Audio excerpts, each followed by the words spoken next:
Cranford. Chapter 1. Our Society. In the first place, Cranford is in possession of the Amazons. All the holders of houses above a certain rent are women. If a married couple come to settle in the town, somehow the gentleman disappears. He is either fairly frightened to death by being the only man in the Cranford evening parties, or he is accounted for by being with his regiment, his ship, or closely engaged in business all the week in the great neighbouring commercial town of Drumble, distant only 20 miles on a railroad. In short, whatever does become of the gentlemen, they are not at Cranford. What could they do if they were there? The surgeon has his round of 30 miles, and sleeps at Cranford, but every man cannot be a surgeon. For keeping the trim gardens full of choice flowers without a weed to speck them, for frightening away little boys who look wistfully at the said flowers through the railings, for rushing out at the geese that occasionally venture into the gardens if the gates are left open, for deciding all questions of literature and politics without troubling themselves with unnecessary reasons or arguments, for obtaining clear and correct knowledge of everybody's affairs in the parish, for keeping their neat maid-servants in admirable order, for kindness, somewhat dictatorial, to the poor, and real tender good offices to each other whenever they are in distress, the ladies of Cranford are quite sufficient. A man, as one of them observed to me once, is so in the way in the house. Although the ladies of Cranford know all each other's proceedings, they are exceedingly indifferent to each other's opinions. Indeed, as each has her own individuality, not to say eccentricity, pretty strongly developed, nothing is so easy as verbal retaliation, but somehow goodwill reigns among them to a considerable degree. The Cranford ladies have only an occasional little quarrel, spirited out in a few peppery words and angry jerks of the head, just enough to prevent the even tenor of their lives from becoming too flat. Their dress is very independent of fashion, as they observe.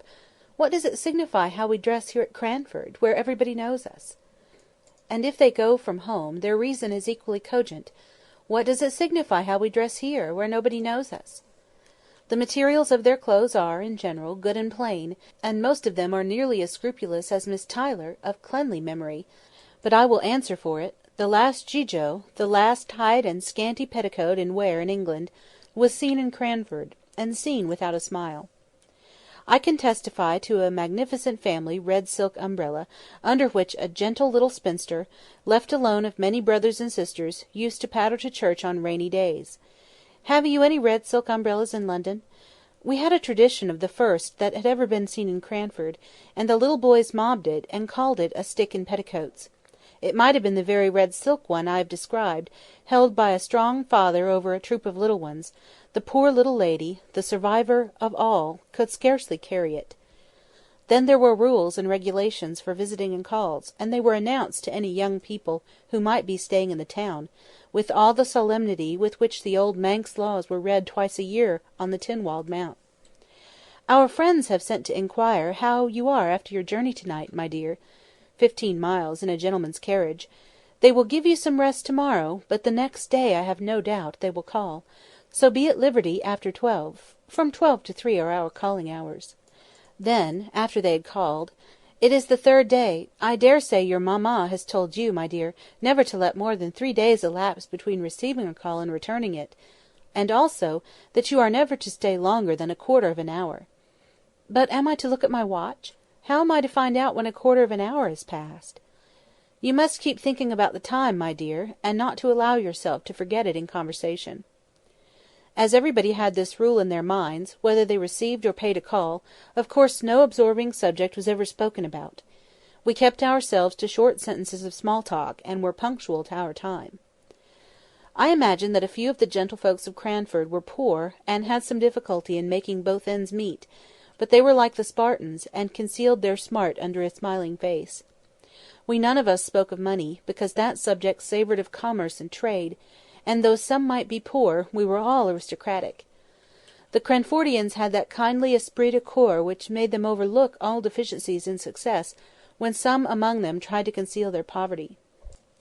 When Mrs. Forster, for instance, gave a party in her baby house of a dwelling, and the little maiden disturbed the ladies on the sofa by a request that she might get the tea-tray out from underneath, every one took this novel proceeding as the most natural thing in the world, and talked on about household forms and ceremonies, as if we all believed that our hostess had a regular servants' hall, second table, with housekeeper and steward, instead of the one little charity school maiden, whose short ruddy arms could never have been strong enough to carry the tray upstairs if she had not been assisted in private by her mistress, who now sat in state, pretending not to know what cakes were sent up, though she knew, and we knew, and she knew that we knew, and we knew that she knew that we knew, she had been busy all the morning making tea-bread and sponge-cakes. There were one or two consequences arising from this general but unacknowledged poverty, and this very much acknowledged gentility, which were not amiss, and which might be introduced into many circles of society to their great improvement. For instance, the inhabitants of Cranford kept early hours, and clattered home in their pattens, under the guidance of a lantern-bearer, about 9 o'clock at night, and the whole town was abed and asleep by 10:30. Moreover, it was considered vulgar, a tremendous word in Cranford, to give anything expensive, in the way of eatable or drinkable, at the evening entertainments. Wafer bread and butter and sponge biscuits were all that the Honourable Mrs Jamieson gave, and she was sister-in-law to the late Earl of Glenmire, although she did practise such elegant economy. Elegant economy! How naturally one falls back into the phraseology of Cranford! There, economy was always elegant, and money-spending always vulgar and ostentatious, a sort of sour grapeism which made us very peaceful and satisfied. I never shall forget the dismay felt when a certain Captain Brown came to live at Cranford, and openly spoke about his being poor, not in a whisper to an intimate friend, the doors and windows being previously closed, but in the public street, in a loud military voice, alleging his poverty as a reason for not taking a particular house. The ladies of Cranford were already rather moaning over the invasion of their territories by a man and a gentleman. He was a half-pay captain, and had obtained some situation on a neighbouring railroad, which had been vehemently petitioned against by the little town, and if, in addition to his masculine gender and his connection with the obnoxious railroad, he was so brazen as to talk of being poor, why then, indeed, he must be sent to Coventry. Death was as true and as common as poverty, yet people never spoke about that loud in the streets. It was a word not to be mentioned to ears polite. We had tacitly agreed to ignore that any with whom we were associated on terms of visiting equally could ever be prevented by poverty from doing anything that they wished. If we walked to or from a party, it was because the night was so fine, or the air so refreshing, not because sedan chairs were expensive. If we wore prints instead of summer silks, it was because we preferred a washing material, and so on, till we blinded ourselves to the vulgar fact that we were all of us people of very moderate means. Of course, then, we did not know what to make of a man who could speak of poverty as if it were not a disgrace. Yet somehow Captain Brown made himself respected in Cranford, and was called upon, in spite of all resolutions to the contrary. I was surprised to hear his opinions quoted as authority at a visit which I paid to Cranford about a year after he had settled in the town. My own friends had been among the bitterest opponents of any proposal to visit the captain and his daughters, only 12 months before, and now he was even admitted in the tabooed hours before 12. True, it was to discover the cause of a smoking chimney before the fire was lighted, but still Captain Brown walked upstairs, nothing daunted, spoke in a voice too large for the room, and joked quite in the way of a tame man about the house. He had been blind to all the small slights and omissions of trivial ceremonies with which he had been received. He had been friendly, though the Cranford ladies had been cool. He had answered small sarcastic compliments in good faith, and with his manly frankness had overpowered all the shrinking which met him as a man who was not ashamed to be poor. And, at last, his excellent masculine common sense, and his facility in devising expedients to overcome domestic dilemmas, had gained him an extraordinary place as authority among the Cranford ladies. He himself went on in his course, as unaware of his popularity as he had been of the reverse, and I am sure he was startled one day when he found his advice so highly esteemed as to make some counsel, which he had given in jest, to be taken in sober, serious earnest. It was on this subject. An old lady had an Alderney cow, which she looked upon as a daughter. You could not pay the short quarter of an hour call without being told of the wonderful milk or wonderful intelligence of this animal. The whole town knew and kindly regarded Miss Betsy Barker's Alderney; therefore great was the sympathy and regret when, in an unguarded moment, the poor cow tumbled into a lime-pit. She moaned so loudly that she was soon heard and rescued, but meanwhile the poor beast had lost most of her hair, and came out looking naked, cold, and miserable in a bare skin. Everybody pitied the animal, though a few could not restrain their smiles at her droll appearance. Miss Betsy Barker absolutely cried with sorrow and dismay, and it was said she thought of trying a bath of oil. This remedy perhaps was recommended by some one of the number whose advice she asked, if it ever was made, was knocked on the head by Captain Brown's decided, "Get her a flannel waistcoat and flannel drawers, ma'am, if you wish to keep her alive. But my advice is, kill the poor creature at once." Miss Betsy Barker dried her eyes, and thanked the captain heartily. She set to work, and by all the town turned out to see the Alderney meekly going to her pasture, clad in dark grey flannel. I have watched her myself many a time. Do you ever see cows dressed in grey flannel in London? Captain Brown had taken a small house on the outskirts of town, where he lived with his 2 daughters. He must have been upwards of 60 at the time of the first visit I paid to Cranford after I had left it as a residence. But he had a wiry, well-trained, elastic figure, a stiff military throw-back of his head, and a springing step, which made him appear much younger than he was. His eldest daughter looked almost as old as himself, and betrayed the fact that his real was more than his apparent age. Miss Brown must have been 40; she had a sickly, pained, careworn expression on her face, and looked as if the gaiety of youth had faded long out of sight. Even when young she must have been plain and hard-featured. Miss Jessie Brown was 10 years younger than her sister, and 20 shades prettier. Her face was round and dimpled.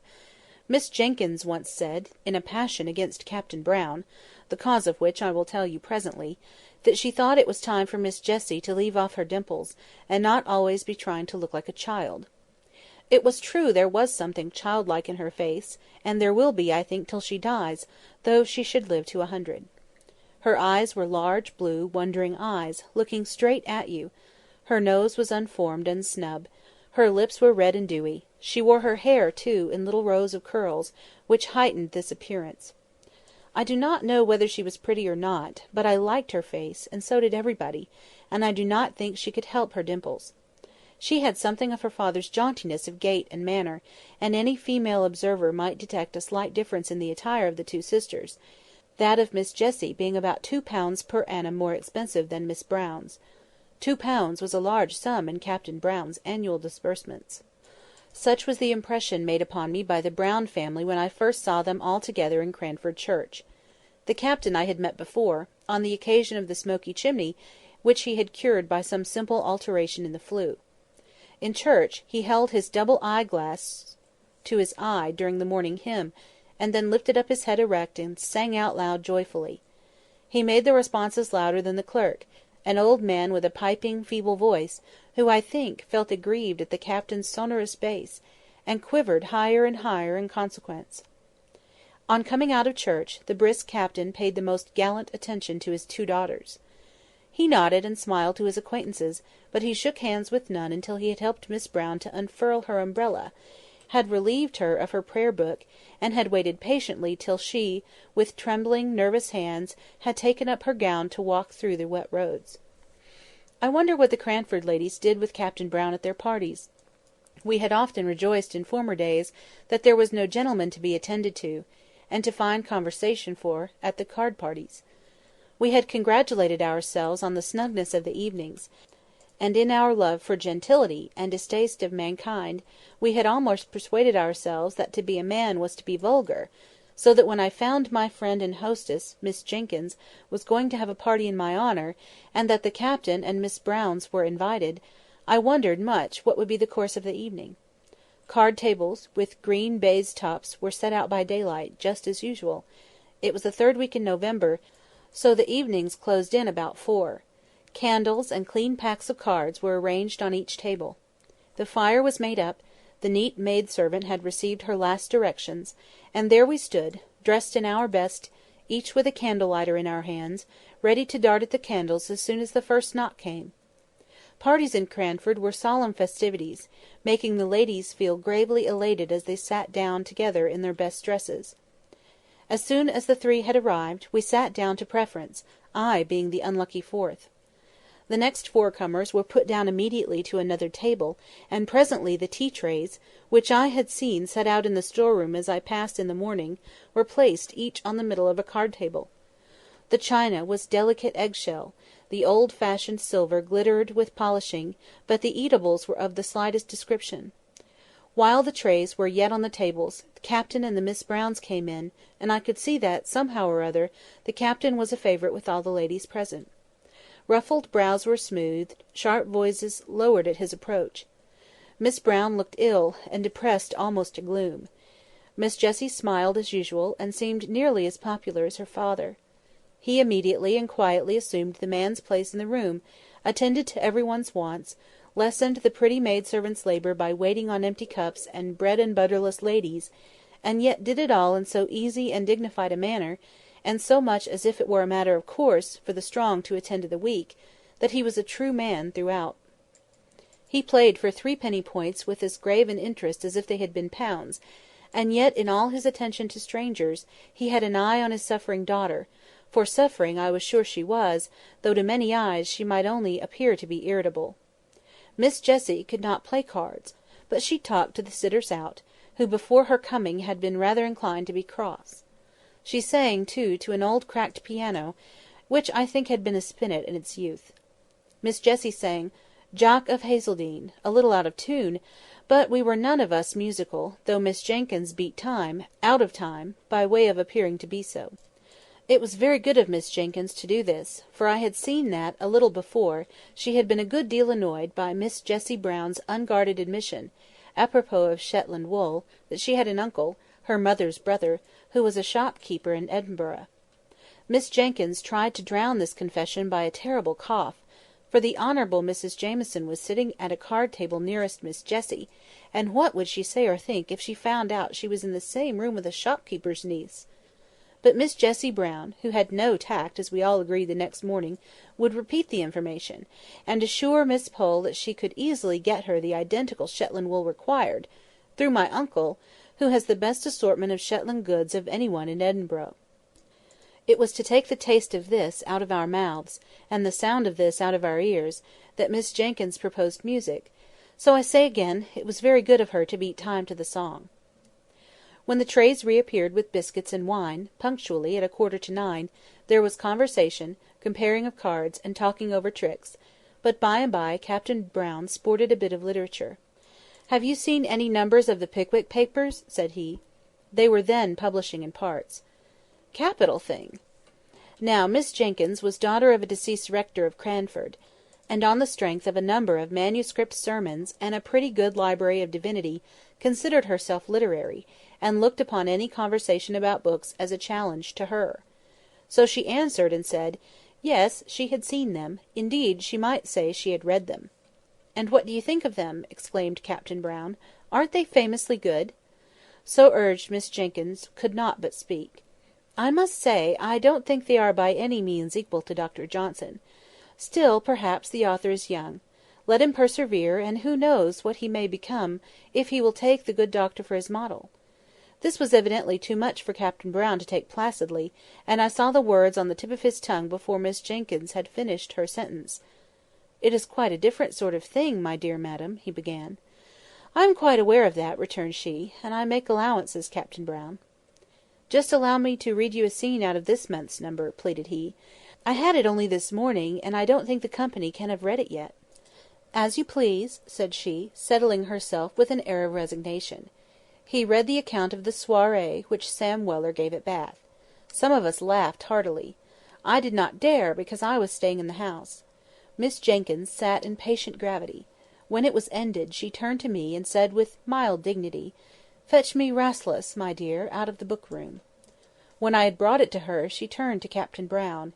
"Now allow me to read you a scene, and then the present company can judge between your favourite, Mr Boz, and Dr Johnson."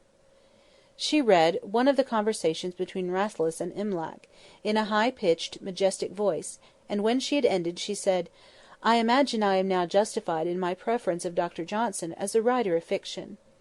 The captain screwed his lips up, and drummed on the table, but he did not speak. She thought she would give him a finishing blow or two. I consider it vulgar, and below the dignity of literature, to publish in numbers."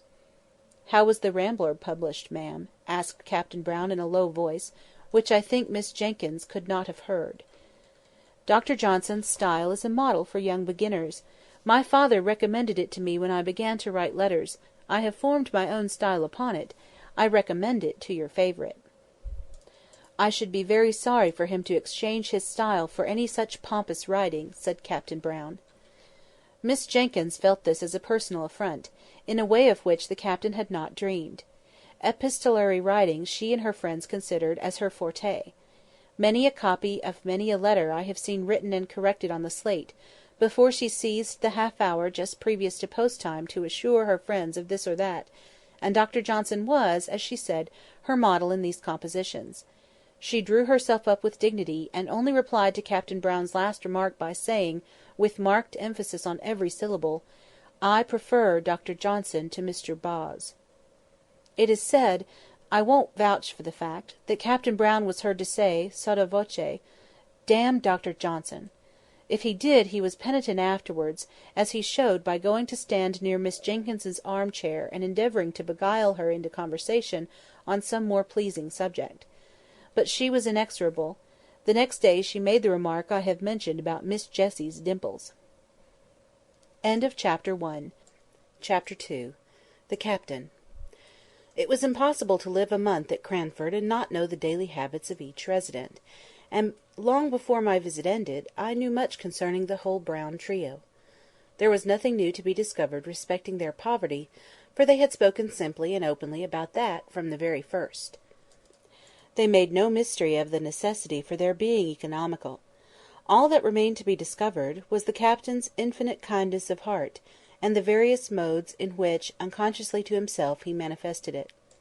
Some little anecdotes were talked about for some time after they occurred. As we did not read much, and as all the ladies were pretty well suited with servants, there was a dearth of subjects for conversation.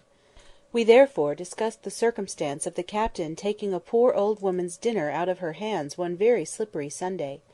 He had met her returning from the bakehouse as he came from church, and noticed her precarious footing, and with the grave dignity with which he did everything, he relieved her of her burden, and steered along the street by her side, carrying her baked mutton and potatoes safely home.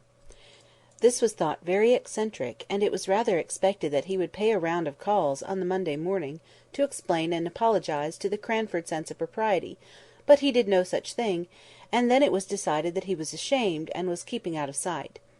In a kindly pity for him, we began to say, after all, the Sunday morning's occurrence showed great goodness of heart, and it was resolved that he should be comforted on his next appearance amongst us, but lo! he came down upon us, untouched by any sense of shame, speaking loud and bass as ever, his head thrown back, his wig as jaunty and well curled as usual, and we were obliged to conclude he had forgotten all about Sunday. Miss Pole and Miss Jessie Brown had set up a kind of intimacy on the strength of the Shetland wool, and the new knitting stitches, so it happened that when I went to visit Miss Pole I saw more of the Browns than I had done while staying with Miss Jenkyns, who had never got over what she called Captain Brown's disparaging remarks upon Dr Johnson as a writer of light and agreeable fiction. I found that Miss Brown was seriously ill of some lingering, incurable complaint, the pain occasioned by which gave the uneasy expression to her face that I had taken for unmitigated crossness. Cross, too, she was at times, when the nervous irritability occasioned by her disease became past endurance. Miss Jessie bore with her at these times, even more patiently than she did with the bitter self-upbraidings by which they were invariably succeeded. Miss Brown used to accuse herself, not merely of hasty and irritable temper, but also of being the cause why her father and sister were obliged to pinch, in order to allow her the small luxuries which were necessaries in her condition. She would so fain have made sacrifices for them, and have lightened their cares, that the original generosity of her disposition added acerbity to her temper. All this was borne by Miss Jessie and her father with more than placidity, with absolute tenderness. I forgave Miss Jessie her singing out of tune, and her juvenility of dress, when I saw her at home. I came to perceive that Captain Brown's dark Brutus wig and padded coat, alas, too often threadbare, were remnants of the military smartness of his youth, which he now wore unconsciously. He was a man of infinite resources, gained in his barrack experience. As he confessed, no one could black his boots to please him except himself, but indeed he was not above saving the little maid-servant's labours in every way, knowing, most likely, that his daughter's illness made the place a hard one. He endeavoured to make peace with Miss Jenkyns soon after the memorable dispute I have named, by a present of a wooden fire-shovel, his own making, having heard her say how much the grating of an iron one annoyed her. She received the present with cool gratitude, and thanked him formally. When he was gone, she bade me put it away in the lumber-room, feeling, probably, that no present from a man who preferred Mr. Boz to Dr. Johnson could be less jarring than an iron fire-shovel. Such was the state of things when I left Cranford and went to Drumble. I had, however, several correspondents, who kept me au fait as to the proceedings of the dear little town.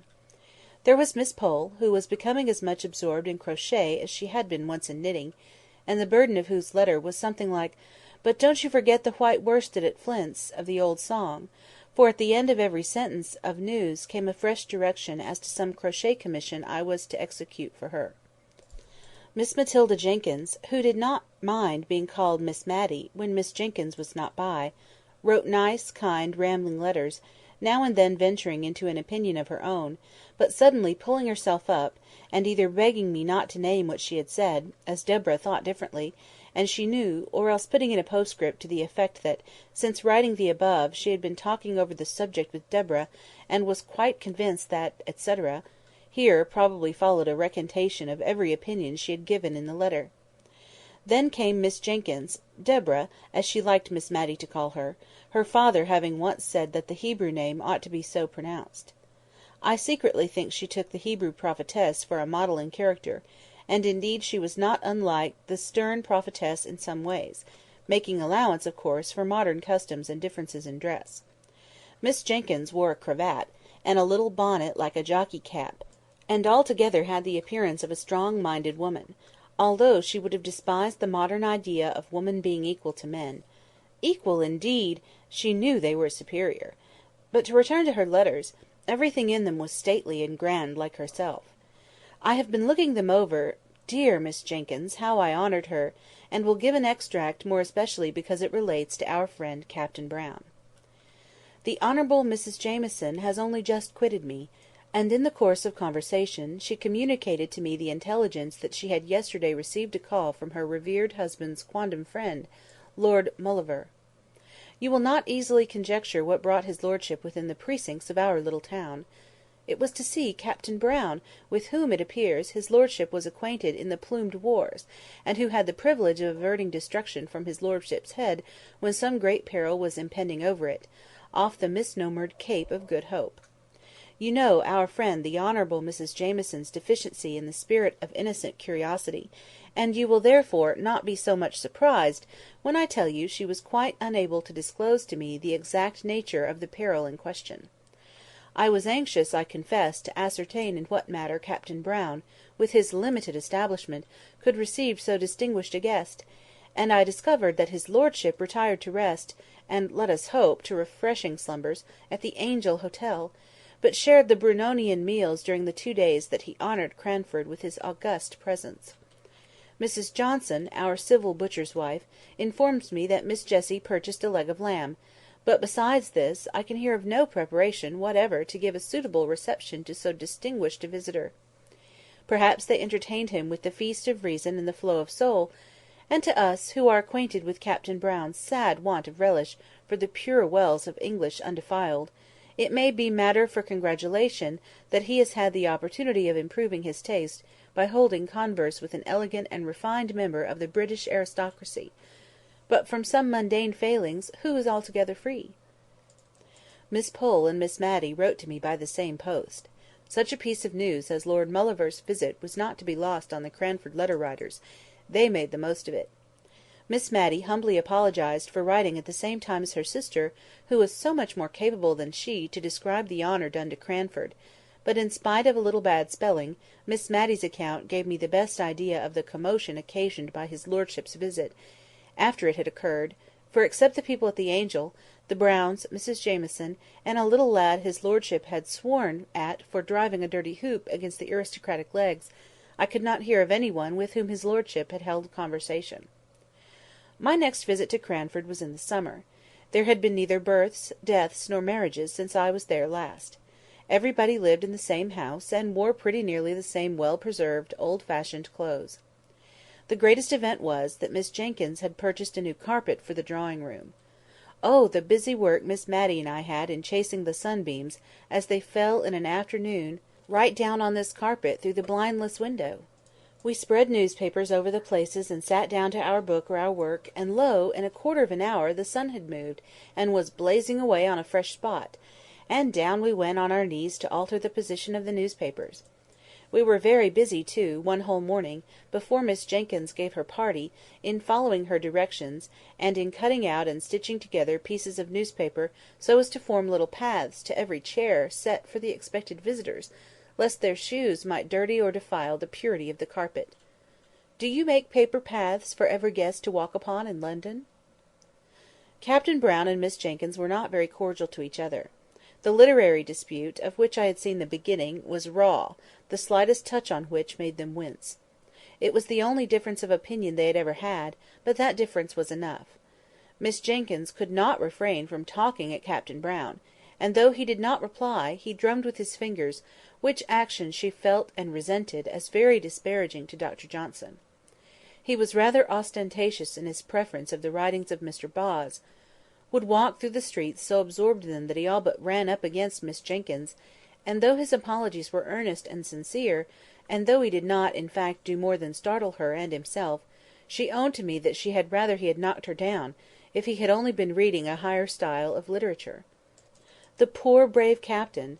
He looked older and more careworn, and his clothes were very threadbare; but he seemed as bright and cheerful as ever, unless he was asked about his daughter's health. She suffers a great deal, and she must suffer more. We do what we can to alleviate her pain. God's will be done!" He took off his hat at these last words. I found, from Miss Matty, that everything had been done, in fact. A medical man, of high repute in that country neighbourhood, had been sent for, and every injunction he had given was attended to, regardless of expense. Miss Matty was sure they denied themselves many things in order to make the invalid comfortable, but they never spoke about it; and as for Miss Jessie, "I really think she's an angel," said poor Miss Matty, quite overcome. "To see her way of bearing with Miss Brown's crossness, and the bright face she puts on after she's been sitting up a whole night and scolded above half of it, is quite beautiful. Yet she looks as neat and ready to welcome the captain at breakfast time as if she had been asleep in the Queen's bed all night. My dear, you could never laugh at her prim little curls or her pink bows again if you saw her as I have done." I could only feel very penitent, and greet Miss Jessie with double respect when I met her next. She looked faded and pinched, and her lips began to quiver, as if she was very weak, when she spoke of her sister; but she brightened, and sent back the tears that were glittering in her pretty eyes, as she said, "But to be sure, what a town Cranford is for kindness! I don't suppose any one has a better dinner than usual, cooked, but the best part of it all comes in a little covered basin for my sister. The poor people will leave their earliest vegetables at our door for her. They speak short and gruff, as if they were ashamed of it, but I am sure it often goes to my heart to see their thoughtfulness." The tears now came back and overflowed, but after a minute or two she began to scold herself, and ended by going away the same cheerful Miss Jessie as ever. "But why does not this Lord Mauleverer do something for the man who saved his life?" said I. "Why, you see, unless Captain Brown has some reason for it, he never speaks about being poor, and he walked along by his lordship looking as happy and cheerful as a prince; and as they never called attention to their dinner by apologies, and as Miss Brown was better that day, and all seemed bright, I daresay his lordship never knew how much care there was in the background. He did send game in the winter pretty often, but he is now gone abroad. I had often occasion to notice the use that was made of fragments and small opportunities in Cranford. The rose leaves were gathered ere they fell to make into a potpourri for some one who had no garden; the little bunches of lavender flowers sent to strew the drawers of some town dweller, or to burn in the chamber of some invalid. Things that many would despise, and actions which it seemed scarcely worth while to perform, were all attended to in Cranford. Miss Jenkyns stuck an apple full of cloves, to be heated and smell pleasantly in Miss Brown's room, and as she put in each clove she uttered a Johnsonian sentence. Indeed, she could never think of the Browns without talking Johnson, and as they were seldom absent from her thoughts just then, I heard many a rolling, three-piled sentence. Captain Brown called one day to thank Miss Jenkyns for many little kindnesses which I did not know until then that she had rendered. He had suddenly become like an old man. His deep bass voice had a quavering in it, his eyes looked dim, and the lines on his face were deep. He did not, could not, speak cheerfully of his daughter's state, but he talked with manly, pious resignation, and not much. Twice over he said, "What Jessie has been to us, God only knows." And after the second time, he got up hastily, shook hands all round without speaking, and left the room. That afternoon we perceived little groups in the street, all listening with faces aghast to some tale or other. Miss Jenkyns wondered what could be the matter for some time before she took the undignified step of sending Jenny out to inquire. Jenny came back with a white face of terror. "Oh, ma'am! Oh, Miss Jenkyns, ma'am! Captain Brown is killed by them nasty, cruel railroads!" And she burst into tears. She, along with many others, had experienced the poor captain's kindness. "How? Where? Good God, Jenny! Don't waste time in crying, but tell us something." Miss Matty rushed out into the street at once, and collared the man who was telling the tale. "Come in! Come to my sister at once, Miss Jenkyns, the rector's daughter. Oh, man, say it is not true!" she cried, as she brought the affrighted Carter, sleeking down his hair, into the drawing-room, where he stood with his wet boots on the new carpet, and no one regarded it. "Please, mum, it is true. I seed it myself."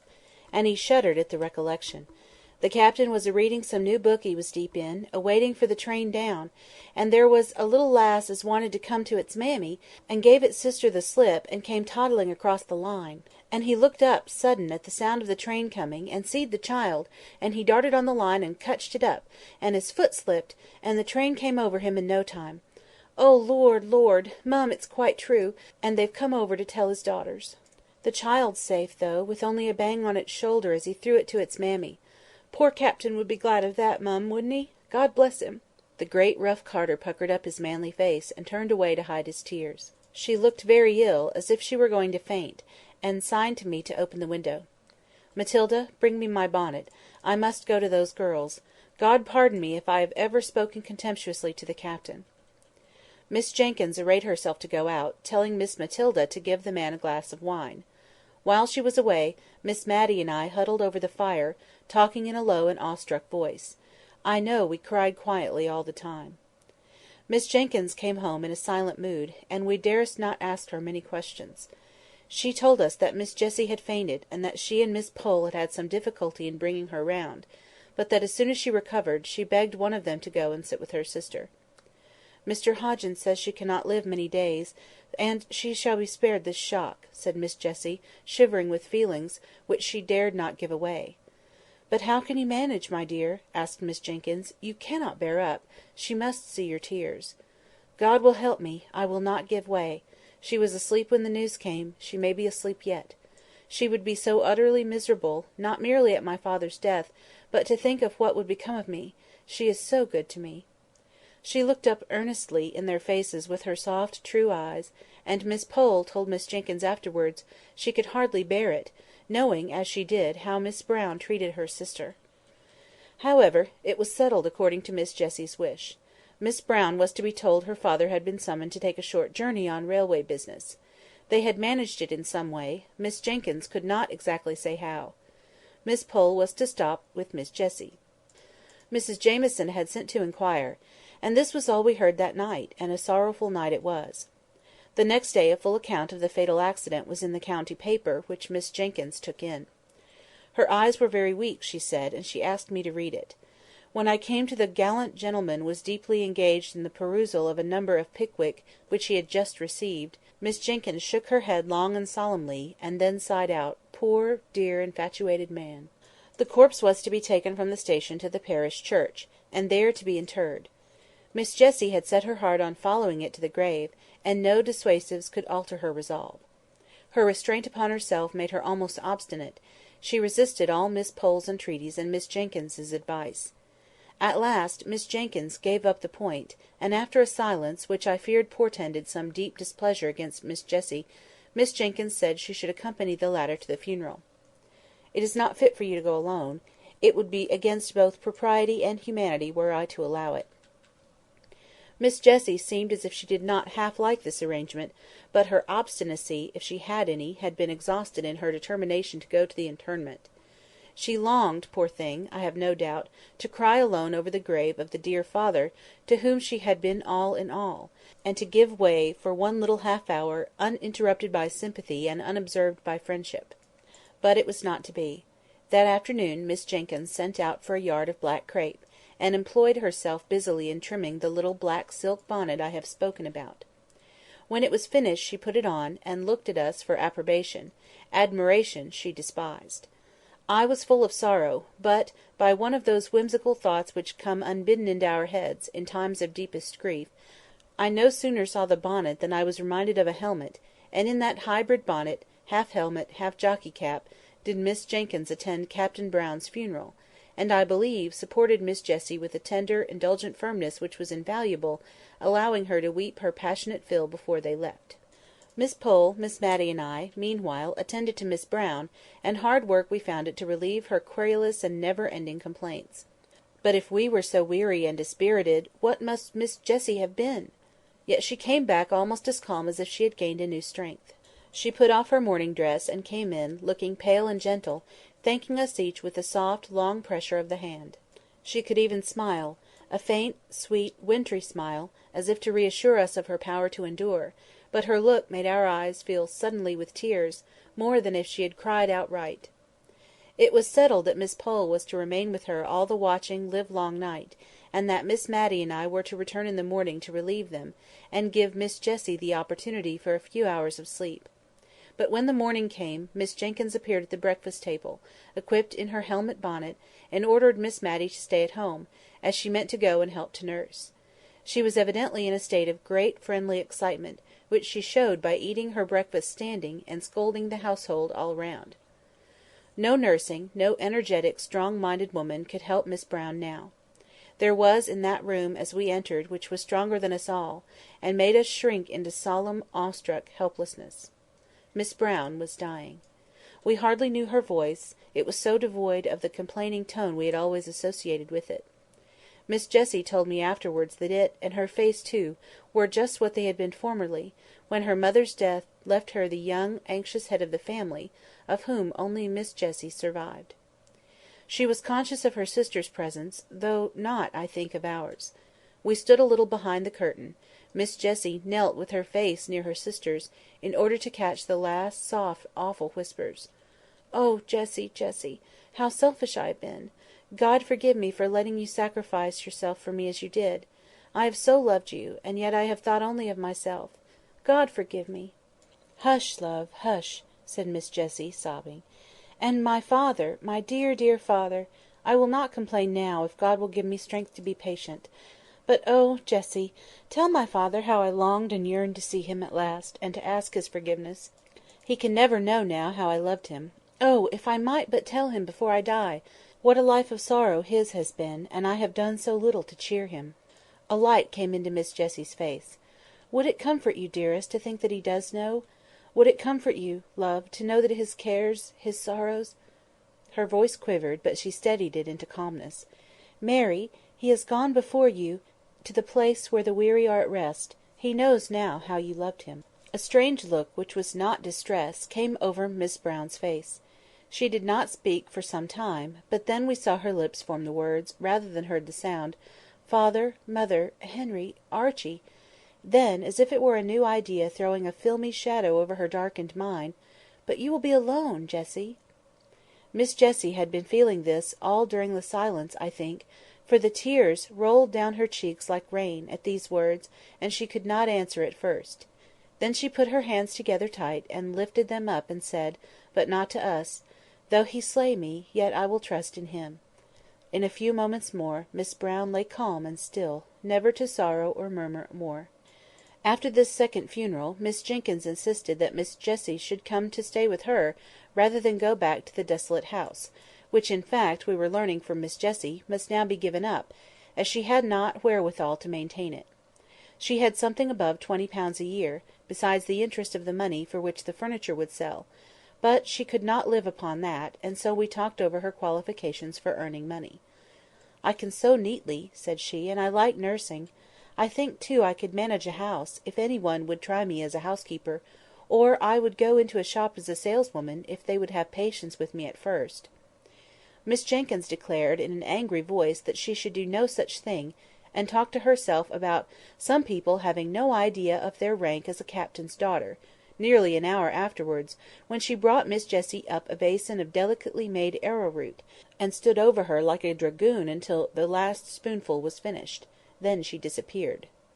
Miss Jessie began to tell me some more of the plans which had suggested themselves to her, and insensibly fell into talking of the days that were past and gone, and interested me so much, I neither knew nor heeded how time passed. We were both startled when Miss Jenkyns reappeared, and caught us crying. I was afraid lest she would be displeased, as she often said that crying hindered digestion, and I knew she wanted Miss Jessie to get strong; but instead she looked queer and excited, and fidgeted round us without saying anything. At last she spoke. "I have been so much startled—no, I've not been at all startled. Don't mind me, my dear Miss Jessie. I've been very much surprised. In fact, I've had a caller, whom you knew once, my dear Miss Jessie—" Miss Jessie went very white, then flushed scarlet, and looked eagerly at Miss Jenkyns. "A gentleman, my dear, who wants to know if you would see him. Is it—it is not—" stammered out Miss Jessie, and got no farther. "This is his card," said Miss Jenkyns, giving it to Miss Jessie, and while her head was bent over it, Miss Jenkyns went through a series of winks and odd faces to me, and formed her lips into a long sentence, of which, of course, I could not understand a word. "May he come up?" asked Miss Jenkyns at last. "Oh, yes, certainly," said Miss Jessie, as much as to say, "This is your house; you may show any visitor where you like." She took up some knitting of Miss Matty's, and began to be very busy, though I could see how she trembled all over. Miss Jenkyns rang the bell, and told the servant who answered it to show Major Gordon upstairs, and presently in walked a tall, frank-looking man of 40 or upwards. He shook hands with Miss Jessie, but he could not see her eyes, she kept them so fixed on the ground. Miss Jenkyns asked me if I would come and help her tie up the preserves in the store-room, and though Miss Jessie plucked at my gown, and even looked up at me with begging eye, I durst not refuse to go where Miss Jenkyns asked. Instead of tying up preserves in the store-room, however, we went to talk in the dining-room, and there Miss Jenkyns told me what Major Gordon had told her, how he had served in the same regiment with Captain Brown, and had become acquainted with Miss Jessie, then a sweet-looking, blooming girl of 18, how the acquaintance had grown into love on his part, though it had been some years before he had spoken; how, on becoming possessed, through the will of an uncle, of a good estate in Scotland, he had offered and had been refused, though with so much agitation and evident distress that he was sure she was not indifferent to him; and how he had discovered that the obstacle was the fell disease which was, even then, too surely threatening her sister. She had mentioned that the surgeons foretold intense suffering, to nurse her poor Mary, or cheer and comfort her father during the time of illness. They had long discussions, and on her refusal to pledge herself to him as his wife when all should be over, he had grown angry, and broken off entirely, and gone abroad, believing that she was a cold-hearted person whom he would do well to forget. He had been travelling in the East, and was on his return home when, at Rome, he saw the account of Captain Brown's death in Galignani. Just then Miss Matty, who had been out all the morning, and who had only lately returned to the house, burst in with a face of dismay and outraged propriety. "Oh, goodness me!" she said. "Deborah, there's a gentleman sitting in the drawing-room with his arm round Miss Jessie's waist." Miss Matty's eyes looked large with terror. Miss Jenkyns snubbed her down in an instant. "The most proper place in the world for his arm to be. Go away, Matilda, and mind your own business." This from her sister, who had hitherto been a model of feminine decorum, was a blow for poor Miss Matty, and with a double shock she left the room. The last time I ever saw poor Miss Jenkyns was many years after this. Mrs Gordon had kept up a warm and affectionate intercourse with all at Cranford.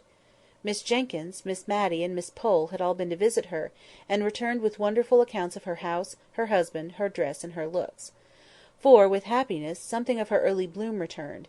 She had been a year or two younger than we had taken her for. Her eyes were always lovely, and, as Mrs Gordon, her dimples were not out of place. At the time to which I have referred, when I last saw Miss Jenkyns, that lady was old and feeble, and had lost something of her strong mind. Little Flora Gordon was staying with the Misses Jenkyns, and when I came in she was reading aloud to Miss Jenkyns, who lay feeble and changed on the sofa. Flora put down the Rambler when I came in. "Ah!" said Miss Jenkyns, "you find me changed, my dear. If I can't see as I used to do, if Flora were not here to read to me, I hardly know how I should get through the day. Did you ever read the Rambler? It's a wonderful book, wonderful, and the most improving reading for Flora, which I daresay it would have been, if she could have read half the words without spelling, and could have understood the meaning of a third. Better than that strange old book, with the queer name poor Captain Brown was killed for reading. That book by Mr Boz, you know, Old Paz when I was a girl, but that's a long time ago. I acted Lucy in Old Paz." She babbled on long enough for Flora to get a good long spell at the Christmas Carol, which Miss Matty had left on the table. Chapter 3. A Love Affair of Long Ago. I thought that probably my connection with Cranford would cease after Miss Jenkyns's death, at least that it would have to be kept up by correspondence, which bears much the same relation to personal intercourse that the books of dried plants I sometimes see, hortus siccus, I think they call the thing, do to the living and fresh flowers in the lines and meadows. I was pleasantly surprised, therefore, by receiving a letter from Miss Pole, who had always come in for a supplementary week after my annual visit to Miss Jenkyns, proposing that I should go and stay with her; and then, in a couple of days after my acceptance, came a note from Miss Matty, in which, in a rather circuitous and very humble manner, she told me how much pleasure I should confer if I could spend a week or two with her, either before or after I had been at Mrs Pole's, for, she said, since my dear sister's death I am well aware I have no attractions to offer. It is only to the kindest of my friends that I can owe their company. Of course I promised to come to dear Miss Matty as soon as I had ended my visit to Miss Pole, and the day after my arrival at Cranford I went to see her, much wondering what the house would be like without Miss Jenkyns, and rather dreading the changed aspect of things. Miss Matty began to cry as soon as she saw me. She was evidently nervous from having anticipated my call. I comforted her as well as I could, and found the best consolation I could give was the honest praise that came from my heart as I spoke of the deceased. Miss Matty slowly shook her head over each virtue as it was named and attributed to her sister, and at last she could not restrain the tears which had long been silently flowing, but hid her face behind her handkerchief and sobbed aloud. "Dear Miss Matty," said I, taking her hand, for indeed I did not know in what way to tell her how sorry I was for her, left deserted in the world. She put down her handkerchief and said, "My dear, I'd rather you did not call me Matty. She did not like it, but I did many a thing she did not like, I'm afraid, and now she's gone. If you please, my love, will you call me Matilda?" I promised faithfully, and began to practise the new name with Miss Pole that very day, and by degrees Miss Matilda's feeling on the subject was known through Cranford, and we all tried to drop the more familiar name, but with so little success that by and by we gave up the attempt. My visit to Miss Pole was very quiet. Miss Jenkyns had so long taken the lead in Cranford that now she was gone, they hardly knew how to give a party. The Honourable Mrs Jamieson, to whom Miss Jenkyns herself had always yielded the post of honour, was fat and inert, and very much at the mercy of her old servants. If they chose that she should give a party, they reminded her of the necessity for doing; if not, she let it alone. There was all the more time for me to hear old-world stories from Mrs Pole, while she sat knitting, and I making my father's shirts.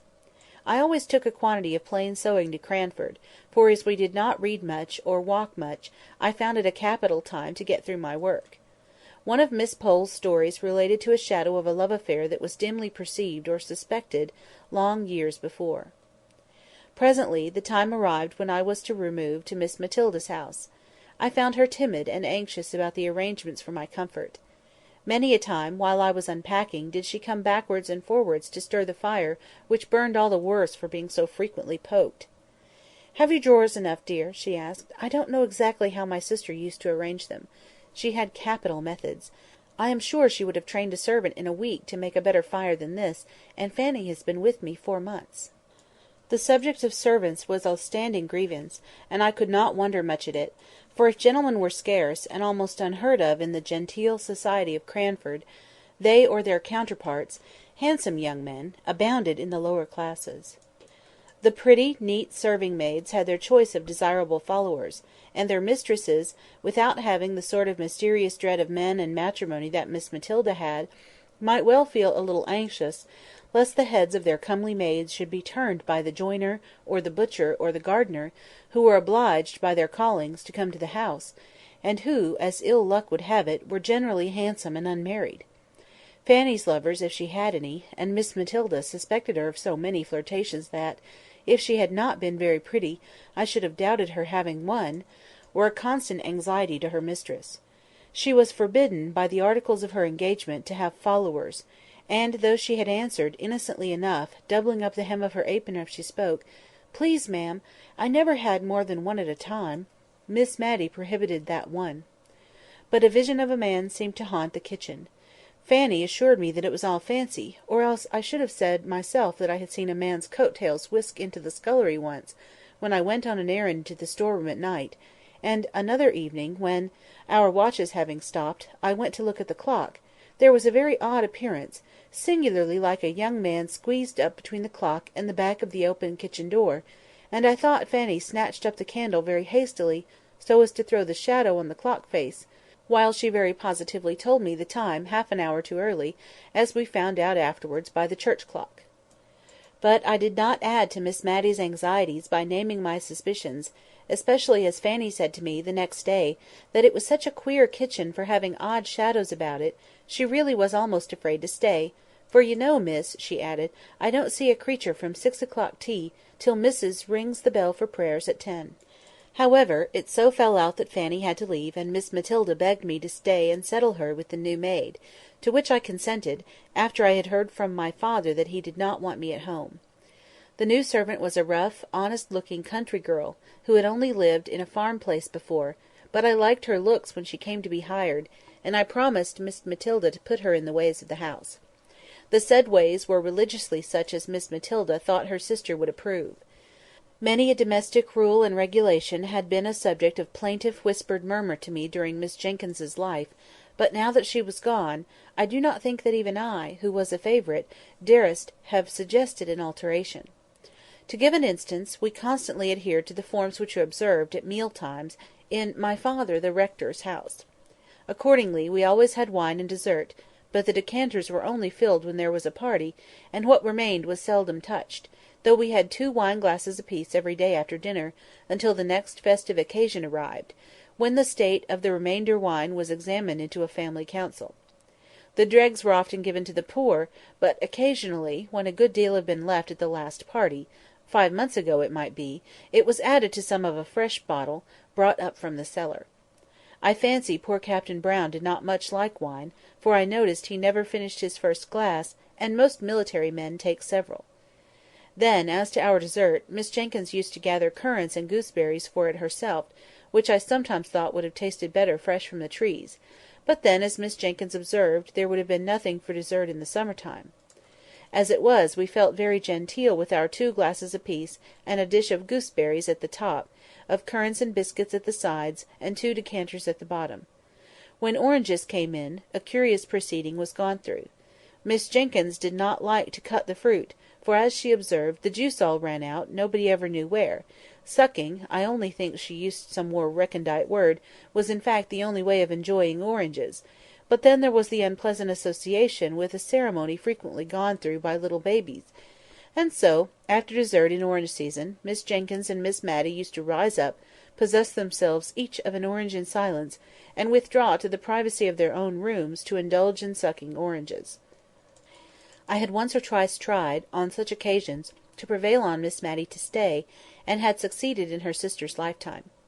I held up a screen, and did not look, and, as she said, she tried not to make the noise very offensive; but now that she was left alone, she seemed quite horrified when I begged her to remain with me in the warm dining-parlour, and enjoy her orange as she liked best.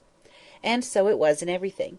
Miss Jenkyns's rules were made more stringent than ever, because the framer of them was gone where there could be no appeal. In all things else Miss Matilda was meek and undecided to a fault. I have heard Fanny turn her round 20 times in a morning about dinner, just as the little hussy chose, and I sometimes fancied she worked on Miss Matilda's weakness in order to bewilder her, and to make her feel more in the power of her clever servant. I determined that I would not leave her till I had seen what sort of a person Martha was, and if I found her trustworthy, I would tell her not to trouble her mistress with every little decision. Martha was blunt and plain-spoken to a fault; otherwise she was a brisk, well-meaning, but very ignorant girl. She had not been with us a week before Miss Matilda and I were astounded one morning by the receipt of a letter from a cousin of hers, who had been 20 or 30 years in India, and who had lately, as we had seen by the army list, returned to England, bringing with him an invalid wife who had never been introduced to her English relations. Major Jenkyns wrote to propose that he and his wife should spend a night at Cranford, on his way to Scotland, at the inn if it did not suit Miss Matilda to receive them into her house, in which case they should hope to be with her as much as possible during the day. Of course it must suit her, as she said, for all Cranford knew that she had her sister's bedroom at liberty, but I am sure she wished the Major had stopped in India and forgotten his cousins out and out. "Oh, how must I manage?" she asked, helplessly. "If Deborah had been alive, she would have known what to do with the gentleman visitor. Must I put razors in his dressing-room? Dear, dear, and I've got none. Deborah would have had them. And slippers and coat-brushes?" I suggested that probably he would bring all these things with him. "And after dinner? How am I to know when to get up and leave him to his wine? Deborah would have done it so well; she would have been quite in her element. Will he want coffee, do you think?"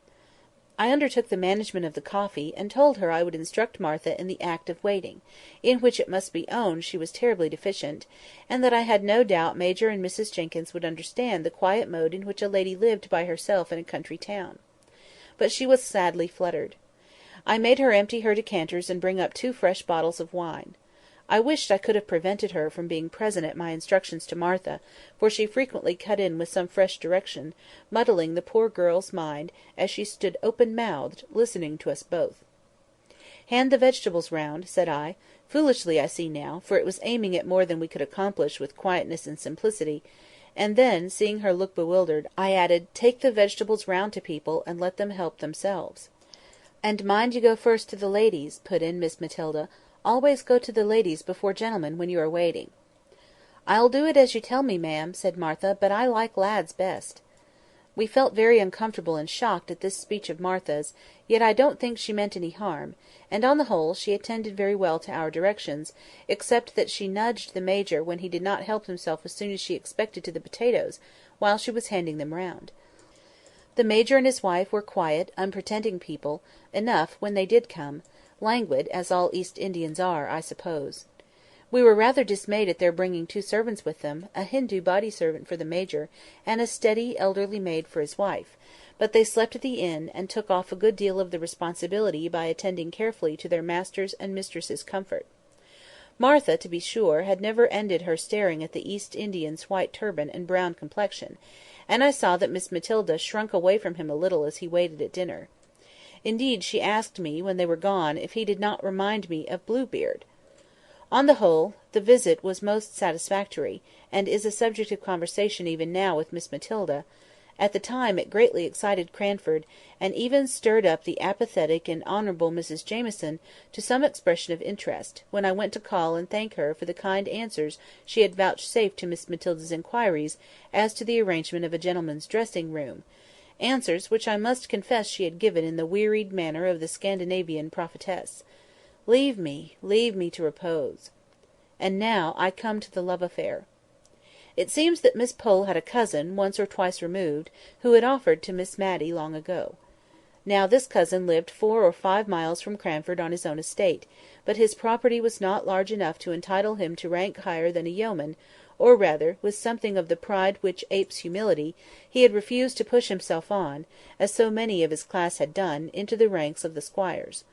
He would not allow himself to be called Thomas Holbrook, Esquire; he even sent back letters with this address, telling the postmistress at Cranford that his name was Mr Thomas Holbrook, yeoman. He rejected all domestic innovations; he would have the house door stand open in summer and shut in winter, without knocker or bell to summon a servant. The closed fist or the knob of a stick did this office for him if he found the door locked. He despised every refinement which had not its root deep down in humanity. If people were not ill, he saw no necessity for moderating his voice. He spoke the dialect of the country in perfection, and constantly used it in conversation, although Miss Pole, who gave me these particulars, added, that he read aloud more beautifully and with more feeling than any one she had ever heard, except the late rector. "And how came Miss Matilda not to marry him?" I asked. "Oh, I don't know. She was willing enough, I think; but you know cousin Thomas would not have been enough of a gentleman for the rector and Miss Jenkyns."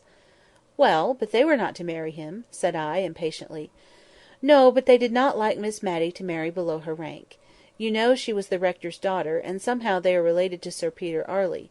Miss Jenkyns thought a lot of that." "Poor Miss Matty!" said I. "Nay, now, I don't know anything more than that he offered and was refused. Miss Matty might not like him, and Miss Jenkyns might never have said a word; it is only a guess of mine." "Has she never seen him since?" I inquired. "No, I think not. You see, Woodley, cousin Thomas's house, lies half–way between Cranford and Musselton, and I know he made Musselton his market town very soon after he had offered to Miss Matty, and I don't think he has been into Cranford above once or twice since—once when I was walking with Miss Matty in High Street, and suddenly she darted from me, and went up Shire Lane. A few minutes after I was startled by meeting cousin Thomas." "How old is he?" I asked, after a pause of castle building. "He must be about 70, I think, my dear," said Miss Pole, blowing up my castle as if by gunpowder into small fragments. Very soon after, at least during my visit to Miss Matilda, I had the opportunity of seeing Mr Holbrook; seeing, too, his first encounter with his former love, after 30 or 40 years' separation. I was helping to decide whether any of the new assortment of coloured silks, which they had just received at the shop, would do to match a grey and black mousseline delaine that wanted a new breadth, when a tall, thin, Don Quixote-looking old man came into the shop for some woollen gloves. I had never seen the person, who was rather striking, before, and I watched him rather attentively while Miss Matty listened to the shopman. The stranger wore a blue coat with brass buttons, drab breeches, and gaiters, and drummed with his fingers on the counter until he was attended to. When he answered the shop boy's question, "What can I have the pleasure of showing you to-day, sir?" I saw Miss Matilda start, and then suddenly sit down, and instantly I guessed who it was. She had made some inquiry which had to be carried round to the other shopmen.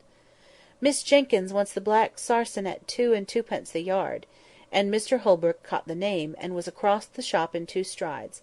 "Matty! Miss Matilda! Miss Jenkyns! God bless my soul, I should not have known you! How are you? How are you?" He kept shaking her hand in a way which proved the warmth of his friendship, but he repeated so often, as to himself, "I should not have known you," that any sentimental romance which I might be inclined to build was quite done away with by his manner. However, he kept talking to us all the time we were in the shop, and then waving the shopman with the unpurchased gloves on one side, with "Another time, sir, another time," he walked home with us. I am happy to say my client, Miss Matilda, also left the shop in an equally bewildered state, not having purchased either green or red silk. Mr Holbrook was evidently full with the honest, loud-spoken joy at meeting his old love again. He touched on the changes that had taken place; he even spoke of Miss Jenkyns as "your poor sister." Well, well, we all have our faults; and bade us good-bye with many a hope that he should soon see Miss Matty again. She went straight to her room, and never came back till our early tea-time, when I thought she looked as if she had been crying. Chapter 4. A Visit to an Old Bachelor. A few days after, a note came from Mr Holbrook, asking us, impartially asking both of us, in a formal old-fashioned style, to spend a day at his house, a long June day, for it was June now. He named that he had also invited his cousin, Miss Pole, so that we might join in a fly which could be put up at his house. I expected Miss Matty to jump at this invitation, but no.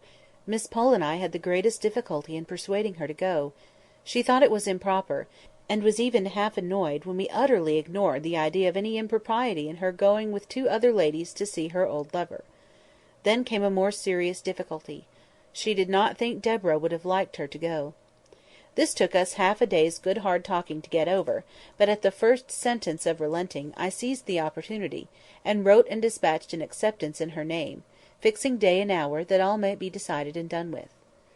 The next morning she asked me if I would go down to the shop with her, and there, after much hesitation, we chose out 3 caps to be sent home and tried on, that the most becoming might be selected to take with us on Thursday. She was in a state of silent agitation all the way to Woodley. She had evidently never been there before, and although she little dreamt I knew anything of her early story, I could perceive she was in a tremor at the thought of seeing the place which might have been her home, and round which it is probable that many of her innocent girlish imaginations had clustered. It was a long drive there, through paved, jolting lanes. Miss Matilda sat bolt upright, and looked wistfully out of the windows as we drew near the end of our journey. The aspect of the country was quiet and pastoral. Woodley stood among fields, and there was an old-fashioned garden where roses and currant bushes touched each other, and where the feathery asparagus formed a pretty background to the pinks and gillyflowers. There was no drive up to the door. We got out at a little gate, and walked up a straight box-edged path. "My cousin might make a drive, I think," said Miss Pole, who was afraid of earache, and had only her cap on. "I think it is very pretty," said Miss Matty, with a soft plaintiveness in her voice, and almost in a whisper, for just then Mr Holbrook appeared at the door, rubbing his hands in a very effervescence of hospitality. He looked more like my idea of Don Quixote than ever, and yet the likeness was only external.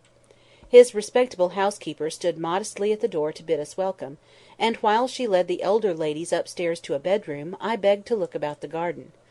My request evidently pleased the old gentleman, who took me all round the place and showed me his 26 cows, named after the different letters of the alphabet. As we went along, he surprised me occasionally by repeating apt and beautiful quotations from the poets, ranging easily from Shakespeare and George Herbert to those of our own day. He did this as naturally as if he were thinking aloud, and their true and beautiful words were the best expression he could find for what he was thinking or feeling. To be sure, he called Byron "my Lord Byron," and pronounced the name of Goethe strictly in accordance with English sound of the letters, as Goethe goes, ye ever verdant places, etc. Altogether, I never met with a man, before or since, who had spent so long a life in a secluded and not impressive country, with ever-increasing delight in the daily and yearly change of season and beauty. When he and I went in, we found that dinner was nearly ready in the kitchen, for so I suppose the room ought to be called, as there were oak dressers and cupboards all around, and over by the side of the fireplace only a small Turkish carpet sat in the middle of the flagged floor. The room might have easily been made into a handsome dark oak dining parlour by removing the oven and a few other appurtenances of a kitchen, which were evidently never used, the real cooking place being at some distance.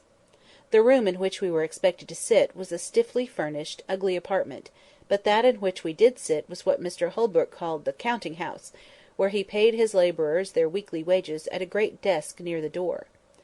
The rest of the pretty sitting-room, looking into the orchard, and all covered over with dancing tree-shadows, was filled with books. They lay on the ground, they covered the walls, they strewed the table. He was evidently half ashamed and half proud of his extravagance in this respect.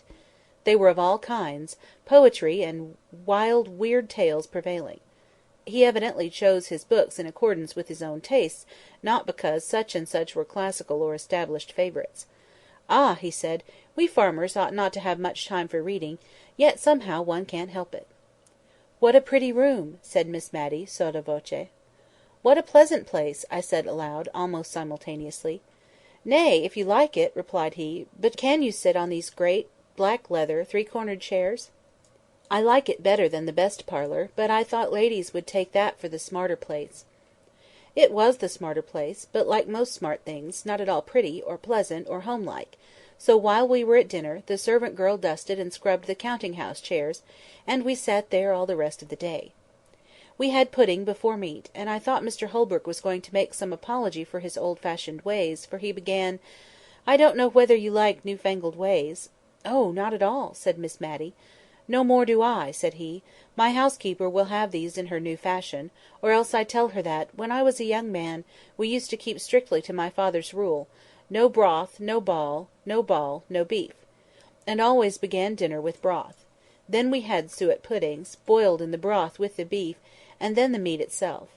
If we did not sup our broth, we had no ball, which we liked a deal better, and beef came last of all, and only those who had done justice to the broth and the ball.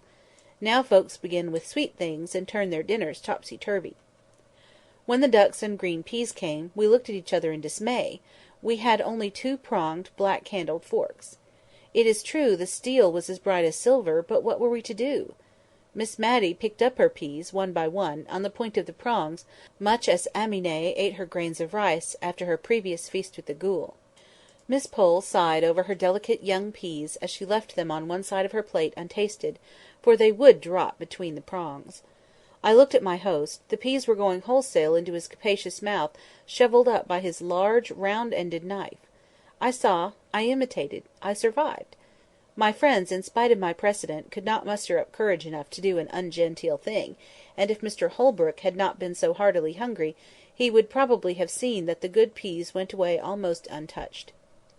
After dinner a clay pipe was brought in, and a spittoon, and asking us to retire to another room, where he would soon join us, if we disliked tobacco smoke, he presented his pipe to Miss Matty, and requested her to fill the bowl. This was a compliment to a lady in his youth, but it was rather inappropriate to propose it as an honour to Miss Matty, who had been trained by her sister to hold smoking of every kind in utter abhorrence. But if it was a shock to her refinement, it was also a gratification to her feelings to be thus selected, so she daintily stuffed the strong tobacco into the pipe, and then we withdrew.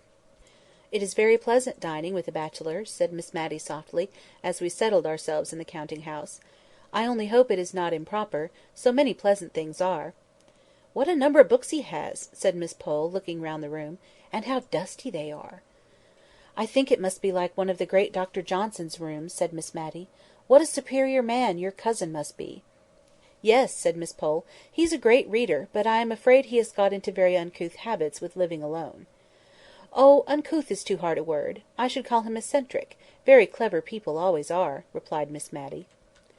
When Mr Holbrook returned, he proposed a walk in the fields, but the two elder ladies were afraid of damp and dirt, and had only very unbecoming calashes to put over their caps, so they declined, and I was again his companion in a turn, which he said he was obliged to take to see after his men. He strode along, either wholly forgetting my existence, or soothed into silence by his pipe, and yet it was not silence exactly. He walked before me with a stooping gait, his hands clasped behind him, and as some tree or cloud, or glimpse of distant upland pasture struck him, he quoted poetry to himself, saying it out loud in a grand sonorous voice, with just the emphasis that true feeling and appreciation give. We came upon an old cedar tree, which stood at one end of the house. "The cedar spreads his dark green layers of shade." Capital term, layers. Wonderful man! I did not know whether he was speaking to me or not, but I put in an assenting "Wonderful," although I knew nothing about it, just because I was tired of being forgotten, and of being consequently silent. He turned sharp round. "Ay, you may say wonderful. Why, when I saw the review of his poems in Blackwood, I sent off within an hour, and walked 7 miles to Misselton, for the horses were not in the way, and ordered them. Now, what colour are ash buds in March?" "Is the man going mad?" thought I. "He is very like Don Quixote." "What colour are they, I say?" repeated he, vehemently. "I'm sure I don't know, sir," said I, with the meekness of ignorance. "I knew you didn't. No more did I, old fool that I am, till this young man comes and tells me. Black as ash buds in March; and I've lived all my life in the country; more shame for me not to know. Black, they are jet black, madam." And he went off again, swinging along to the music of some rhyme he had got hold of.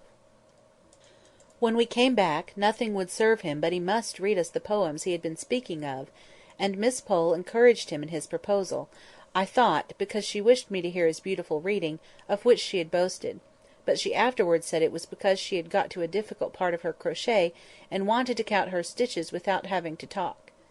Whatever he had proposed would have been right to Miss Matty, although she did fall sound asleep within 5 minutes after he had begun reading a long poem, called Locksley Hall, and had a comfortable nap, unobserved, till he ended, when the cessation of his voice wakened her up, and she said, feeling that something was expected, and that Miss Pole was counting, "What a pretty book!" "Pretty, madam! It's beautiful! Pretty, indeed!" "Oh, yes, I meant beautiful," said she, fluttered at his disapproval of her word. "It is so like that beautiful poem of Dr Johnson's my sister used to read. I forget the name of it. What was it, my dear?" turning to me. "Which do you mean, ma'am? What was it about?" "I don't remember what it was about, and I've quite forgotten what the name of it was; but it was written by Dr Johnson, and was very beautiful, and very like what Mr Holbrook has just been reading." "I don't remember it," said he, reflectively; "but I don't know Dr Johnson's poems well. I must read them." As we were getting into the fly to return, I heard Mr Holbrook say he should call on the ladies soon, and inquire how they got home, and this evidently pleased and fluttered Miss Matty at the time he said it. But after we had lost sight of the old house among the trees, her sentiments towards the master of it were gradually absorbed into a distressing wonder as to whether Martha had broken her word, and seized on the opportunity of her mistress's absence to have a follower. Martha looked good and steady and composed enough, as she came to help us out. She was always careful of Miss Matty, and to-night she made use of this unlucky speech. "Ah, dear ma'am, to think of your going out in an evening in such a thin shawl! It's no better than muslin. At your age, ma'am, you should be careful." "My age!" said Miss Matty, almost speaking crossly for her, for she was usually gentle. "My age! Why, how old do you think I am, that you talk about my age?" "Well, ma'am, I should say you were not far short of 60, but folks's looks is often against them, and I'm sure I meant no harm." "Martha, I'm not yet 52," said Miss Matty, with grave emphasis, for probably the last remembrance of her youth had come very vividly before her this day, and she was annoyed at finding that golden time so far away in the past. But she never spoke of any former and more intimate acquaintance with Mr Holbrook. She had probably met with so little sympathy in her early love, that she had shut it up close in her heart, and it was only by a sort of watching, which I could hardly avoid since Miss Pole's confidence, that I saw how faithful her poor heart had been in its sorrow and its silence. She gave me some good reason for wearing her best cap every day, and sat near the window, in spite of her rheumatism, in order to see, without being seen, down into the street. He came.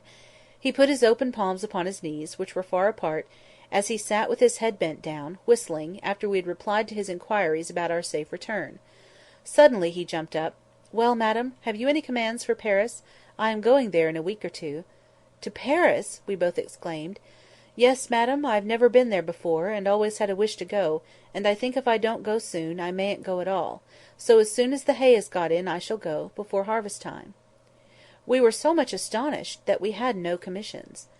Just as he was going out of the room he turned back with his favourite exclamation, "God bless my soul, madam, but I nearly forgot half my errand. Here are the poems for you admired so much the other evening at my house." He tugged away at a parcel in his coat pocket. "Good-bye, miss," and he "Good-bye, Matty, take care of yourself," and he was gone. But he had given her a book, and he had called her Matty, just as he used to do 30 years ago. "I wish he would not go to Paris," said Miss Matilda anxiously. "I don't believe frogs will agree with him. He used to have to be very careful with what he ate, which was curious in so strong-looking a young man." Soon after this I took my leave, giving many an injunction to Martha to look after her mistress, and to let me know if she thought that Miss Matilda was not so well, in which case I would volunteer a visit to my old friend, without noticing Martha's intelligence to her. Accordingly I received a line or two from Martha every now and then, and about November I had a note to say her mistress was very low and sadly off her food, and the account made me so uneasy, that although Martha did not decidedly summon me, I packed up my things and went. I received a warm welcome, in spite of the little flurry produced by my impromptu visit, for I had only been able to give a day's notice. Miss Matilda looked miserably ill, and I prepared to comfort and cosset her. I went down to have a private talk with Martha. "How long has your mistress been so poorly?" I asked, as I stood by the kitchen fire. "Well, I think it's better than a fortnight it is. I know it was one Tuesday, after Miss Pole had been, that she went into this moping way. I thought she was tired, and it would go off with a night's rest, but no, she has gone on and on ever since, till I thought it my duty to write to you, ma'am." "You did quite right, Martha. It is a comfort to think she has so faithful a servant about her. And I hope you find your place comfortable?" "Well, ma'am, missus is very kind, and there's plenty to eat and drink, and no more work but what I can do easily, but—" Martha hesitated. "But what, Martha?" "Why, it seems so hard of missus not to let me have any followers. There's such lots of young fellows in the town, and many a one has offered to keep company with me, and I may never be in such a likely place again, and it's wasting an opportunity. Many a girl as I know would have 'em unbeknownst to missus, but I've given my word, and I'll stick to it, or else this is just the house for missus never to be the wiser, if they did come, and it's such a capable kitchen, there's such dark corners in it, I'd be bound to hide any one. I counted up last Sunday night, for I'll not deny I was crying because I had to shut the door in Jem Hearn's face, and he's a steady young man, fit for any girl, only I had given missus my word. Martha was all but crying again, and I had little comfort to give her, for I knew, from old experience, of the horror with which both the Miss Jenkynses looked upon "followers," and in Miss Matty's present nervous state this dread was not likely to be lessened. I went to see Miss Pole the next day, and took her completely by surprise, for she had not been to see Miss Matilda for 2 days. And now I must go back with you, my dear, for I promised to let her know how Thomas Holbrook went on, and I'm sorry to say his housekeeper has sent me word to-day that he hasn't long to live. Poor Thomas! That journey to Paris was quite too much for him. His housekeeper says he has hardly ever been round his fields since, but just sits with his hands on his knees in the counting-house, not reading or anything, but only saying what a wonderful city Paris was. Paris has much to answer for if it's killed my cousin Thomas, for a better man never lived. "Does Miss Matilda know of his illness?" asked I, a new light as to the cause of her indisposition dawning upon me. "Dear! To be sure, yes. Has she not told you? I let her know a fortnight ago or more, when I first heard of it. How odd she shouldn't have told you!" Not at all, I thought, but I did not say anything. I felt almost guilty of having spied too curiously into that tender heart, and I was not going to speak of its secrets, hidden, Miss Matty believed, from all the world. I ushered Miss Pole into Miss Matilda's little drawing-room, and then left them alone. But I was not surprised when Martha came to my bedroom door, to ask me to go down to dinner alone, for that Missus had one of her bad headaches. She came into the drawing-room at tea-time, but it was evidently an effort to her, and as if to make up for some reproachful feeling against her late sister, Miss Jenkyns, which had been troubling her all the afternoon, and for which she now felt penitent, she kept telling me how good and how clever Deborah was in her youth, and how she used to settle what gowns they were to wear at all the parties, faint ghostly ideas of grim parties, far away in the distance, when Miss Matty and Miss Pole were young, and how Deborah and her mother had started the benefit society for the poor, and taught girls cooking and plain sewing, and how Deborah had once danced with a lord, and how she used to visit Sir Peter Arley's, and tried to remodel the quiet rectory establishment on the plans of Arley Hall, where they kept 30 servants, and how she had nursed Miss Matty through a long, long illness, of which I had never heard before, but which I now dated in my own mind as following the dismissal of the suit of Mr Holbrook.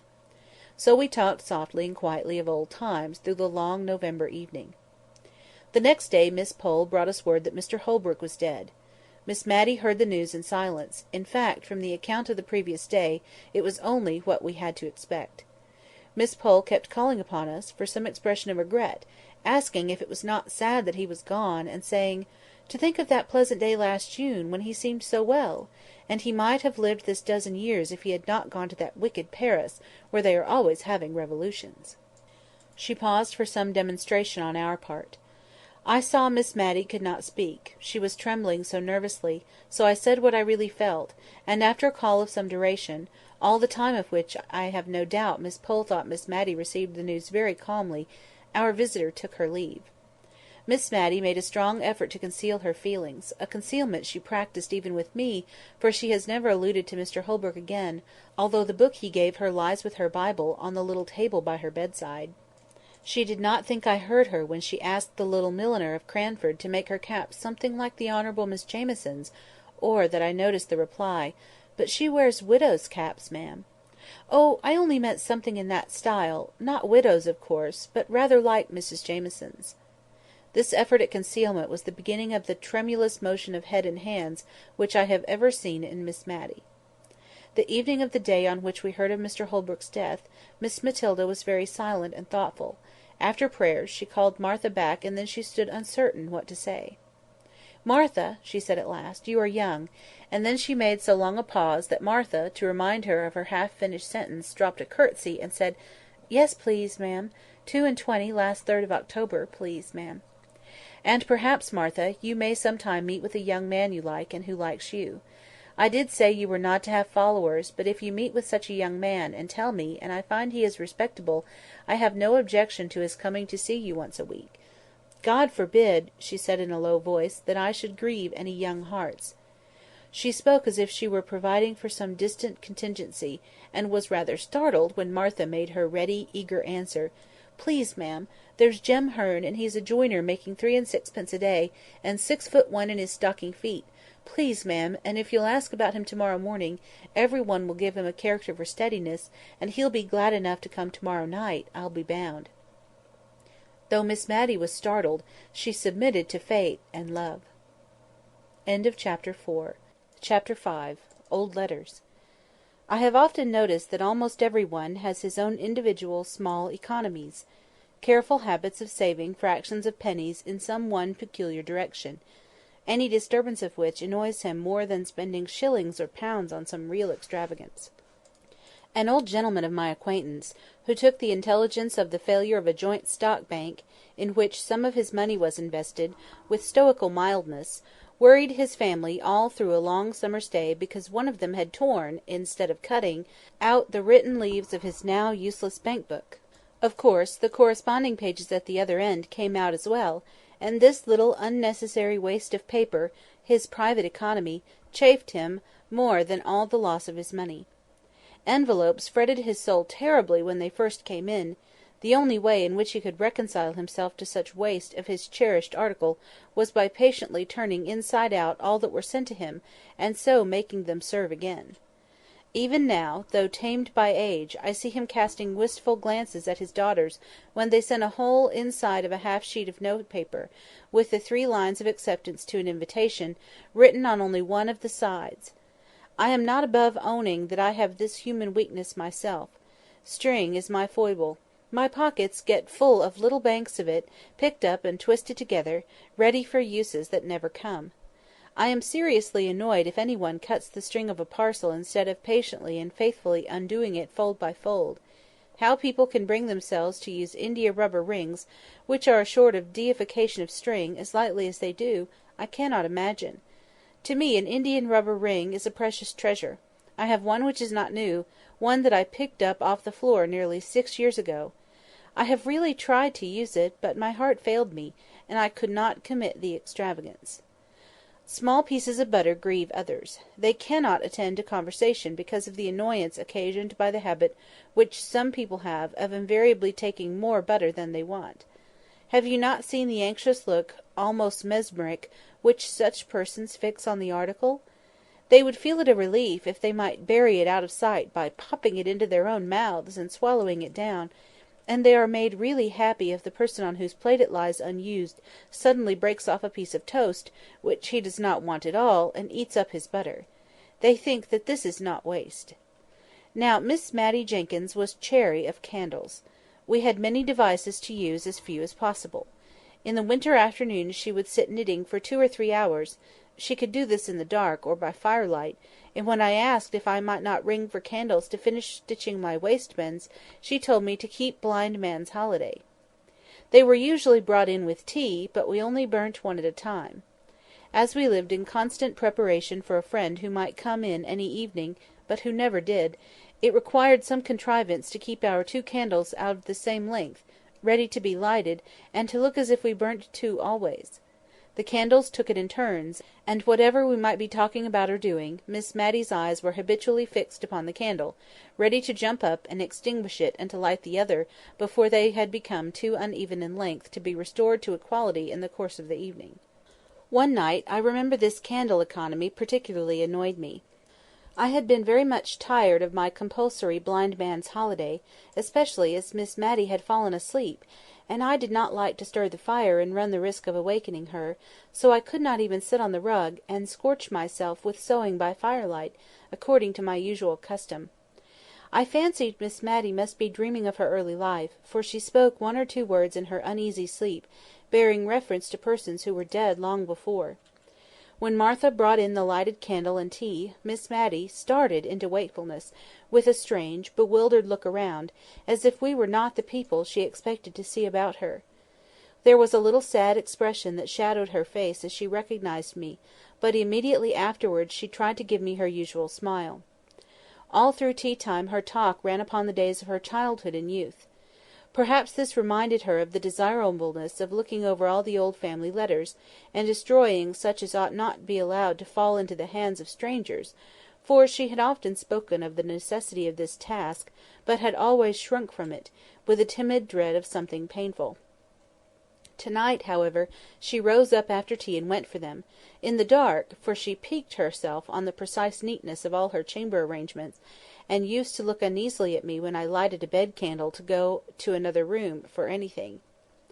When she returned there was a faint, pleasant smell of Tonquin beans in the room.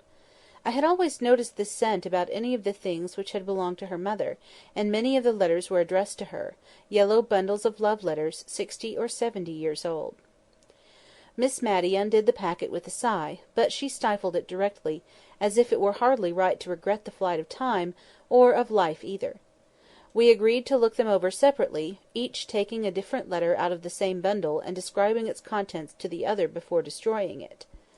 I never knew what sad work the reading of old letters was before that evening, though I could hardly tell why. The letters were as happy as letters could be; at least those early letters were.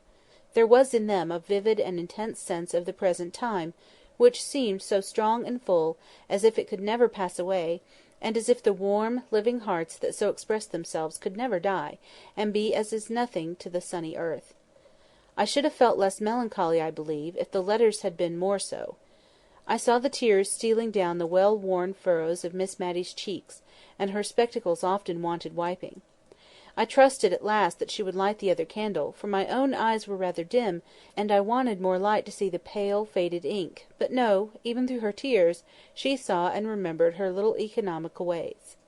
The earliest set of letters were 2 bundles tied together, and ticketed, in Miss Jenkyns's handwriting, "Letters interchanged between my ever-honoured father and my dearly beloved mother, prior to their marriage, in July 1774.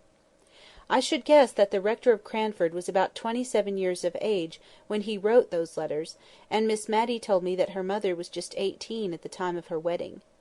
With my idea of the rector derived from a picture in the dining-room, stiff and stately, in a huge full-bottomed wig, with gown, cassock, and bands, and his hand upon a copy of the only sermon he ever published, it was strange to read these letters.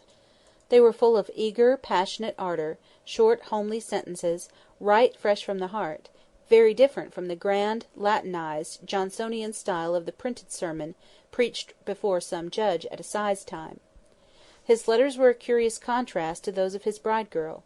She was evidently rather annoyed at his demands upon her for expressions of love, and could not quite understand what he meant by repeating the same thing over and over in so many different ways; but what she was quite clear about was a longing for a white paduasoy, whatever that might be, and 6 or 7 letters were principally occupied in asking her lover to use his influence with her parents, who evidently kept her in good order, to obtain this or that article of dress, more especially the white paduasoy. He cared nothing how she was dressed; she was always lovely enough for him, as he took pains to assure her, when she begged him to express in his answers a predilection for particular pieces of finery, in order that she might show what he said to her parents. But at length he seemed to find out that she would not be married till she had a trousseau to her mind, and then he sent her a letter, which had evidently accompanied a whole box full of finery, and in which he requested that she might be dressed in everything her heart desired.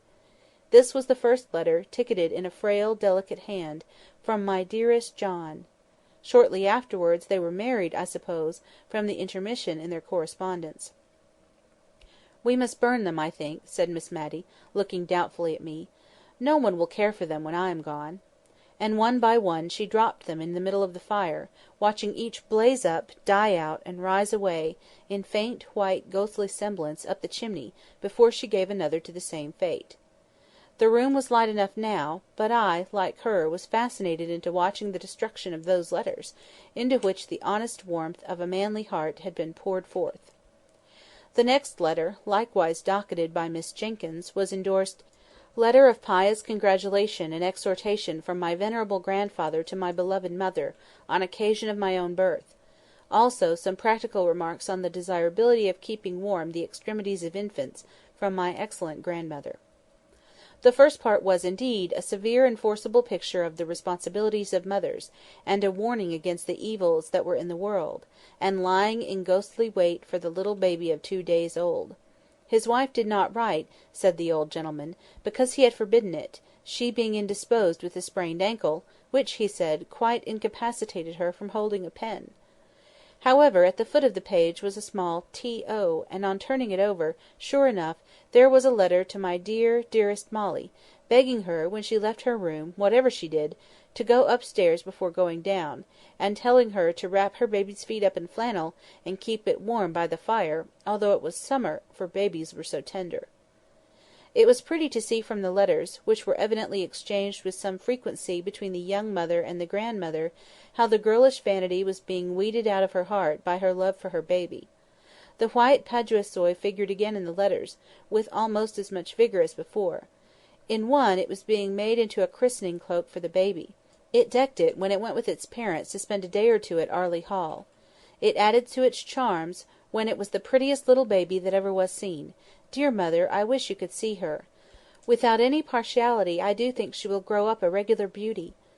I thought of Miss Jenkyns, grey, withered, and wrinkled, and I wondered if her mother had known her in the courts of heaven, and then I knew that she had, and that they stood there in angelic guise. There was a great gap before any of the rector's letters appeared, and then his wife had changed her mode of her endorsement. It was no longer from "My dearest John," it was from "My honoured husband." The letters were written on the occasion of the publication of the same sermon which was represented in the picture. The preaching before "My Lord Judge" and publishing by request was evidently the culminating point, the event of his life. It had been necessary for him to go up to London to superintend it through the press. Many friends had to be called upon and consulted before he could decide on any printer fit for so onerous a task, and at length it was arranged that J. and J. Rivingtons were to have the honourable responsibility. The worthy rector seemed to be strung up by the occasion to a high literary pitch, for he could hardly write a letter to his wife without cropping out into Latin.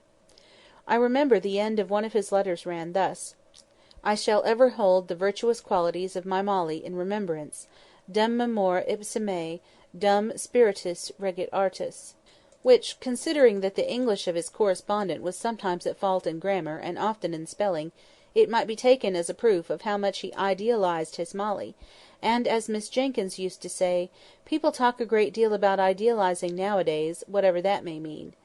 But this was nothing to a fit of writing classical poetry which soon seized him, in which his Molly figured away as Maria. The letter containing the Carmen was endorsed by her, "Hebrew verses sent to me by my honoured husband.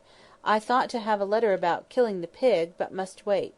Mem to send the poetry to Sir Peter Arley, as my husband desires." And in a postscriptum note in his handwriting it was stated that the ode had appeared in the Gentleman's Magazine, December 1782. Her letters back to her husband, treasured as fondly by him as if they had been M.T. Ciceronis Epistolae, were more satisfactory to an absent husband and father than his could ever have been to her.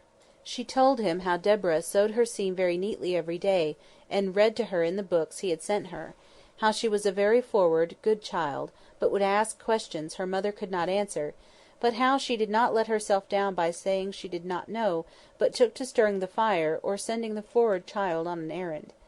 Matty was now the mother's darling, and promised, like her sister at her age, to be a great beauty.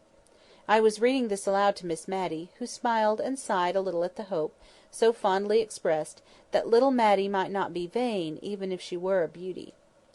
"I had very pretty hair, my dear," said Miss Matilda, "and not a bad mouth." And I saw her soon afterwards adjust her cap and draw herself up. But to return to Miss Jenkyns's letters. She told her husband about the poor in the parish, what homely domestic medicines she had administered, what kitchen physic she had sent. She had evidently held his displeasure as a rod in pickle over the heads of the ne'er-do-wells. She asked for his directions about the cows and pigs, and did not always obtain them, as I have shown before. The kind old grandmother was dead when a little boy was born, soon after the publication of the sermon; but there was another letter of exhortation from the grandfather, more stringent and admonitory than ever, now that there was a boy to be guarded from the snares of the world. He described all the various sins into which men might fall, until I wondered how any man might ever come to a natural death. The gallows seemed as if it must have been the termination of the lives of most of the grandfather's friends and acquaintance, and I was not surprised at the way in which he spoke of this life being a vale of tears. It seemed curious that I should never have heard of this brother before, but I concluded that he had died young, or else surely his name would have been alluded to by his sisters. By and by we came to packets of Miss Jenkyns's letters. These Miss Matty did regret to burn. She said all the others had been only interesting to those who loved the writers, and that it seemed as if it would have hurt her to allow them to fall into the hands of strangers who had not known her dear mother, and how good she was, although she did not always spell quite in the modern fashion. But Deborah's letters were so very superior. Anyone might profit by reading them. It was a long time since she had read Mrs. Chapone, but she knew she used to think that Deborah could have said the same things quite as well; and as for Mrs. Carter, people thought a deal of her letters, just because she had written Epictetus, but she was quite sure Deborah would never have made use of such a common expression as "I canna be fashed." Miss Matty did grudge burning these letters, it was evident. She would not let them be carelessly passed over with any quiet reading, and skipping to myself. She took them from me, and even lighted the second candle in order to read them aloud with a proper emphasis, and without stumbling over the big words. Oh dear, how I wanted facts instead of reflections, before those letters were concluded! They lasted us 2 nights, and I won't deny that I made the use of the time to think of many other things, and yet I was always at my post at the end of each sentence. The rector's letters, and those of his wife and mother-in-law, had all been tolerably short and pithy, written in a straight hand, with the lines very close together. Sometimes the whole letter was contained on a mere scrap of paper. The paper was very yellow, and the ink very brown. Some of the sheets were, as Miss Matty made me observe, the old original post, with the stamp in the corner representing a post-boy riding for life and twanging his horn. The letters of Mrs. Jenkyns and her mother were fastened with a great red wound wafer, for it was before Mrs. Edgeworth's patronage had banished wafers from polite society. It was evident, from the tenor of what was said, that francs were in great request, and were even used as a means of paying debts by needy members of Parliament. The rector sealed his epistles with an immense coat of arms, and showed by the care with which he had performed this ceremony that he expected they should be cut open, not broken by any thoughtless or impatient hand. Now Miss Jenkyns's letters were of a later date, in form and writing. She wrote on the square sheet which we have learned to call old-fashioned. Her hand was admirably calculated, together with her use of many-syllabled words, to fill up a sheet, and then came the pride and delight of crossing. Poor Miss Matty got sadly puzzled with this, for the words gathered size like snowballs, and towards the end of her letter Miss Jenkyns used to become quite sesquipedalian. In one to her father, slightly theological and controversial in its tone, she had spoken of Herod, Tetrarch of Idumea. Miss Matty read it Herod, Petrarch of Eretria, and was just as well pleased as if she had been right. I can't quite remember the date, but I think it was in 1805 that Miss Jenkyns wrote the longest series of letters, on occasion of her absence on a visit to some friends near Newcastle upon Tyne. These friends were intimate with the commandant of the garrison there, and heard from him of all the preparations that were being made to repel the invasion of Bonaparte, which some people imagined might take place at the mouth of the Tyne. Miss Jenkyns was evidently very much alarmed, and the first part of her letters was often written in pretty intelligible English, conveying particulars of the preparations which were made in the family with whom she was residing against the dreaded event, the bundles of clothes that were packed up ready for a flight to Alston Moor, a wild, hilly piece of ground between Northumberland and Cumberland, the signal that was to be given for this flight, and for the simultaneous turning out of the volunteers under arms, which said signal was to consist, if I remember rightly, in ringing the church bells in a particular and ominous manner. One day, when Miss Jenkyns and her hosts were at a dinner-party in Newcastle, this warning summons was actually given, not a very wise proceeding, if there be any truth in the moral attached to the fable of the boy and the wolf, but so it was, and Miss Jenkyns, hardly recovered from her fright, wrote the next day to describe the sound, the breathless shock, the hurry and alarm, and then, taking breath, she added, "How trivial, my dear father, do all our apprehensions of the last evening appear, at the present moment, to calm and inquiring minds." And here Miss Matty broke in, "But indeed, my dear, they were not at all trivial or trifling at the time. I know I used to wake up in the night many a time, and think I heard the tramp of the French entering Cranford. Many people talked of hiding themselves in the salt mines, and meat would have kept capitally down there, only perhaps we should have been thirsty. And my father preached a whole set of sermons on the occasion, one set in the mornings, all about David and Goliath, to spirit up the people to fight with spades or bricks, if need were, and the other set in the afternoons, proving that Napoleon, that was another name for Bony, as we used to call him, was all the same as an Apion or Abaddon. I remember my father rather thought he should be asked to print this last set, but the parish had, perhaps, had enough of them with hearing. Peter Marmaduke Arley Jenkyns, poor Peter, as Miss Matty began to call him, was at school at Shrewsbury by this time. The rector took up his pen, and rubbed up his Latin once more, to correspond with his boy. It was very clear that the lads were what are called show letters. They were of a highly mental description, giving an account of his studies, and his intellectual hopes of various kinds, with an occasional quotation from the classics; but now and then the animal nature broke out in such a little sentence as this, evidently written in a trembling hurry, after the letter had been inspected: "Mother dear, do send me a cake, and put plenty of citron in." The mother dear probably answered her boy in the form of cakes and goody, for there were none of her letters among this set, but a whole collection of the rector's, to whom the Latin in his boy's letters was like a trumpet call to the old war-horse. I do not know much about Latin, certainly, and it is perhaps an ornamental language, but not very useful, I think, at least to judge from the bits I remember out of the rector's letters. One was, "You have not got that town in your map of Ireland, but bonus Bernardus non vidit omnia, as the Proverbia say." Presently it became very evident that poor Peter got himself into many scrapes. There were letters of stilted penitence to his father, for some wrong-doing, and among them all was a badly written, badly sealed, badly directed, blotted note: "My dear, dear, dear, dearest mother, I will be a better boy, I will indeed, but don't please be ill for me. I'm not worth it, but I will be good, darling mother." Miss Matty could not speak for crying, after she had read this note. She gave it to me in silence, and then got up and took it to her sacred recesses in her own room, for fear, by any chance, it might get burnt. "Poor Peter," she said, "he was always in such scrapes, he was too easy. They led him wrong, and they left him in the lurch, but he was too fond of mischief, he could never resist a joke. Poor Peter." Chapter 6. Poor Peter. Poor Peter's career lay before him rather pleasantly mapped out by kind friends, but bonus Bernardus non vidit omnia in his map too. He was to win honours at the Shrewsbury school, and carry them thick to Cambridge, and after that a living awaited him, the gift of his godfather, Sir Peter Arley.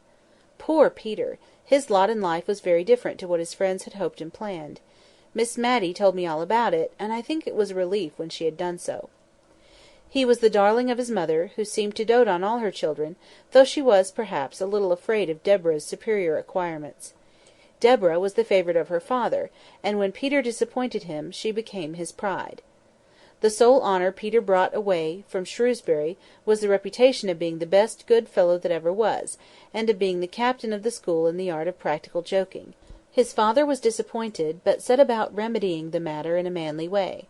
He could not afford to send Peter to read with any tutor, but he could read with him himself, and Miss Matty told me much of the awful preparations in the way of dictionaries and lexicons that were made in her father's study the morning Peter began. "My poor mother," said she, "I remember how she used to stand in the hall, just near enough the study door, to catch the tone of my father's voice. I could tell in a moment if all was going right, by her face. And it did go right, for a long time." "What went wrong at last?" I said. "That tiresome Latin, I daresay." "No, it was not the Latin. Peter was in high favour with my father, for he worked up well for him.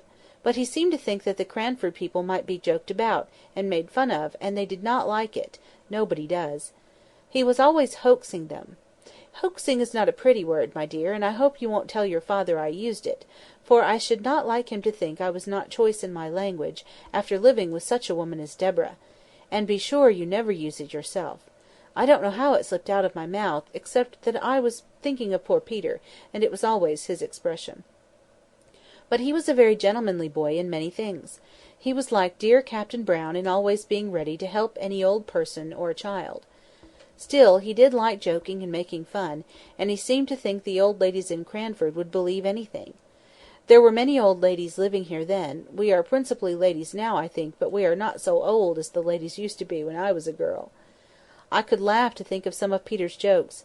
No, my dear, I won't tell you them, because they might not shock you as they ought to, and they were very shocking. He even took in my father once, by dressing himself up as a lady that was passing through the town and wished to see the rector of Cranford, who had published that admirable assize sermon. Peter said he was awfully frightened himself when he saw how my father took it all in, and even offered to copy out all his Napoleon Bonaparte sermons for him, I mean. No, her, for Peter was a lady then. He told me he was more terrified than he ever was before, all the time my father was speaking. He did not think my father would have believed him, and yet if he had not, it would have been a sad thing for Peter. As he was none so glad of it, for my father kept him hard at work copying out all those 12 Bonaparte sermons for the lady. That was for Peter himself, you know. He was the lady. And once, when he wanted to go fishing, Peter said, "Confound the woman!" Very bad language, my dear, but Peter was not always so guarded as he should have been. My father was so angry with him, it nearly frightened me out of my wits, and yet I could hardly keep from laughing at the little curtsies Peter kept making, quite slyly, whenever my father spoke of the lady's excellent taste and sound discrimination. "Did Miss Jenkyns know of these tricks?" said I. "Oh, no! Deborah would have been much too shocked. No, no one knew but me. I wish I had known of Peter's plans, but sometimes he did not tell me. He used to say the old ladies in the town wanted something to talk about, but I don't think they did. They had the St. James's Chronicle 3 times a week, just as we have now, and we have plenty to say, and I remember the clacking noise there always was when some of the ladies got together. But probably schoolboys talk more than ladies. At last there was a terrible sad thing happened. Miss Matty got up, went to the door, and opened it. No one was there. She rang the bell for Martha, and when Martha came, her mistress told her to go for eggs to a farm at the other end of the town.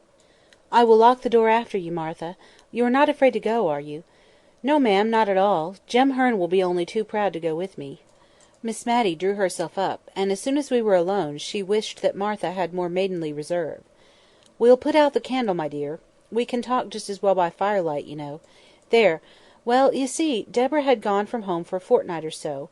It was a very still, quiet day, I remember, overhead, and the lilacs were all in flower, so I suppose it was spring. My father had gone out to see some sick people in the parish. I recollect seeing him leave the house with his wig and shovel hat and cane. What possessed our poor Peter I don't know. He had the sweetest temper, and yet he always seemed to like to plague Deborah. She never laughed at his jokes, and thought him ungenteel, and not careful enough about improving his mind, and that vexed him. Well, he went to her room, it seems, and dressed himself in her old gown and shawl and bonnet, just the things she used to wear in Cranford, and was known by everywhere, and he made the pillow into a little— You are sure you locked the door, my dear? For I should not like anyone to hear— into a little baby, with long white clothes. It was only, as he told me afterwards, to make something to talk about in the town. He never thought of it as affecting Deborah. And he went and walked up and down in the Filbert walk, just half hidden by the rails, and half seen, and he cuddled his pillow, just like a baby, and talked to it all the nonsense people do. Oh dear! And my father came stepping stately up the street, as he always did, and what should he see but a little black crowd of people, I daresay as many as 20, all peeping through his garden rails. So he thought at first they were only looking at a new rhododendron that was in full bloom, and that he was very proud of, and he walked slower, that they might have more time to admire. And he wondered if he could make out a sermon from the occasion, and thought perhaps there was some relation between the rhododendrons and the lilies of the field. My poor father! When he came nearer, he began to wonder that they did not see him, but their heads were all so close together, peeping and peeping. My father was amongst them, meaning, he said, to ask them to walk into the garden with him and admire the beautiful vegetable production, when, oh, my dear, I tremble to think of it, he looked through the rails himself, and saw—I don't know what he thought he saw, but old Clare told me his face went quite grey-white with anger, and his eyes blazed out under his frowning black brows, and he spoke out, oh, so terribly, and bade them all stop where they were, not one of them to go, not one of them to stir a step, and swift as light he was in at the garden door, and down the Filbert walk, and seized hold of poor Peter and tore his clothes off his back, bonnet, shawl, gown, and all, and threw the pillow among the people over the railings, and then he was very, very angry indeed, and before all the people he lifted up his cane and flogged Peter. My dear, that boy's trick on that sunny day, when all seemed going straight and well, broke my mother's heart and changed my father for life. It did, indeed. Old Clare said Peter looked as white as my father, and stood as still as a statue to be flogged, and my father struck hard. When my father stopped to take breath, Peter said, "Have you done enough, sir?" quite hoarsely, and still standing quite quiet. I don't know what my father said, or if he said anything. But old Clare said, Peter turned to where the people outside the railing were, and made them a low bow, as grand and grave as any gentleman, and then walked slowly into the house. I was in the store-room, helping my mother to make cowslip wine. I cannot abide the wine now, nor the scent of the flowers; they turn me sick and faint, as they did that day, when Peter came in, looking as haughty as any man, indeed, looking like a man, not like a boy. "Mother," he said, "I am come to say, God bless you for ever." I saw his lips quiver as he spoke, and I think he durst not say anything more loving, for the purpose that was in his heart. She looked at him rather frightened and wondering, and asked him what was to do. He did not smile or speak, but put his arms around her and kissed her as if he did not know how to leave off, and before she could speak again he was gone. We talked it over, and could not understand it, and she bade me to go and seek my father, and ask what it was all about. I found him walking up and down, looking very highly displeased. "Tell your mother I have flogged Peter, and that he richly deserved it." I durst not ask any more questions. When I told my mother, she sat down, quite faint, for a minute. I remember a few days after, I saw the poor, withered cowslip flowers thrown out into the leaf-heap, to decay there and die. There was no making of cowslip wine that year at the rectory, nor, indeed, ever after. Presently my mother went to my father. I know I thought of Queen Esther and King Ahasuerus, for my mother was very pretty and delicate-looking, and my father looked as terrible as King Ahasuerus. Some time after they came out together, and then my mother told me what had happened, and that she was going up to Peter's room at my father's desire, though she was not to tell Peter this, to talk the matter over with him. But no Peter was there. We looked over the house; no Peter was there. Even my father, who had not liked to join in the search at first, helped us before long. The rectory was a very old house, steps up into a room, steps down into a room, all through. At first my mother went calling low and soft, as if to reassure the poor boy. "Peter, Peter, dear, it's only me." But by and by, as the servants came back from the errands my father had sent them, in different directions, to find where Peter was, as we found he was not in the garden, nor the hayloft, nor anywhere about, my mother's cry grew louder and wilder, "Peter, Peter, my darling, where are you?" For then she felt and understood that that long kiss meant some sad kind of good-bye. The afternoon went on, my mother never resting, but seeking again and again in every possible place that had been looked into 20 times before, nay, that she had looked into over and over again herself. My father sat with his head in his hands, not speaking except when his messengers came in, bringing no tidings. Then he lifted up his face, so strong and sad, and told them to go again in some new direction. My mother kept passing from room to room, in and out of the house, and moving noiselessly, but never ceasing. Neither she nor my father durst leave the house, which was the meeting-place for all the messengers. At last, and it was nearly dark, my father rose up. He took hold of my mother's arm as she came with wild, sad pace through one door, and quickly towards another. She started at the touch of his hand, for she had forgotten all in the world but Peter. "Molly," he said, "I did not think all this would happen."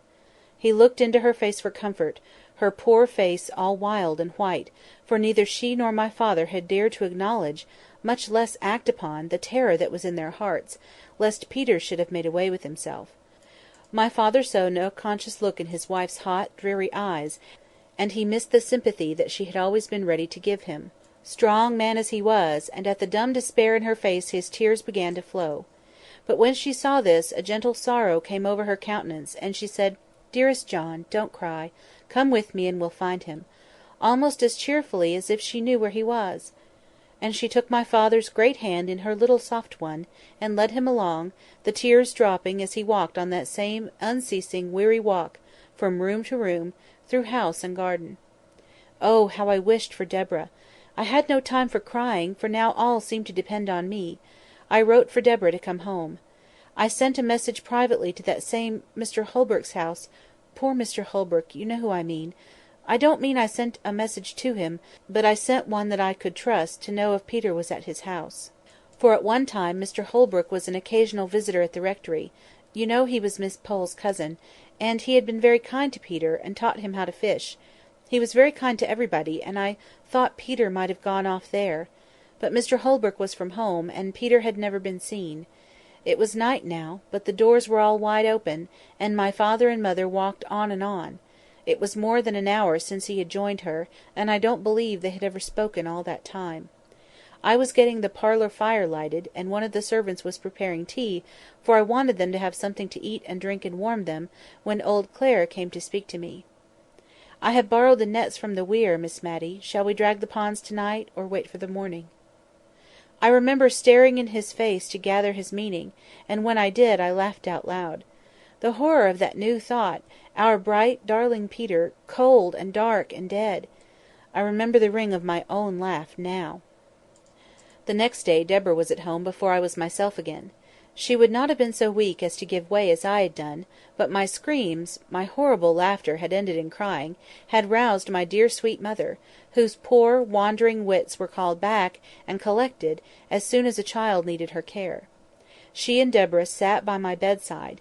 I knew by the looks of each that there had been no news of Peter, no awful ghastly news, which was what I had most dreaded in my dull state between sleeping and waking. The same result of all the searching, that had brought something of the same relief to my mother, to whom I am sure the thought that Peter might even then be hanging dead in some of the familiar home places had caused that never-ending walk of yesterday. Her soft eyes never were the same again after that night. They always had a restless, craving look, as if seeking for what they could not find. Oh, it was an awful time, coming down like a thunderbolt on the still sunny day when the lilacs were all in bloom. "Where was Mr Peter?" said I. "He had made his way to Liverpool, and there was war then, and some of the king's ships lay off the mouth of the Mersey, and they were only too glad to have a fine likely boy such as him, 5'9" he was, come to offer himself. The captain wrote to my father, and Peter wrote to my mother. Stay, those letters will be somewhere here." We lighted the candle, and found the captain's letter and Peter's too. And we also found a little simple begging letter from Mrs Jenkyns to Peter, addressed to him at the house of an old schoolfellow, whither she fancied he might have gone. They had returned it unopened, and unopened it had remained ever since, having been inadvertently put among other letters of that time. This is it. "My dearest Peter, you did not think that we should be so very sorry as we are, I know, or you would never have gone away. You are too good. Your father sits and sighs till my heart aches to hear him. He cannot hold up his head for grief, and yet he only did what he thought was right. Perhaps he has been too severe, and perhaps I have not been kind enough, but God knows how we love you, my dear only boy. Don looks so sorry you are gone. Come back and make us happy, who love you so much. I know you will come back." But Peter did not come back. That spring day was the last time he ever saw his mother's face. The writer of the letter, the last, the only person who had ever seen what was written in it, was dead long ago, and I, a stranger, not born at the time when this occurrence took place, was the one to open it. The captain's letter summoned the father and mother to Liverpool instantly, if they wished to see their boy, and by some of the wild chances of life, the captain's letter had been detained somewhere, somehow.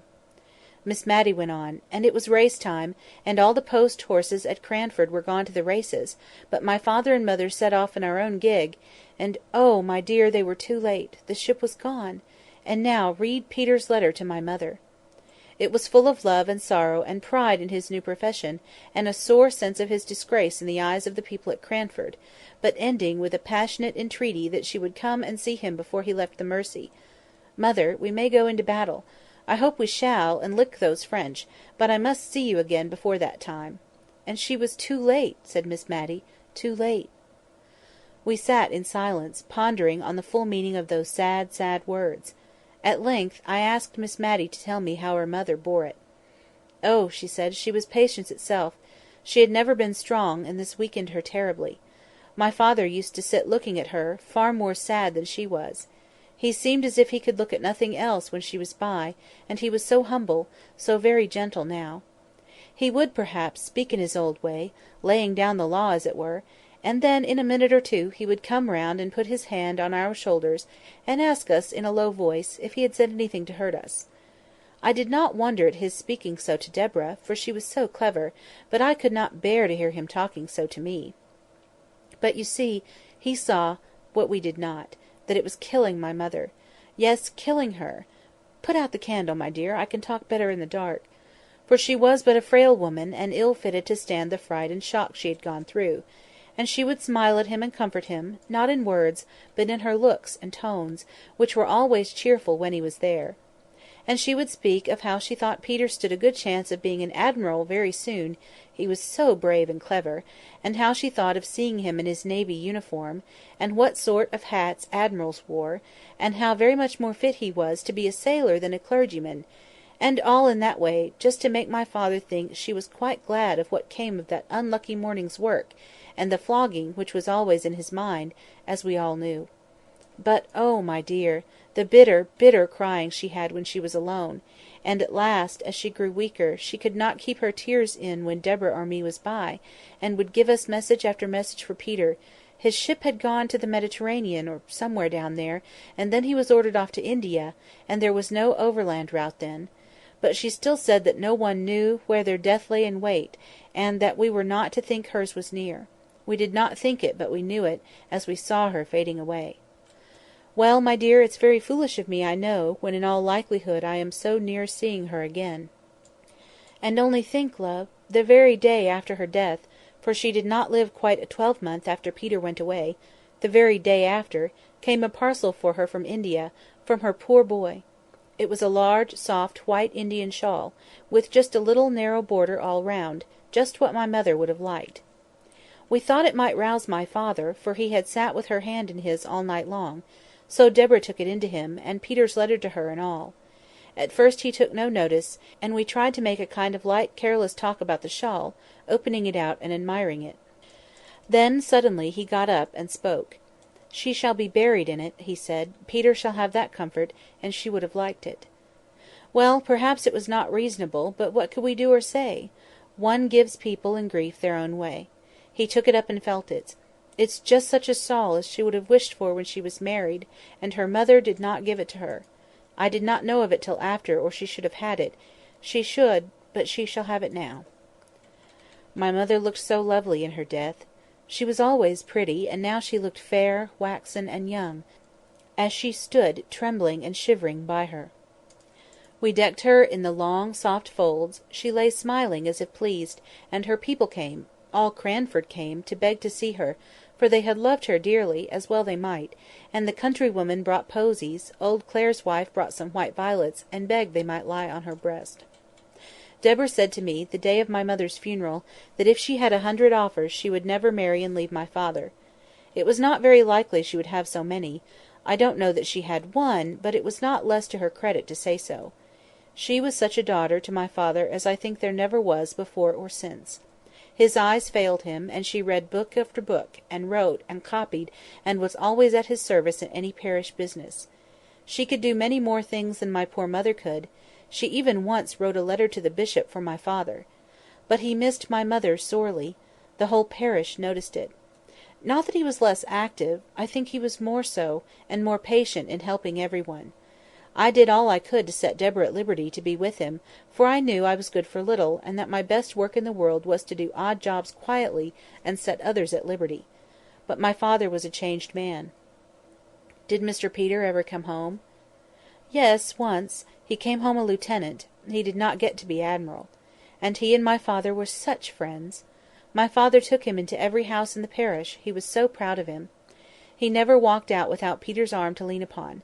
Deborah used to smile, I don't think we ever laughed again after my mother's death, and say she was quite put in a corner. Not but what my father always wanted her, when there was letter-writing or reading to be done, or anything to be settled. And then? Said I, after a pause.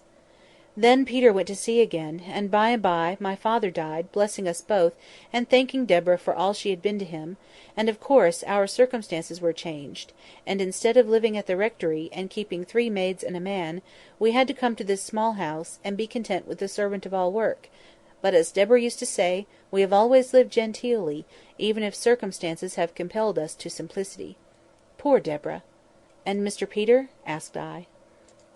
Oh, there was some great war in India. I forget what they call it, and we have never heard of Peter since then.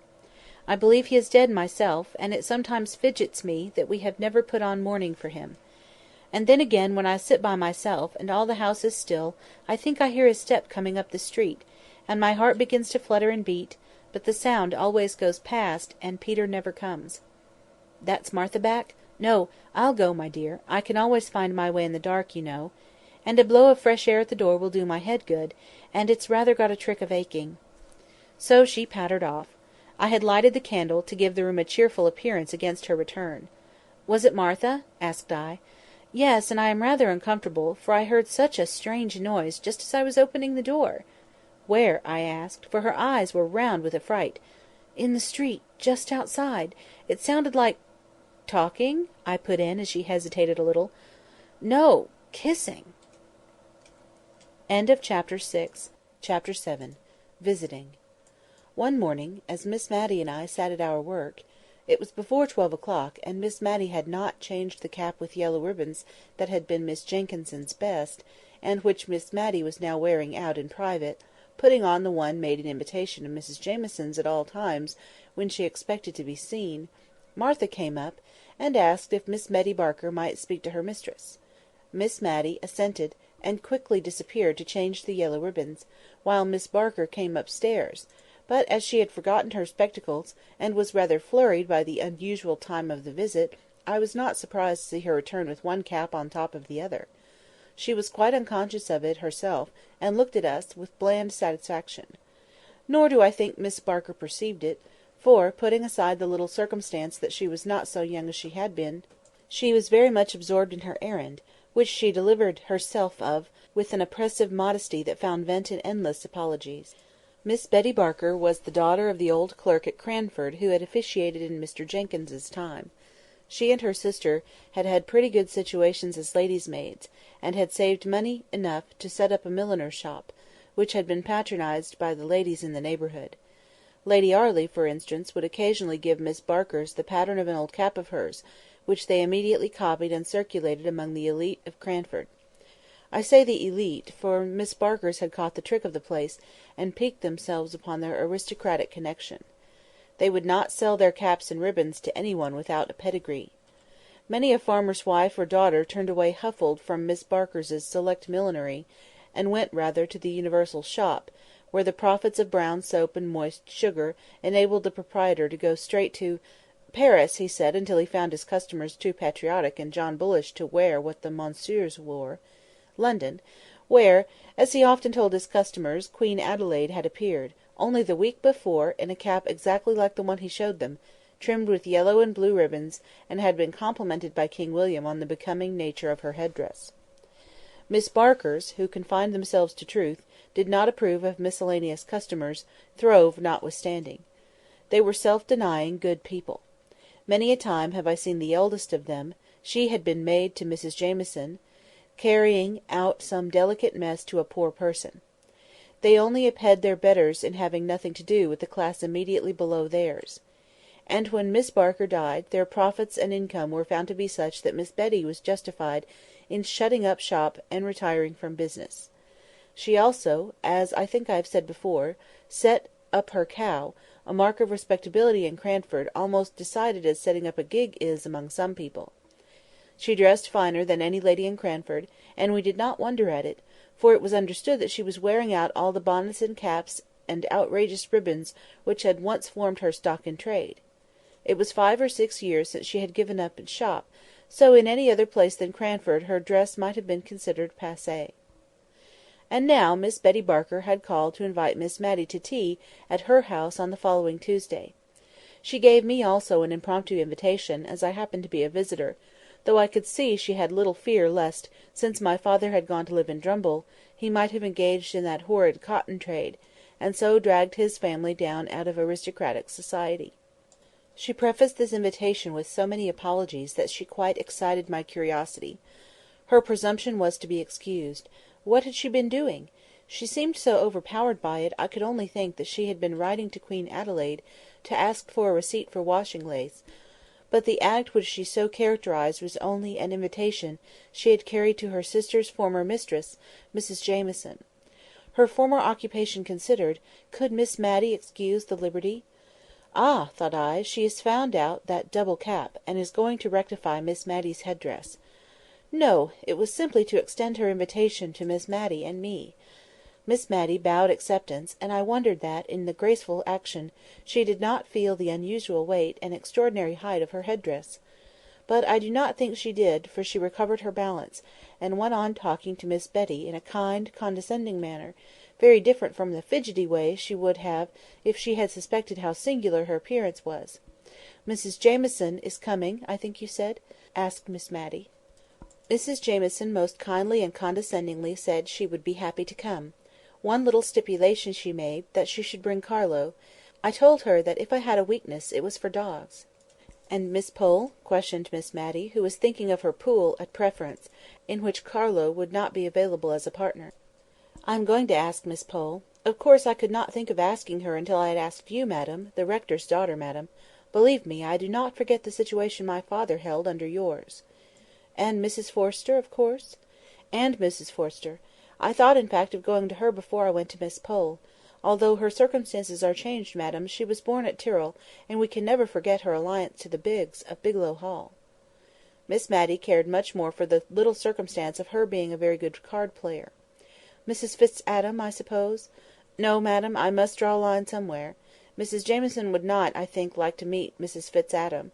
I have the greatest respect for Mrs Fitz-Adam, but I cannot think her fit society for such ladies as Mrs Jamieson and Miss Matilda Jenkyns." Miss Betty Barker bowed low to Miss Matty, and pursed up her mouth. She looked at me with sidelong dignity, as much to say, although a retired milliner, she was no democrat, and understood the difference of ranks. "May I beg you to come as near 6:30 to my little dwelling as possible, Miss Matilda?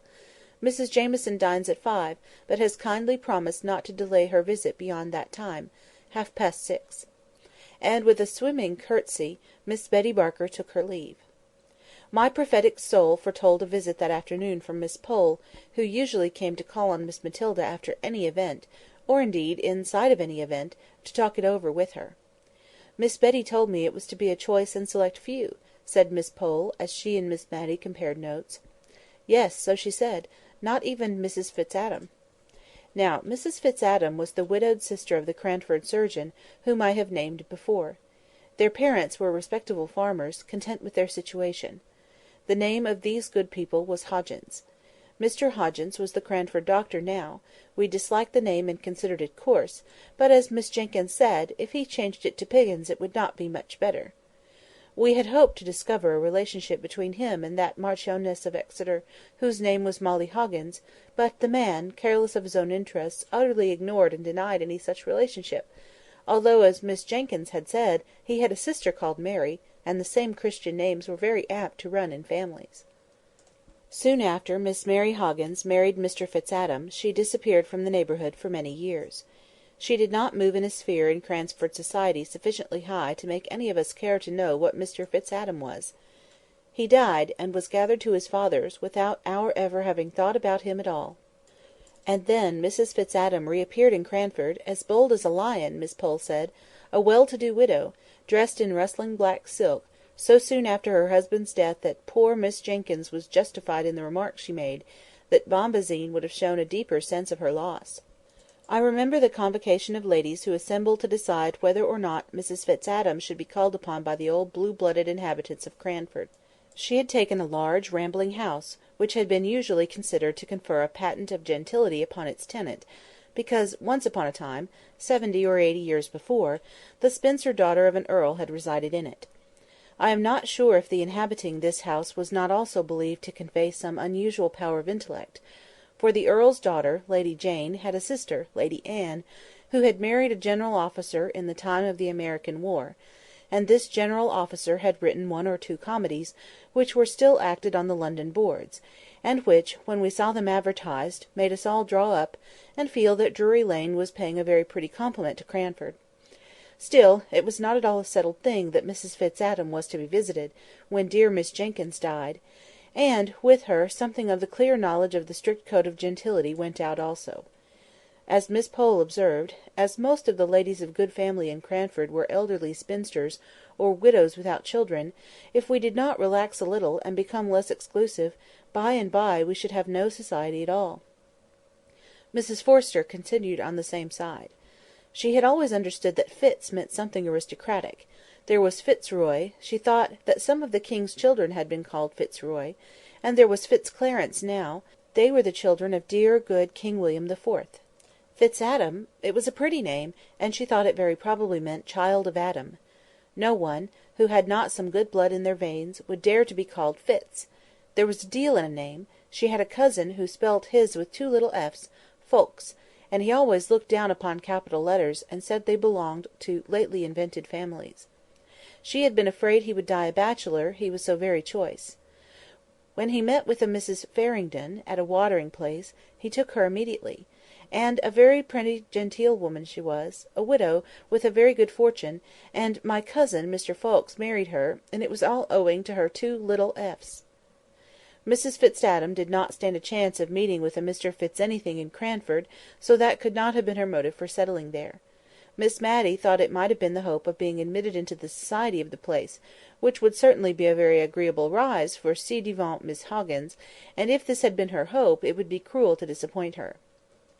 So everybody called upon Mrs. Fitzadam, everybody but Mrs. Jameson, who used to show how honourable she was by never seeing Mrs. Fitzadam when they met at the Cranford parties.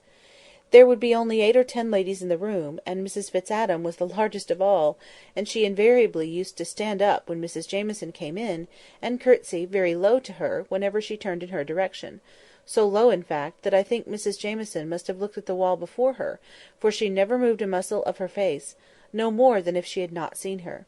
Still, Mrs. Fitzadam persevered. The spring evenings were getting bright and long when 3 or 4 ladies in calashes met at Miss Barker's door. Do you know what a calash is? It is a covering worn over caps, not unlike the heads fastened on old-fashioned gigs, but sometimes it is not quite so large. This kind of headgear always made an awful impression on the children in Cranford, and now 2 or 3 left off their play in the quiet little sunny street, and gathered in wondering silence round Miss Pole, Miss Matty, and myself. We were silent too, so that we could hear loud, suppressed whispers inside Miss Barker's house. "Wait, Peggy, wait till I've run upstairs and washed my hands. When I cough, open the door. I'll not be a minute." And true enough, it was not a minute before we heard a noise, between a sneeze and a crow, on which the door flew open. Behind it stood a round-eyed maiden, aghast at the honourable company of calashes, who marched in without a word. She recovered presence of mind enough to usher us into a small room, which had been the shop, but was now converted into a temporary dressing-room.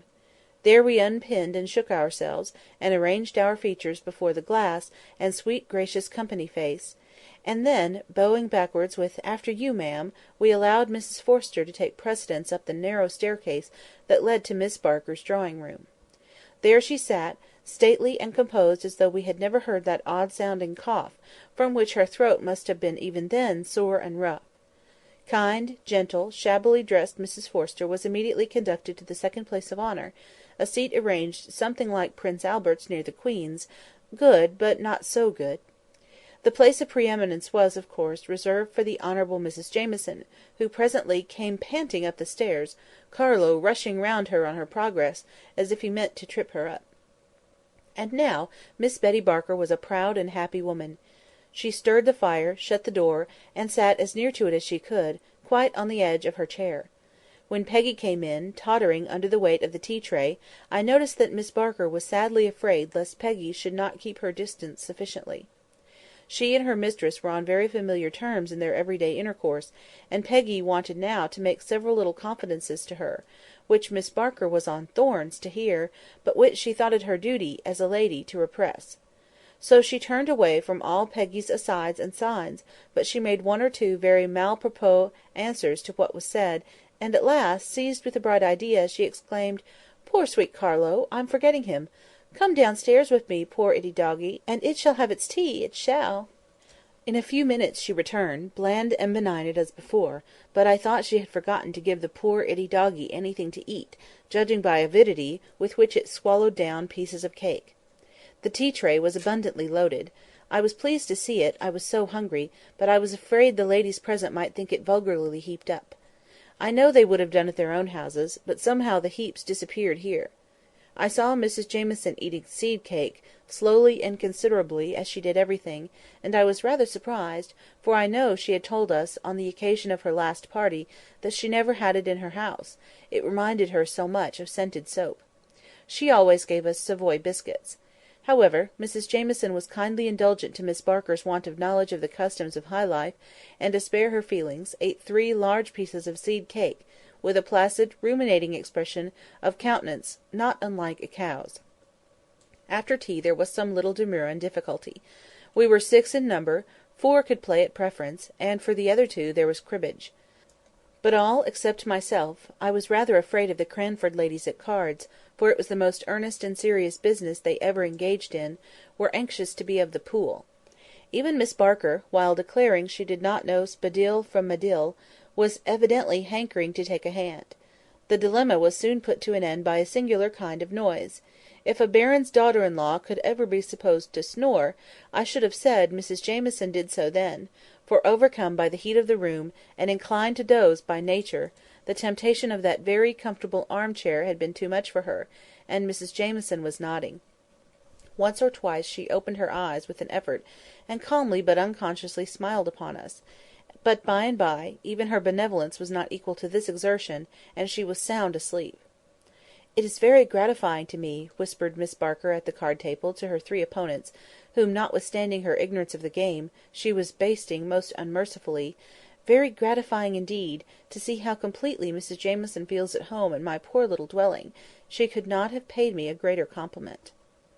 Miss Barker provided me with some literature in the shape of 3 or 4 handsomely bound fashion books 10 or 12 years old, observing, as she put little table and candle for my especial benefit, that she knew young people liked to look at pictures.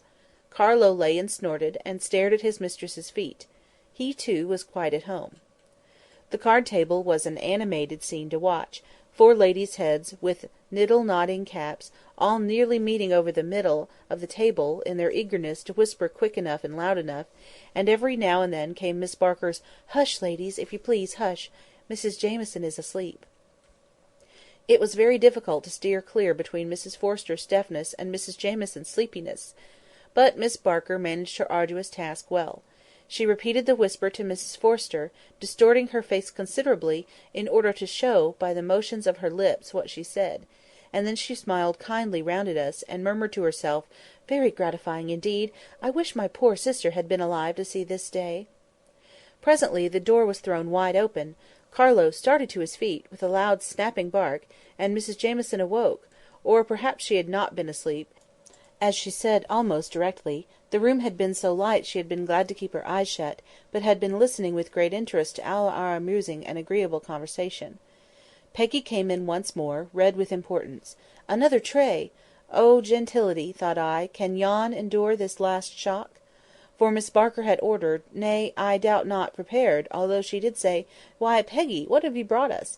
and looked pleasantly surprised at the unexpected pleasure, all sorts of good things for supper, scalloped oysters, potted lobsters, jelly, a dish called little cupids, which was in great favour with the Cranford ladies, although too expensive to be given, except on solemn and state occasions, macaroons sopped in brandy, I should have called it, if I had not known its more refined and classical name. In short, we were evidently to be feasted with all that was sweetest and best, and we thought it better to submit graciously, even at the cost of our gentility, which never ate suppers in general, but which, like most non-supper eaters, was particularly hungry on all special occasions. Miss Barker, in her former sphere, had, I daresay, been made acquainted with the beverage they call cherry brandy. We none of us had ever seen such a thing, and rather shrank back when she offered it to us. "Just a little glass, ladies, after the oysters and lobsters, you know." Shellfish are sometimes thought not very wholesome. We all shook our heads like female mandarins, but at last Mrs Jamieson suffered herself to be persuaded, and we followed her lead. It was not exactly unpalatable, though so hot and strong that we thought ourselves bound to give evidence that we were not accustomed to such things by coughing terribly, almost as strangely as Miss Barker had done, before we were admitted by Peggy. "It's very strong," said Miss Pole, as she put down her empty glass. "I do believe there's spirit in it." "Only a little drop, just necessary to make it keep," said Miss Barker. "You know we put pepper brandy over our preserves to make them keep. I often feel tipsy myself from eating damson tart." I question whether damson tart would have opened Mrs Jamieson's heart as the cherry brandy did, but she told us of a coming event, respecting which she had been quite silent till that moment. "My sister-in-law, Lady Glenmire, is coming to stay with me." There was a chorus of "Indeed!" and then a pause. Each one rapidly reviewed her wardrobe, as to its fitness to appear in the presence of a baron's widow; for, of course, a series of small festivals were always held in Cranford on the arrival of a visitor at any of our friends' houses. We felt pleasantly excited on the present occasion. Not long after this the maids and the lanterns were announced. Mrs Jamieson had the sedan chair, which had squeezed itself into Miss Barker's narrow lobby with some difficulty, and most literally stopped the way. It required some skilful manoeuvring on the part of the old chairmen, shoemakers by day, but when summoned to carry the sedan dressed up in a strange old livery, long grey coats with small capes, coeval with the sedan, and similar to the dress of the class in Hogarth's pictures, to edge and back, and try it again, and finally succeed in carrying their burden out of Miss Barker's front door. Then we heard their quick pit-a-pat along the quiet little street, as we put on our calashes and pinned up our gowns, Miss Barker hovering about us with offers of help, which, if she had not remembered her former occupation and wished us to forget it, would have been much more pressing.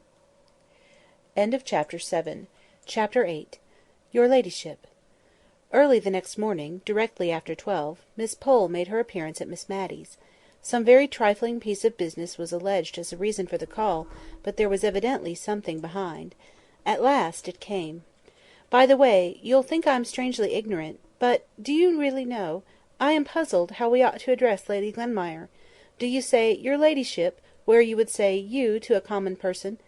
I have been puzzling all morning. Are we to say 'my lady' instead of 'ma'am'? Now, you knew Lady Arley. Will you kindly tell me the most correct way of speaking to the peerage?" Poor Miss Matty! She took off her spectacles and put them on again, but how Lady Arley was addressed she could not remember. "It is so long ago," she said. "Dear, dear, how stupid I am! I don't think I ever saw her more than twice. I know we used to call Sir Peter, Sir Peter, but he came much oftener to see us than Lady Arley did. Deborah would have known in a minute. My lady, your ladyship. It sounds very strange, and as if it was not natural. I never thought of it before, but, now you've named it, I am all in a puzzle." It was very certain Miss Pole would obtain no wise decision from Miss Matty, who got more bewildered every moment, and more perplexed as to etiquette of address. "Well, I really think," said Miss Pole, "I had better go and tell Mrs Forrester about our little difficulty.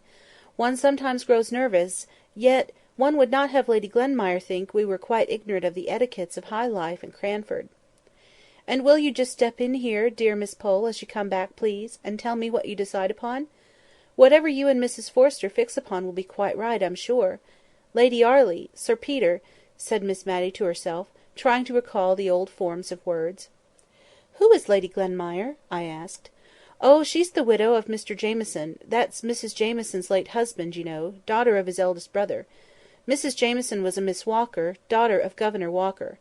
Your ladyship. My dear, if they fix on that way of speaking, you must let me practise a little on you first, for I shall feel so foolish and hot saying it the first time to Lady Glenmire." It was really a relief to Miss Matty when Mrs Jamieson came on a very unpolite errand. I noticed that apathetic people have more quiet impertinence than others, and Mrs Jamieson came now to insinuate pretty plainly that she did not particularly wish that the Cranford ladies should call upon her sister-in-law. I can hardly say how she made this clear, for I grew very indignant and warm, while with slow deliberation she was explaining her wishes to Miss Matty, who, a true lady herself, could hardly understand the feeling which made Mrs Jamieson appear to wish to her noble sister-in-law as if she only visited county families. Miss Matty remained puzzled and perplexed long after I had found out the object of Mrs Jamieson's visit. When she did understand the drift of the honourable lady's call, it was pretty to see with what quiet dignity she received the intimation thus uncourteously given. She was not in the least hurt; she was of too gentle a spirit for that; nor was she exactly conscious of disapproving of Mrs Jamieson's conduct; but there was something of this feeling in her mind, I am sure, which made her pass from the subject to others in a less flurried and more composed manner than usual. Mrs Jamieson was, indeed, the more flurried of the two, and I could see she was glad to take her leave. A little while afterwards Miss Pole returned, red and indignant. "Well, to be sure, you've had Mrs Jamieson here, I find from Martha, and we are not to call on Lady Glenmire. Yes, I met Mrs Jamieson, half-way between here and Mrs Forrester's, and she told me, she took me so by surprise, I had nothing to say. I wish I had thought of something very sharp and sarcastic. I daresay I shall to-night. And Lady Glenmire is but the widow of a Scotch baron, after all. I went on to look at Mrs Forrester's peerage, to see who this lady was, that is to be kept under a glass case. Widow of a Scotch peer, never sat in the House of Lords, and poor as Job, I daresay, and she fifth daughter of some Mr Campbell or other. You are the daughter of a rector, at any rate, and related to the Arleys, and Sir Peter might have been Viscount Arley, every one says." Miss Matty tried to soothe Miss Pole, but in vain. That lady, usually so kind and good-humoured, was now in a full flow of anger. "And I went and ordered a cap this morning, to be quite ready," said she at last, letting out the secret which gave sting to Mrs Jamieson's intimation. "Mrs Jamieson shall see if it is so easy to get me to make a fourth at pool, when she has none of her fine Scotch relations with her." In coming out of church, the first Sunday on which Lady Glenmire appeared in Cranford, we sedulously talked together, and turned our backs on Mrs Jamieson and her guest. If we might not call on her, we would not even look at her, though we were dying with curiosity to know what she was like. We had the comfort of questioning Martha in the afternoon. Martha did not belong to a sphere of society whose observation could be implied compliment to Lady Glenmire, and Martha had made good use of her eyes. "Well, ma'am, is it the little lady with Mrs Jamieson, you mean? I thought you would like to know more how young Mrs Smith was dressed, her being a bride." Mrs Smith was the butcher's wife. Miss Pole said, "Good gracious me! As if we cared about a Mrs Smith!" but was silent as Martha resumed her speech. The little lady in Mrs Jamieson's pew rather an old black silk, and a shepherd's plaid cloak, ma'am, and very bright black eyes she had, ma'am, and a pleasant sharp face. Not over young, ma'am, but yet, I should guess, younger than Mrs Jamieson herself. She looked up and down the church, like a bird, and nipped up her petticoats when she came out, as quick and sharp as ever I see. I tell you what, ma'am, she's more like Mrs Deacon, at the Coach and Horses, nor any one." "Hush, Martha," said Miss Matty, "that's not respectful." "Isn't it, ma'am? I beg pardon, I'm sure, but Jem Hearn said so as well. He said she was just such a sharp, stirring sort of a body." "Lady," said Miss Pole. "Lady, as Mrs Deacon." Another Sunday passed away, and we still averted our eyes from Mrs Jamieson and her guest, and made remarks to ourselves that we thought were very severe, almost too much so. Miss Matty was evidently uneasy at our sarcastic manner of speaking. Perhaps by this time Lady Glenmire had found out that Mrs Jamieson's was not the gayest, liveliest house in the world. Perhaps Mrs Jamieson had found out that most of the county families were in London, and that those who remained in the country were not so alive as they might have been to the circumstance of Lady Glenmire being in their neighbourhood. Great events spring out of small causes, so I will not pretend to say what induced Mrs Jamieson to alter her determination of excluding the Cranford ladies, and send notes of invitation all round for a small party on the following Tuesday. Mr Mulliner himself brought them around. He would always ignore the fact of there being a back door to any house, and gave a louder rat-tat than his mistress, Mrs Jamieson. He had 3 little notes, which he carried in a large basket, in order to impress his mistress with an idea of their great weight, though they might have easily gone into his waistcoat pocket. Miss Matty and I quietly decided that we would have a previous engagement at home. It was the evening on which Miss Matty usually made candle-lighters of all the notes and letters of the week, for on Mondays her accounts were always made straight, not a penny owing from the week before, so, by a natural arrangement, making candle-lighters fall upon a Tuesday evening, and gave us legitimate excuse for declining Mrs Jamieson's invitation. But before our answer was written, in came Miss Pole, with an open note in her hand. "So," she said. "Ah, I see you have got your note too. Better late than never. I could have told my Lady Glenmire she would be glad enough of our society before fortnight was over." "Yes," said Miss Matty, "we're asked for Tuesday evening. And perhaps you would just kindly bring your work across and drink tea with us that night. It is my usual regular time for looking over the last week's bills, and notes, and letters, and making candle-lighters of them. But that does not seem quite reason enough for saying I have a previous engagement at home, though I meant to make it do. Now, if you would come, my conscience would be quite at ease, and luckily the note is not written yet." I saw Miss Pole's countenance change while Miss Matty was speaking. "Don't you mean to go, then?" asked she. "Oh, no," said Miss Matty, quietly. "You don't either, I suppose." "I don't know," replied Miss Pole. "Yes, I think I do," said she, rather briskly, and on seeing Miss Matty look surprised, she added, "You see, one would not like Mrs Jamieson to think that anything she could do or say was of consequence enough to give offence; it would be a kind of letting down of ourselves, that I, for one, should not like. It would be too flattering to Mrs Jamieson if we allowed her to suppose that what she had said affected us a week, nay, 10 days afterwards." "Well, I suppose it is wrong to be hurt and annoyed so long about anything, and perhaps after all she did not mean to vex us. But I must say, I could not have brought myself to say the things Mrs Jamieson did about our not calling. I really don't think I shall go." "Oh, come, Miss Matty, you must go. You know our friend Mrs Jamieson is much more phlegmatic than most people, and does not enter into the little delicacies of feeling which you possess in so remarkable a degree." "I thought you possessed them too, that day Mrs Jamieson called to tell us not to go," said Miss Matty, innocently. But Miss Pole, in addition to her delicacies of feeling, possessed a very smart cap, which she was anxious to show to an admiring world; and so she seemed to forget all her angry words uttered not a fortnight before, and to be ready to act on what she called the great Christian principle of forgive and forget; and she lectured dear Miss Matty so long on this head that she absolutely ended by assuring her it was her duty, as a deceased rector's daughter, to buy a new cap and go to the party at Mrs Jamieson's. So we were most happy to accept, instead of regretting that we were obliged to decline. The expenditure on dress in Cranford was principally on that one article referred to. If the heads were buried in smart new caps, the ladies were like ostriches, and cared not what became of their bodies. Old gowns, white and venerable collars, any number of brooches, up and down everywhere, some with dogs' eyes painted on them, some that were like small picture frames with mausoleums and weeping willows neatly executed in hair inside, some again with miniatures of ladies and gentlemen sweetly smiling out of a nest of stiff muslin, old brooches for a permanent ornament, and new caps to suit the fashion of the day. The ladies of Cranford always dressed with chaste elegance and propriety, as Miss Barker once prettily expressed it. And with 3 new caps, and a greater array of brooches than had ever been seen together at one time since Cranford was a town, did Mrs Forrester, and Miss Matty, and Miss Pole appear on that memorable Tuesday evening. I counted 7 brooches myself on Miss Pole's dress.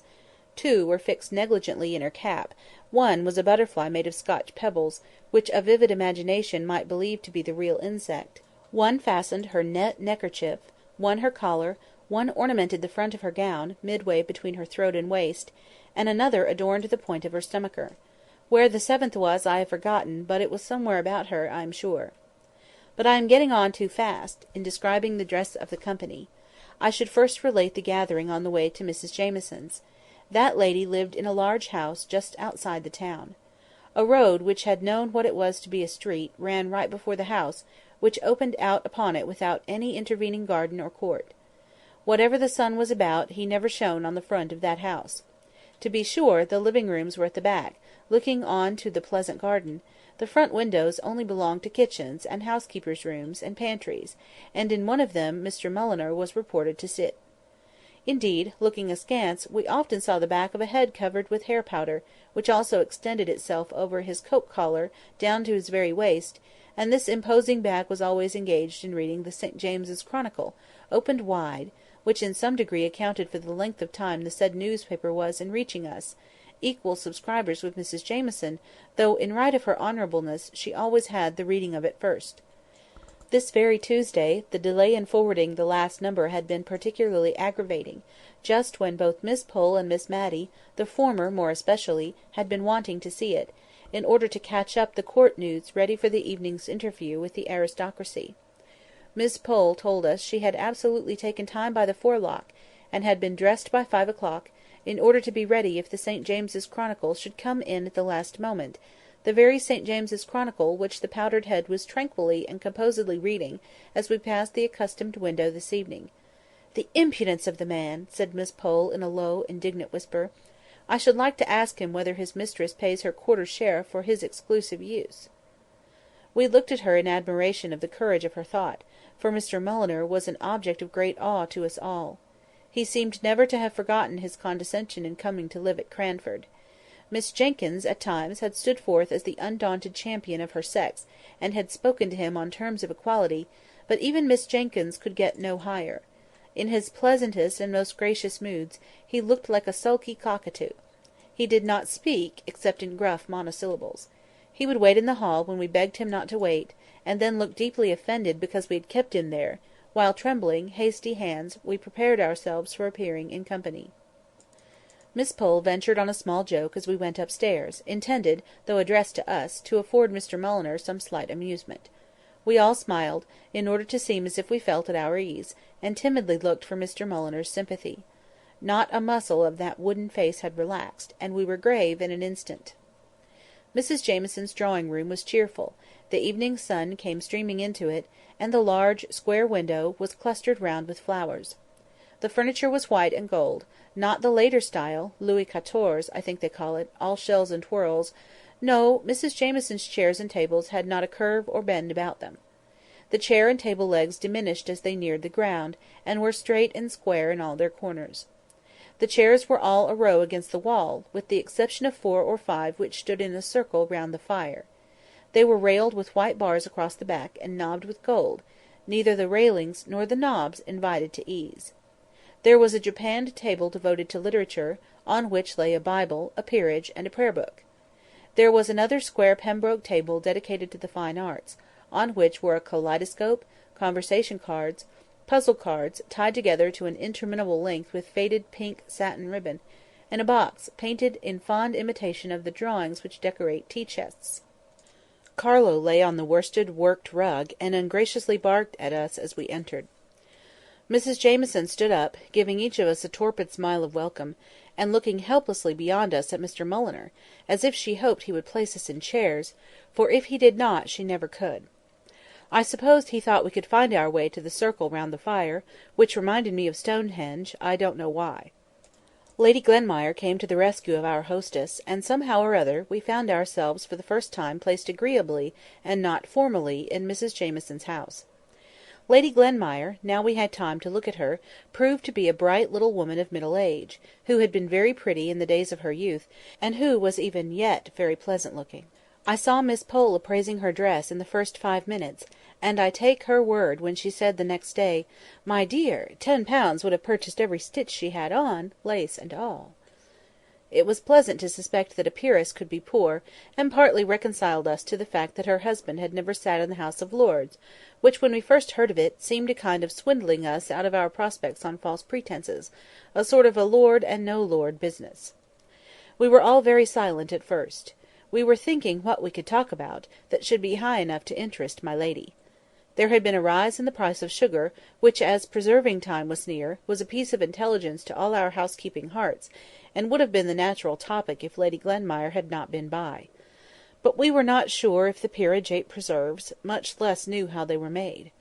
At last Miss Pole, who always had a great deal of courage and savoir-faire, spoke to Lady Glenmire, who on her part had seemed just as much puzzled to know how to break the silence as we were. "Has your ladyship been to court lately?" asked she, and then gave a little glance round of us, half timid and half triumphant, as much to say, "See how judiciously I have chosen a subject befitting the rank of the stranger." "I was never there in my life," said Lady Glenmire, with a broad Scotch accent, but in a very sweet voice. And then, as if she had been too abrupt, she added, "We very seldom went to London, only twice in fact during all my married life, and before I was married my father had far too large a family.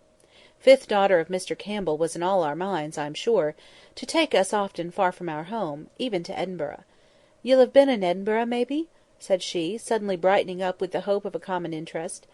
"We had none of us been there, but Miss Pole had an uncle who had passed a night there, which was very pleasant." Mrs Jamieson, meanwhile, was absorbed in the wonder why Mr Mulliner did not bring the tea, and at length the wonder oozed out of her mouth. "I had better ring the bell, my dear, had I not?" said Lady Glenmire, briskly. "No, I think not. Mulliner does not like to be hurried." We should have liked our tea, for we dined at an earlier hour than Mrs Jamieson. I suspect Mr Mulliner had to finish the St James's Chronicle before he chose to trouble himself about tea. His mistress fidgeted, and kept saying, "I can't think why Mulliner does not bring tea. I can't think what he can be about." And Lady Glenmire at last grew quite impatient, but it was a pretty kind of impatience after all, and she rang the bell rather sharply, on receiving a half permission from her sister-in-law to do so. Mr Mulliner appeared in dignified surprise. "Oh!" said Mrs Jamieson, "Lady Glenmire rang the bell. I believe it was for tea." In a few minutes tea was brought. Very delicate was the china, very old the plate, very thin the bread and butter, and very small the lumps of sugar. Sugar was evidently Mrs Jamieson's favourite economy. I question if the little filigree sugar tongs, made something like scissors, could have opened themselves wide enough to take up an honest, vulgar, good-sized piece, and when I tried to squeeze two little minnikin pieces at once, so as not to be detected in too many returns to the sugar basin, they absolutely dropped one, with a sharp little clatter, quite in a malicious and unnatural manner. But before this happened we had a slight disappointment. In the little silver jug was cream, in the larger one was milk. As soon as Mr Mulliner came in, Carlo began to beg, which was a thing our manners forbade us to do, though I am sure we were just as hungry, and Mrs Jamieson said she was certain we would excuse her if she gave poor dumb Carlo his tea first. She accordingly mixed a saucerful for him, and put it down for him to lap, and then she told us how intelligent and sensible the dear little fellow was. He knew cream quite well, and constantly refused tea with only milk in it, so the milk was left for us, but we silently thought we were quite as intelligent and sensible as Carlo, and felt as if insult were added to injury when we were called upon to admire the gratitude evinced by his wagging tail for the cream which should have been ours. After tea we thawed down into common life subjects. We were thankful to Lady Glenmire for having proposed some more bread and butter, and this mutual want made us better acquainted with her than we should have ever been with talking about the court, though Miss Pole did say she hoped to know how the dear Queen was from some one who had seen her. The friendship begun over bread and butter extended on to cards. Lady Glenmire played preference to admiration, and was a complete authority as to ombre and quadrille. Even Miss Pole forgot to say my lady and your ladyship, and said, "Basto, ma'am! You have splendid, I believe," just as quietly as if we had never held the great Cranford Parliament on the subject of the proper mode of addressing a peeress. As a proof of how thoroughly we had forgotten that we were in the presence of one who might have sat down to tea with a coronet, instead of a cap, on her head, Mrs Forrester related a curious little fact to Lady Glenmire, an anecdote known to the circle of her intimate friends, but of which even Mrs Jamieson was not aware. It related to some fine old lace, the sole relic of better days, which Lady Glenmire was admiring on Mrs Forrester's collar. "Yes," said that lady, "such lace cannot be got now for either love or money, made by the nuns abroad, they tell me. They say that they can't make it now even there. But perhaps they can, now they've passed the Catholic Emancipation Bill. I should not wonder. But in the meantime I treasure up my lace very much. I daren't even trust the washing of it to my maid. The little charity schoolgirl I have named before, but who sounded well as my maid. I always wash it myself, and once it had a narrow escape. Of course your ladyship knows that such lace must never be starched or ironed. Some people wash it in sugar and water, and some in coffee, to make the right yellow colour, but I myself have a very good receipt for washing it in milk, which stiffens it enough, and gives it a very good creamy colour. Well, ma'am, I had tacked it together, and the beauty of this fine lace is that, when it is wet, it goes into a very little space, and put it to soak in milk, when unfortunately I left the room. On my return, I found Cat on the table, looking very like a thief, but gulping very uncomfortably, as if she was half choked with something she wanted to swallow and could not. And would you believe it? At first I pitied her, and said, "Poor pussy, poor pussy," till all at once I looked and saw the cup of milk empty, cleaned out. "You naughty cat!" said I, and I believe I was provoked enough to give her a slap, which did no good, but only helped the lace down, just as one slaps a choking child on the back. I could have cried, I was so vexed, but I was determined I would not give up the lace without a struggle for it. I hoped the lace might disagree with her, at any rate, but it would have been too much for Job if he had seen, as I did, that cat come in, quite placid and purring, not a quarter of an hour after, and almost expecting to be stroked. "No, pussy," said I, "if you have any conscience you ought not to expect that." And then a thought struck me, and I rang the bell for my maid, and sent her to Mr Hoggins, with my compliments, and would he be kind enough to lend me one of his top boots for an hour. I did not think there was anything odd in the message, but Jenny said the young man in the surgery laughed as if he would be ill at my wanting a top boot. When it came, Jenny and I put pussy in, with her forefeet straight down, so that they were fastened and could not scratch, and we gave her a teaspoonful of currant jelly, in which, your ladyship must excuse me, I had mixed some tartar emetic. I shall never forget how anxious I was for the next half hour. I took pussy to my own room, and spread a clean towel on the floor. I could have kissed her when she returned the lace to sight, very much as it had gone down. Jenny had boiling water ready, and we soaked it, and spread it on a lavender bush in the sun before I could touch it again, even to put it in milk. But now your ladyship would never guess that it had been in the pussy's inside. We found out, in the course of the evening, that Lady Glenmire was going to pay Mrs Jamieson a long visit, as she had given up her apartments in Edinburgh, and had no ties to take her back there in a hurry. On the whole, we were rather glad to hear this, for she had made a pleasant impression upon us, and it was also very comfortable to find, from things which dropped out in the course of conversation, that, in addition to many other genteel qualities, she was far removed from the vulgarity of wealth. "Don't you find it very unpleasant walking?" asked Mrs Jamieson, as our respective servants were announced. It was a pretty regular question from Mrs Jamieson, who had her own carriage in the coach-house, and always went out in a sedan chair to the very shortest distances. The answers were nearly as much as a matter of course. "Oh no, dear! It is so pleasant and still at night. Such a refreshment after the excitement of a party. The stars are so beautiful." This last was from Miss Matty. "Are you fond of astronomy?" Lady Glenmire asked. "Not very," replied Miss Matty, rather confused at the moment to remember which was astronomy and which was astrology; but the answer was true under either circumstance, for she read and was slightly alarmed at Francis Moore's astrological predictions; and as to astronomy, in a private and confidential conversation, she had told me she never could believe that the earth was moving constantly, and that she would not believe it if she could, it made her feel so tired and dizzy whenever she thought about it. In our pattens we picked our way home with extra care that night, so refined and delicate were our perceptions after drinking tea with my lady. Chapter 9. Signor Brunoni. Soon after the events of which I gave an account in my last paper, I was summoned home by my father's illness, and for a time I forgot, in anxiety about him, to wonder how my dear friends at Cranford were getting on, or how Lady Glenmire could reconcile herself to the dullness of the long visit which she was still paying to her sister-in-law, Mrs Jamieson. When my father grew a little stronger I accompanied him to the seaside, so that altogether I seemed banished from Cranford, and was deprived of the opportunity of hearing any chance intelligence of the dear little town for the greater part of that year. Late in November, when we had returned home again, and my father was once more in good health, I received a letter from Miss Matty, and a very mysterious letter it was. She began many sentences without ending them, running them one into another, in much the same confused sort of way in which written words run together on blotting paper. All I could make out was that, if my father was better, which she hoped he was, and would take warning, and wear a great coat from Michaelmas to Lady Day, if turbans were in fashion, could I tell her? Such a piece of gaiety was going to happen as had not been seen or known of since Wombwell's lions came, when one of them ate a little child's arm, and she was, perhaps, too old to care about dress, but a new cap she must have, and, having heard that turbans were worn, and some of the county families likely to come, she would like to look tidy, if I would bring her a cap from the milliner I employed; and, oh dear, how careless of her to forget that she wrote to beg I would come and pay her a visit next Tuesday, when she hoped to have something to offer me in the way of amusement, which she would not now more particularly describe, only sea green was her favourite colour.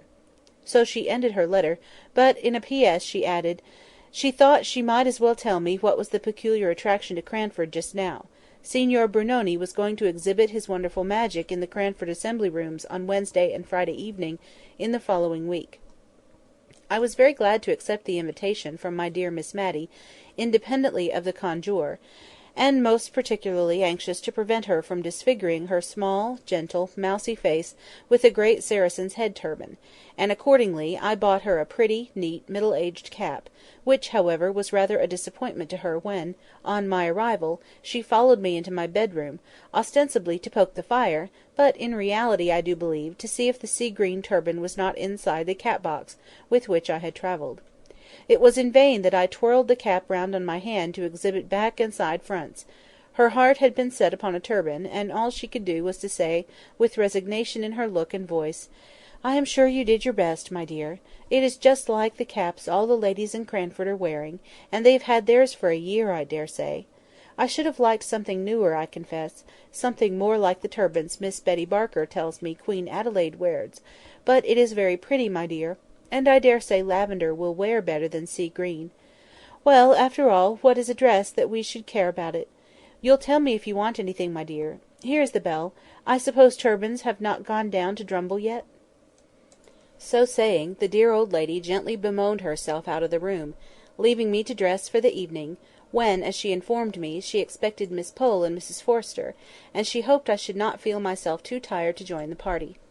Of course I should not, and I made some haste to unpack and arrange my dress, but with all my speed I heard the arrivals and the buzz of conversation in the next room before I was ready. Just as I opened the door, I caught the words, "I was foolish to expect anything very genteel out of the Drumble shops, poor girl. She did her best, I've no doubt." But, for all that, I had rather that she blamed Drumble and me than disfigured herself with a turban.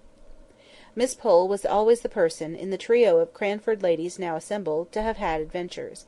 She was in the habit of spending the morning in rambling from shop to shop, not to purchase anything, except an occasional reel of cotton, or a piece of tape, but to see the new articles and report upon them, and to collect all the stray pieces of intelligence in the town. She had a way, too, of demurely popping hither and thither into all sorts of places to gratify her curiosity on any point, a way which, if she had not looked so very genteel and prim, might have been considered impertinent.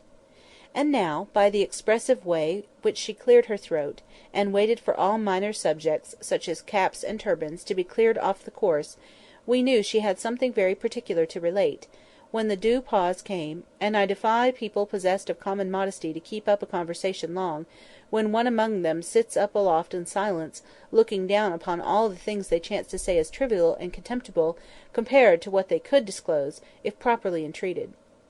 Miss Pole began, "As I was stepping out of Gordon's shop to-day, I chanced to go into the George. My Betty has a second-hand cousin who is chambermaid there, and I thought Betty would like to hear how she was, and not seeing any one about, I strolled up the staircase, and found myself in the passage leading to the assembly room. You and I remember the assembly room, I'm sure, Miss Matty, and the minuets de la cour. So I went on, not thinking of what I was about, when all at once I perceived that I was in the middle of the preparations for to-morrow night, the room being divided with great clothes-maids, over which Crosby's men were tacking red flannel. Very dark and odd it seemed; it quite bewildered me, and I was going on behind the screens, in my absence of mind, when a gentleman, quite the gentleman I can assure you, stepped forwards and asked if I had any business he could arrange for me. He spoke such pretty, broken English, I could not help thinking of Thaddeus of Warsaw, and the Hungarian brothers, and Santo Sebastiani; and while I was busy picturing his past life to myself, he had bowed me out of the room. But wait a minute. You have not heard half my story yet. I was going downstairs, when who should I meet but Betty's second cousin. So of course I stopped to speak to her for Betty's sake, and she told me that I had really seen the conjuror. The gentleman who spoke broken English was Signor Brunoni himself. Just at this moment he passed us on the stairs, making such a graceful bow, in reply to which I dropped a curtsy. All foreigners have such polite manners, one catches something of it. But when he had gone downstairs, I bethought me that I had dropped my glove in the assembly room. It was safe in the muff all the time, but I never found it till afterwards, so I went back, and just as I was creeping up the passage left on one side of the great screen that goes nearly across the room, who should I see but the very same gentleman that had met me before, and passed me on the stairs, coming now forwards from the inner part of the room, to which there is no entrance, you remember, Miss Matty, and just repeating, in his pretty broken English, the inquiry if I had any business there. I don't mean that he put it so bluntly, but he seemed very determined that I should not pass the screen. So of course I explained about my glove, which, curiously enough, I found at that very moment. Miss Pole, then, had seen the conjuror, the real live conjuror, and numerous were the questions we all asked her. Had he a beard? Was he young or old? Fair or dark? Did he look— Unable to shape my question prudently, I put it in another form. How did he look? In short, Miss Pole was the heroine of the evening, owing to her morning's encounter. If she was not the rose, that is to say, the conjuror, she had been near it. Conjuration, sleight of hand, magic, witchcraft were the subjects of the evening.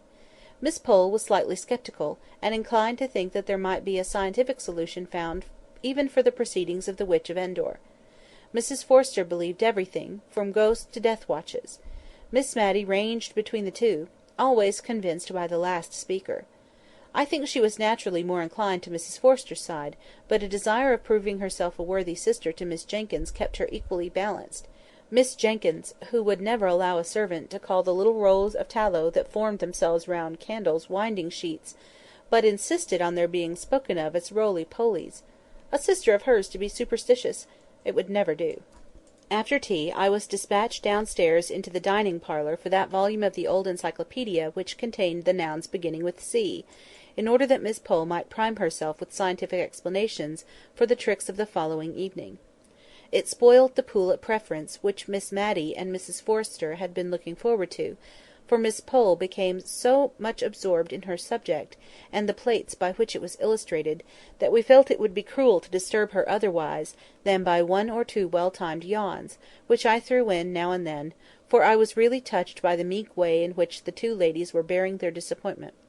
But Miss Pole only read the more zealously, imparting to us no more information than this: "Ah! I see, I comprehend perfectly. A represents the ball. Put A between B and D—no, between C and F, and turn the second joint of the third finger of your left hand over the wrist of your right. H. Very clever indeed. My dear Mrs Forrester, conjuring and witchcraft is a mere affair of the alphabet. Do let me read you this one passage."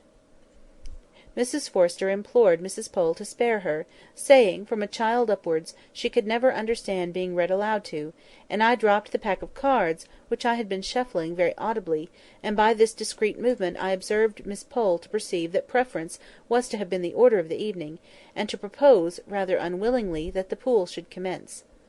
The pleasant brightness that stole over the other two ladies' faces on this! Miss Matty had one or two twinges of self-reproach for having interrupted Miss Pole in her studies, and did not remember her cards well, or give her full attention to the game, until she had soothed her conscience by offering to lend the volume of the encyclopaedia to Miss Pole, who accepted it thankfully, and said Betty should take it home when she came with the lantern. The next evening we were all in a little gentle flutter at the idea of the gaiety before us. Miss Matty went up to dress betimes, and hurried me until I was ready, when we found we had an hour and a half to wait before the doors opened at 7 precisely. And we had only 20 yards to go! However, as Miss Matty said, it would not do to get too much absorbed in anything, and forget the time, so she thought we had better sit quietly, without lighting the candles, till 5 minutes to 7. So Miss Matty dozed, and I knitted. At length we set off, and at the door under the carriage-way at the George, we met Mrs Forrester and Miss Pole. The latter was discussing the subject of the evening with more vehemence than ever, and throwing X's and B's at our heads like hailstones. She had even copied one or two of the receipts, as she called them, for the different tricks, on the backs of letters, ready to explain and to detect Signor Brunoni's arts. We went into the cloak-room adjoining the assembly-room. Miss Matty gave a sigh or two to her departed youth, and the remembrance of the last time she had been there, as she adjusted her pretty new cap before the strange, quaint old mirror in the cloak-room. The assembly-room had been added to the inn, about 100 years before, by the different county families, who met there together once a month during the winter to dance and play at cards. Many a county beauty had been first swung through the minuet that she afterwards danced before Queen Charlotte in this very room. It was said that one of the Gunnings had graced the apartment with her beauty. It was certain that a rich and beautiful widow, Lady Williams, had here been smitten with the noble figure of a young artist, who was staying with some family in the neighbourhood for professional purposes, and accompanied his patrons to the Cranford assembly.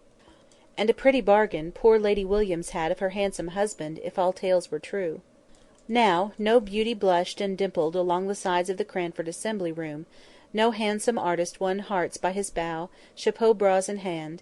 The old room was dingy, the salmon-coloured paint had faded into a drab, great pieces of plaster had chipped off from the fine wreaths and festoons on its walls, but still a mouldy odour of aristocracy lingered about the place, and a dusty recollection of the days that were gone made Miss Matty and Mrs Forrester bridle up as they entered, and walk mincingly up the room, as if there were a number of genteel observers, instead of two little boys with a stick of toffee between them with which to beguile the time. We stopped short at the second front row. I could hardly understand why, until I heard Miss Pole ask a stray waiter if any of the county families were expected, and when he shook his head, and believed not, Mrs Forrester and Miss Matty moved forwards, and our party represented a conventional square. The front row was soon augmented and enriched by Lady Glenmire and Mrs Jamieson. We 6 occupied the front 2 rows, and our aristocratic seclusion was respected by the groups of shopkeepers who strayed in from time to time and huddled together on the back benches. At least I conjectured so, from the noise they made, and the sonorous bumps they gave in sitting down; but when, in weariness of the obstinate green curtain that would not draw up, but would stare at me with 2 odd eyes, seen through holes, as in the old tapestry story, I would fain have looked round at the merry, chattering people behind me, Miss Pole clutched my arm, and begged me not to turn, for it was not the thing. What the thing was I never could find out, but it must have been something eminently dull and tiresome. However, we all sat, eyes right, square front, gazing at the tantalising curtain and hardly speaking intelligibly, we were so afraid of being caught in the vulgarity of making any noise in a place of public amusement. Mrs Jamieson was the most fortunate, for she fell asleep. At length the eyes disappeared, the curtain quivered, one side went up before the other, which stuck fast, it was dropped again, and with a fresh effort, and a vigorous pull from some unseen hand, it flew up, revealing to our sight a magnificent gentleman in the Turkish costume, seated before a little table, gazing at us. I should have said with the same eyes that I had last seen through the hole in the curtain, with calm and condescending dignity, like a being of another sphere, as I heard a sentimental voice ejaculate behind me. "That's not Signor Brunoni," said Miss Pole decidedly, and so audibly that I am sure he heard, for he glanced down over his flowing beard at our party with an air of mute reproach. Signor Brunoni had no beard, but perhaps he'll come soon. So she lulled herself into patience. Meanwhile Miss Matty had reconnoitred through her eye-glass, wiped it, and looked again. Then she turned round and said to me in a kind, mild, sorrowful tone, "You see, my dear, turbans are worn." But we had no time for more conversation. The Grand Turk, as Miss Pole chose to call him, arose and announced himself as Signor Brunoni. "I don't believe him!" exclaimed Miss Pole, in a defiant manner. He looked at her again, with the same dignified upbraiding in his countenance. "I don't!" she repeated more positively than ever. "Signor Brunoni had not got that muffy sort of thing about his chin, but looked like a close-shaved Christian gentleman." Miss Pole's energetic speeches had the good effect of wakening up Mrs Jamieson, who opened her eyes wide, in sign of the deepest attention; a proceeding which silenced Miss Pole and encouraged the Grand Turk to proceed, which he did in very broken English, so broken that there was no cohesion between the parts of his sentences, a fact which he himself perceived at last, and so left off speaking and proceeded to action. Now we were astonished. How he did his tricks I could not imagine; no, not even when Miss Pole pulled out her pieces of paper and began reading aloud, or at least in a very audible whisper, the separate receipts for the most common of his tricks. If I ever saw a man frown and look enraged, I saw the Grand Turk frown at Miss Pole. But, as she said, what could be expected but unchristian looks from a Mussulman? If Miss Pole were sceptical, and more engrossed with her receipts and diagrams than with his tricks, Miss Matty and Mrs Forrester were mystified and perplexed to the highest degree.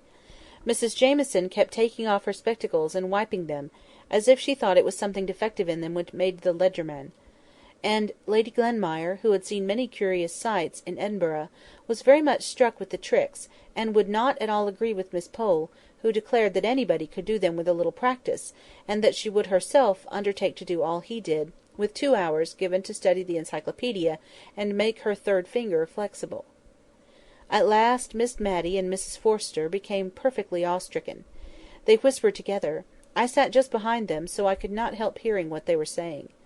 Miss Matty asked Mrs Forrester if she thought it was quite right to have come to see such things. She could not help fearing they were lending encouragement to something that was not quite. A little shake of the head filled up the blank. Mrs Forrester replied, that the same thought had crossed her mind; she too was feeling very uncomfortable, it was so very strange. She was quite certain that it was her pocket-handkerchief which was in that loaf just now, and it had been in her hand not 5 minutes before. She wondered who had furnished the bread. She was sure it could not be Dakin, because he was the churchwarden. Suddenly Miss Matty half turned towards me. "Will you look, my dear? You are a stranger in town, and it won't give rise to unpleasant reports. Will you just look round and see if the rector is here? If he is, I think we may conclude that this wonderful man is sanctioned by the Church, and that will be a great relief to my mind." I looked, and I saw the tall, thin, dry, dusty rector, sitting surrounded by national schoolboys, guarded by troops of his own sex from any approach of the many Cranford spinsters. His kind face was all agape with broad smiles, and the boys around him were in chinks of laughing. I told Miss Matty that the church was smiling approval, which set her mind at ease. I have never named Mr Hayter, the rector, because I, as a well-to-do and happy young woman, never come in contact with him. He was an old bachelor, but as afraid of matrimonial reports getting abroad about him as any girl of 18, and he would rush into a shop or dive down an entry, sooner than encounter any of the Cranford ladies in the street; and as for the preference parties, I did not wonder at his not accepting invitations to them. To tell the truth, I always suspected Miss Pole of having given very vigorous chase to Mr Hayter when he first came to Cranford, and not the less, because now she appeared to share so vividly in his dread lest her name should ever be coupled with his. He found all his interests among the poor and helpless, and he had treated the national schoolboys this very night to the performance, and virtue was for once its own reward, for they guarded him right and left, and clung round him as if he had been the queen bee and they the swarm. He felt so safe in their environment that he could even afford to give our party a bow as we filed out. Miss Pole ignored his presence, and pretended to be absorbed in convincing us that we had been cheated, and had not seen Signor Brunoni after all. Chapter 10. The Panic. I think a series of circumstances dated from Signor Brunoni's visit to Cranford, which seemed at the time connected in our minds with him, though I don't know that he had anything really to do with them. All at once all sorts of uncomfortable rumours got afloat in the town. There were 1 or 2 robberies, real bona fide robberies, men had up before the magistrates and committed for trial, and that seemed to make us all afraid of being robbed. For a long time at Miss Matty's, I know, we used to make a regular expedition all round the kitchen and cellars every night, Miss Matty leading the way, armed with the poker, I following with the hearth-brush, and Martha carrying the shovel and fire-irons with which to sound the alarm. And by the accidental hitting together of them she often frightened us so much that we bolted ourselves up, all 3 together, in the back kitchen, or store-room, or wherever we happened to be, till, when our fright was over, we recollected ourselves, and set out afresh with double vigilance. By day we heard strange stories from the shopkeepers and cottagers, of carts that went about in the dead of night, drawn by horses shod with felt, and guarded by men in dark clothes, going round the town, no doubt in search of some unwatched house or some unfastened door. Miss Pole, who affected great bravery herself, was the principal person to collect and arrange these reports, so as to make them assume their most fearful aspect. But we discovered that she had begged one of Mr Hoggins's worn-out hats to hang up in her lobby, and we, at least I, had doubts as to whether she really would enjoy the little adventure of having her house broken into, as she protested she should. Miss Matty made no secret of being an arrant coward, but she went regularly through her housekeeper's duty of inspection, only the hour for this became earlier and earlier, till at last we went the rounds at 6:30, and Miss Matty adjourned to bed soon after 7, in order to get the night over the sooner. Cranford had so long piqued itself on being an honest and moral town, that it had grown to fancy itself too genteel and well-bred to be otherwise, and felt the stain upon its character at this time doubly. But we comforted ourselves with the assurance which we gave to each other that the robberies could never have been committed by any Cranford person; it must have been a stranger or strangers who brought this disgrace upon the town, and occasioned as many precautions as if we were living among the Red Indians or the French. This last comparison of our nightly state of defence and fortifications was made by Mrs Forrester, whose father had served under General Burgoyne in the American War, and whose husband had fought the French in Spain. She indeed inclined to the idea that, in some way, the French were connected with the small thefts, which were ascertained facts, and the burglaries and highway robberies, which were rumours. She had been deeply impressed with the idea of French spies at some time in her life, and the notion could never be fairly eradicated, but sprang up again from time to time. And now her theory was this: the Cranford people respected themselves too much, and were too grateful to the aristocracy who were so kind as to live near the town, ever to disgrace their bringing up by being dishonest or immoral. Therefore, we must believe that the robbers were strangers. If strangers, why not foreigners? If foreigners, who so likely as the French? Signor Brunoni spoke broken English like a Frenchman, and though he wore a turban like a Turk, Mrs Forrester had seen a print of Madame de Stael with a turban on, and another of Mr Denon in just such a dress as that in which the conjurer had made his appearance, showing clearly that the French, as well as the Turks, wore turbans. There could be no doubt Signor Brunoni was a Frenchman, a French spy, come to discover the weak and undefended places of England, and doubtless he had his accomplices. For her part, she, Mrs Forrester, had her own opinion of Miss Pole's adventure at the George Inn, seeing two men where only one was believed to be. French people had ways and means, which she was thankful to say the English knew nothing about, and she had never felt quite easy in her mind about going to see that conjuror. It was rather too much like a forbidden thing, although the rector was there. In short, Mrs Forrester grew more and more excited than we had ever known her before, and being an officer's daughter and widow, we looked up to her opinion, of course. Really, I do not know just how much was true or false in the reports which flew about like wildfires just at this time, but it seemed to me that there was every reason to believe that at Marden, a small town about 8 miles from Cranford, houses and shops were entered by holes made in the walls, bricks being silently carried away in the dead of the night, and all done so quietly that no sound was heard either in or out of the house. Miss Matty gave it up in despair when she heard of this. What was the use, she said, of locks and bolts, and bells to the windows, and going round the house every night? That last trick was fit for a conjuror. Now she did believe that Signor Brunoni was at the bottom of it. One afternoon, about 5 o'clock, we were startled by a hasty knock at the door. Miss Matty bade me run and tell Martha on no account to open the door till she, Miss Matty, had reconnoitred through the window, and she armed herself with a footstool to drop down on the head of the visitor, in case he should show a face covered with black crape, as he looked up in her answer of inquiry of who was there. But it was nobody but Miss Pole and Betty.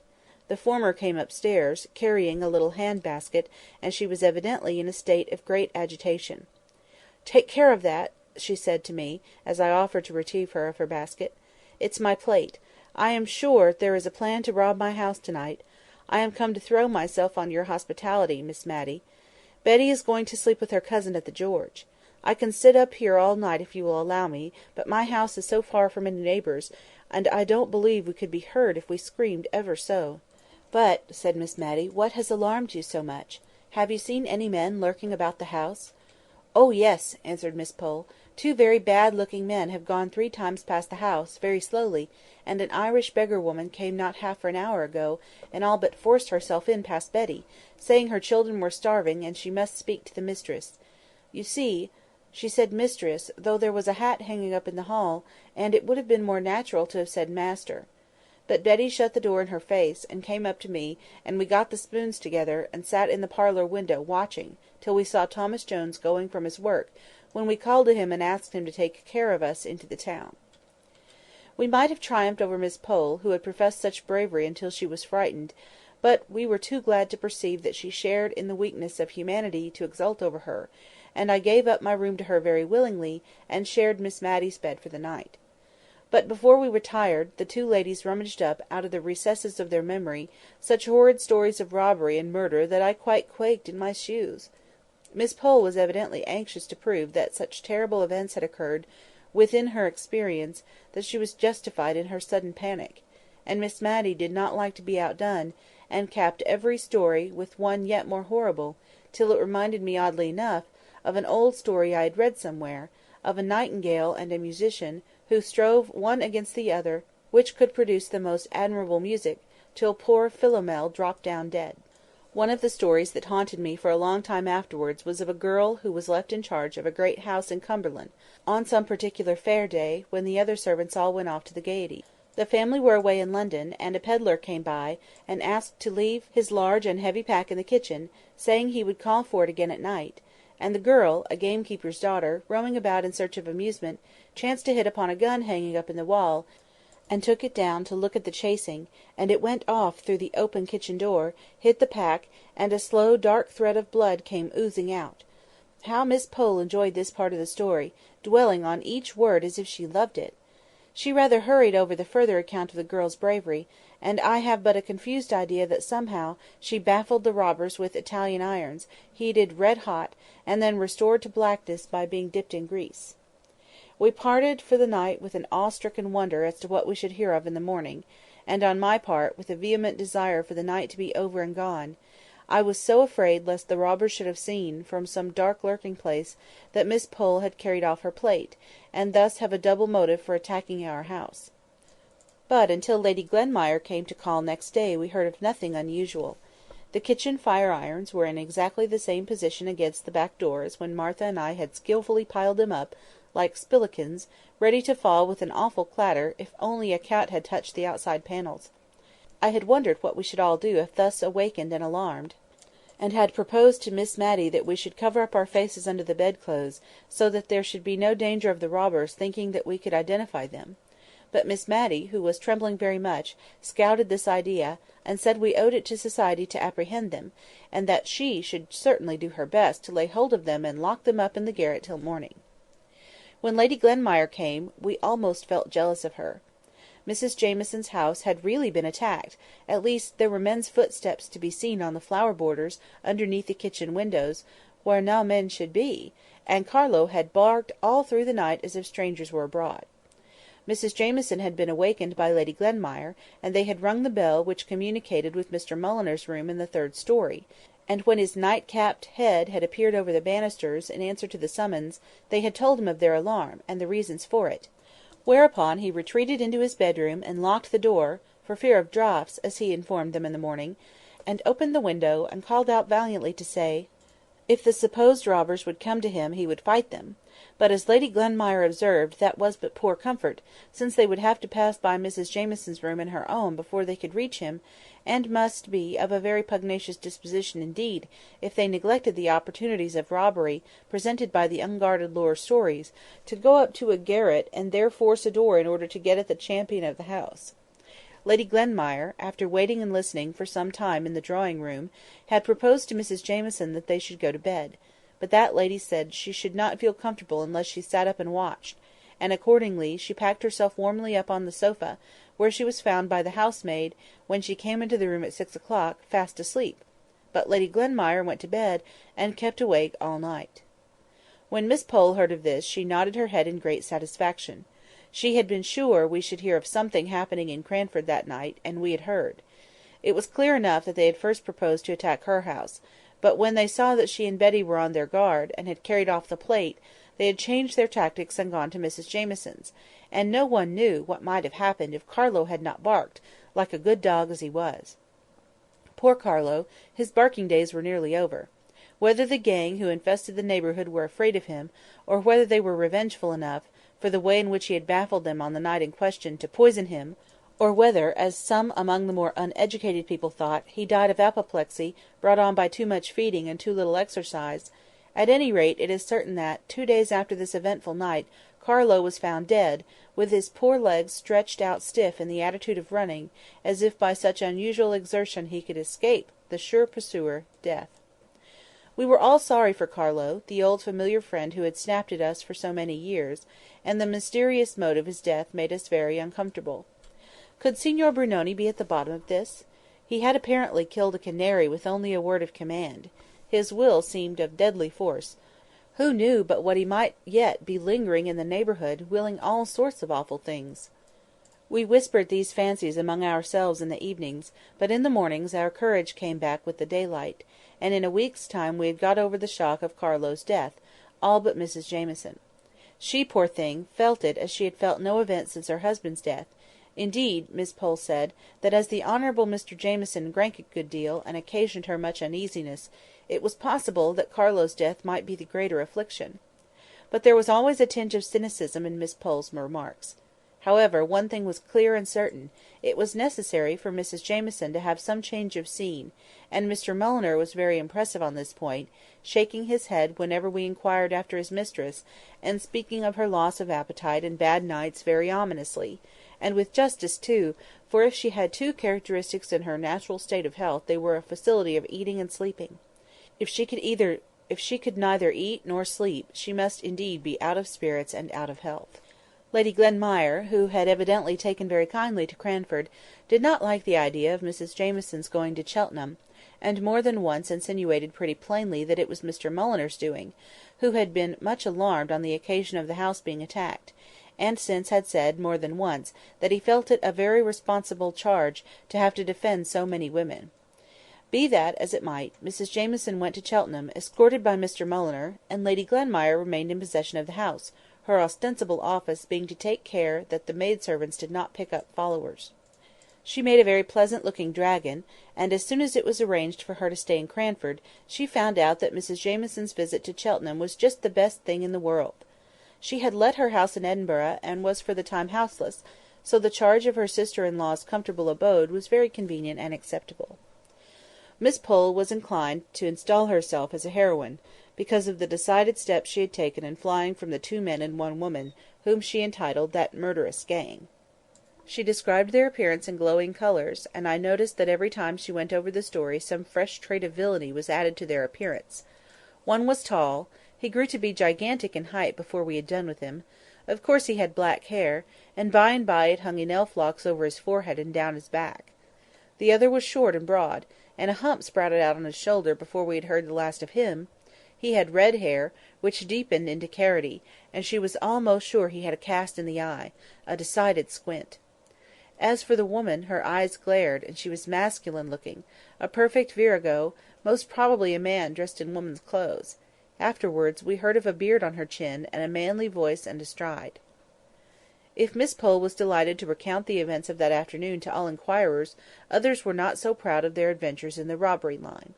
Mr Hoggins, the surgeon, had been attacked at his own door by 2 ruffians, who were concealed in the shadow of the porch, and so effectually silenced him that he was robbed in the interval between ringing his bell and the servants answering it. Miss Pole was sure it would turn out that this robbery had been committed by her men, and went the very day she heard the report to have her teeth examined, and to question Mr Hoggins. She came to us afterwards, so we heard what she had heard, straight and direct from the source, while we were yet in the excitement and flutter of the agitation caused by the first intelligence, for the event had only occurred the night before. "Well," said Miss Pole, sitting down with the decision of a person who has made up her mind as to the nature of life and the world, and such people never tread lightly, or seat themselves without a bump, "well, Miss Matty, men will be men. Every mother's son of them wishes to be considered Samson and Solomon rolled into one, too strong ever to be beaten or discomfited, too wise ever to be outwitted. If you will notice, they have always foreseen events, though they never tell one for one's warning before events happen. My father was a man, and I know the sex pretty well." She had talked herself out of breath, and we should have been very glad to fill up the necessary pause as a chorus, but we did not exactly know what to say, or which man had suggested this diatribe against the sex, so we only joined in generally, with a grave shake of the head, and a soft murmur of, "They are very incomprehensible, certainly." "Now, only think," said she. "There I have undergone the risk of having one of my remaining teeth drawn, for one is terribly at the mercy of any surgeon-dentist, and I, for one, always speak them fair till I've got my mouth out of their clutches, and after all, Mr Hoggins is too much of a man to own that he was robbed last night." "Not robbed!" exclaimed the chorus. "Don't tell me!" Miss Pole exclaimed, angry that we could be for a moment imposed upon. "I believe he was robbed, just as Betty told me, and he is ashamed to own it; and to be sure, it was very silly of him to be robbed just at his own door. I daresay he feels that such a thing won't raise him in the eyes of Cranford society, and is anxious to conceal it. But he need not have tried to impose upon me, by saying I must have heard an exaggerated account of some petty theft of a neck of mutton, which, it seems, was stolen out of the safe in his yard last week. He had the impertinence to add, he believed that it was taken by the cat. I have no doubt, if I could get at the bottom of it, it was the Irishman dressed up in woman's clothes, who came spying about my house, with the story about the starving children." After we had condemned the want of candour which Mr Hoggins had evinced, and abused men in general, taking him for the representative and type, we got round to the subject about which we had been talking when Miss Pole came in, namely, how far, in the present disturbed state of the country, we could venture to accept an invitation which Miss Matty had received from Mrs Forrester, to come as usual and keep the anniversary of her wedding day by drinking tea with her at 5 o'clock, and playing a quiet pool afterwards. Mrs Forrester had said that she asked us with some diffidence, because the roads were, she feared, very unsafe; but she suggested that perhaps one of us would not object to take the sedan, and that the others, by walking briskly, might keep up with the long trot of the chairman, and so we might all arrive safely at Oliver Place, a suburb of the town. No, that is too large an expression. A small cluster of houses separated from Cranford by about 200 yards of dark and lonely lane. There was no doubt that a similar note was awaiting Miss Pole at home, so her call was a very fortunate affair, as it enabled us to consult together. We would all much rather have declined this invitation, but we felt that it would not be quite kind to Mrs Forrester, who would otherwise be left to a solitary retrospect of her not very happy or fortunate life. Miss Matty and Miss Pole had been visitors on this occasion for many years, and now they gallantly determined to nail their colours to the mast, and go through the darkness lane rather than fail in loyalty to their friend. But when the evening came, Miss Matty, for it was she who was voted into the chair, as she had a cold, before being shut down in the sedan, like a jack-in-the-box, implored the chairman, whatever might befall, not to run away and leave her fastened up there, to be murdered; and even after they had promised it, I saw her tighten her features into the stern determination of a martyr, and she gave me a melancholy and ominous shake of the head through the glass. However, we got there safely, only rather out of breath, for it was who could trot hardest through Darkness Lane, and I am afraid poor Miss Matty was sadly jolted.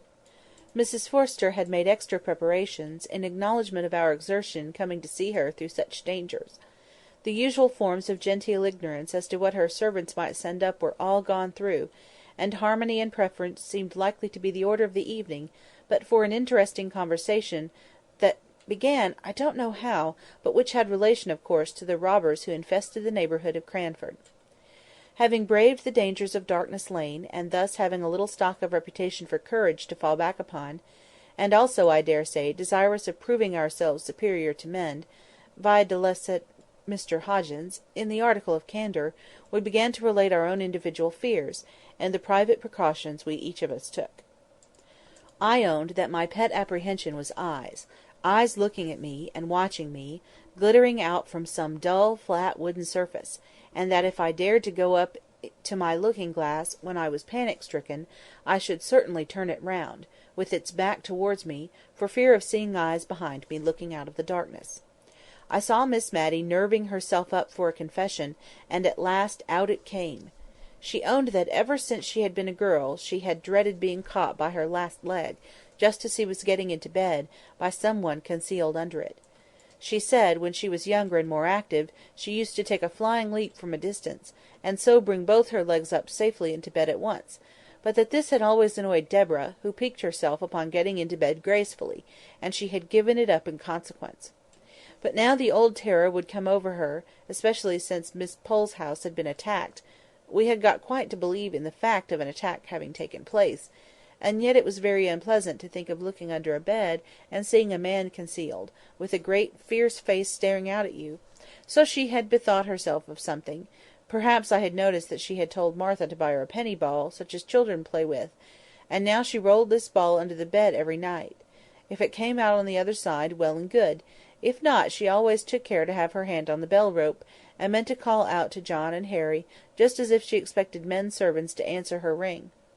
We all applauded this ingenious contrivance, and Miss Matty sank back into satisfied silence, with a look at Mrs Forrester as if to ask for her private weakness.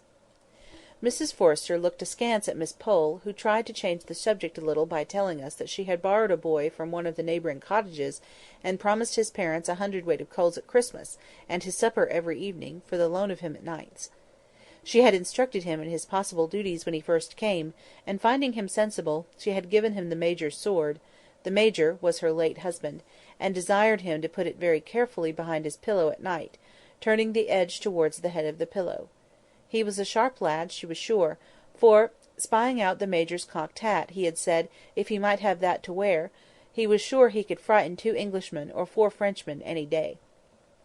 But she had impressed upon him anew that he was to lose no time in putting on hats or anything else, but if he heard any noise, he was to run at it with his sword drawn.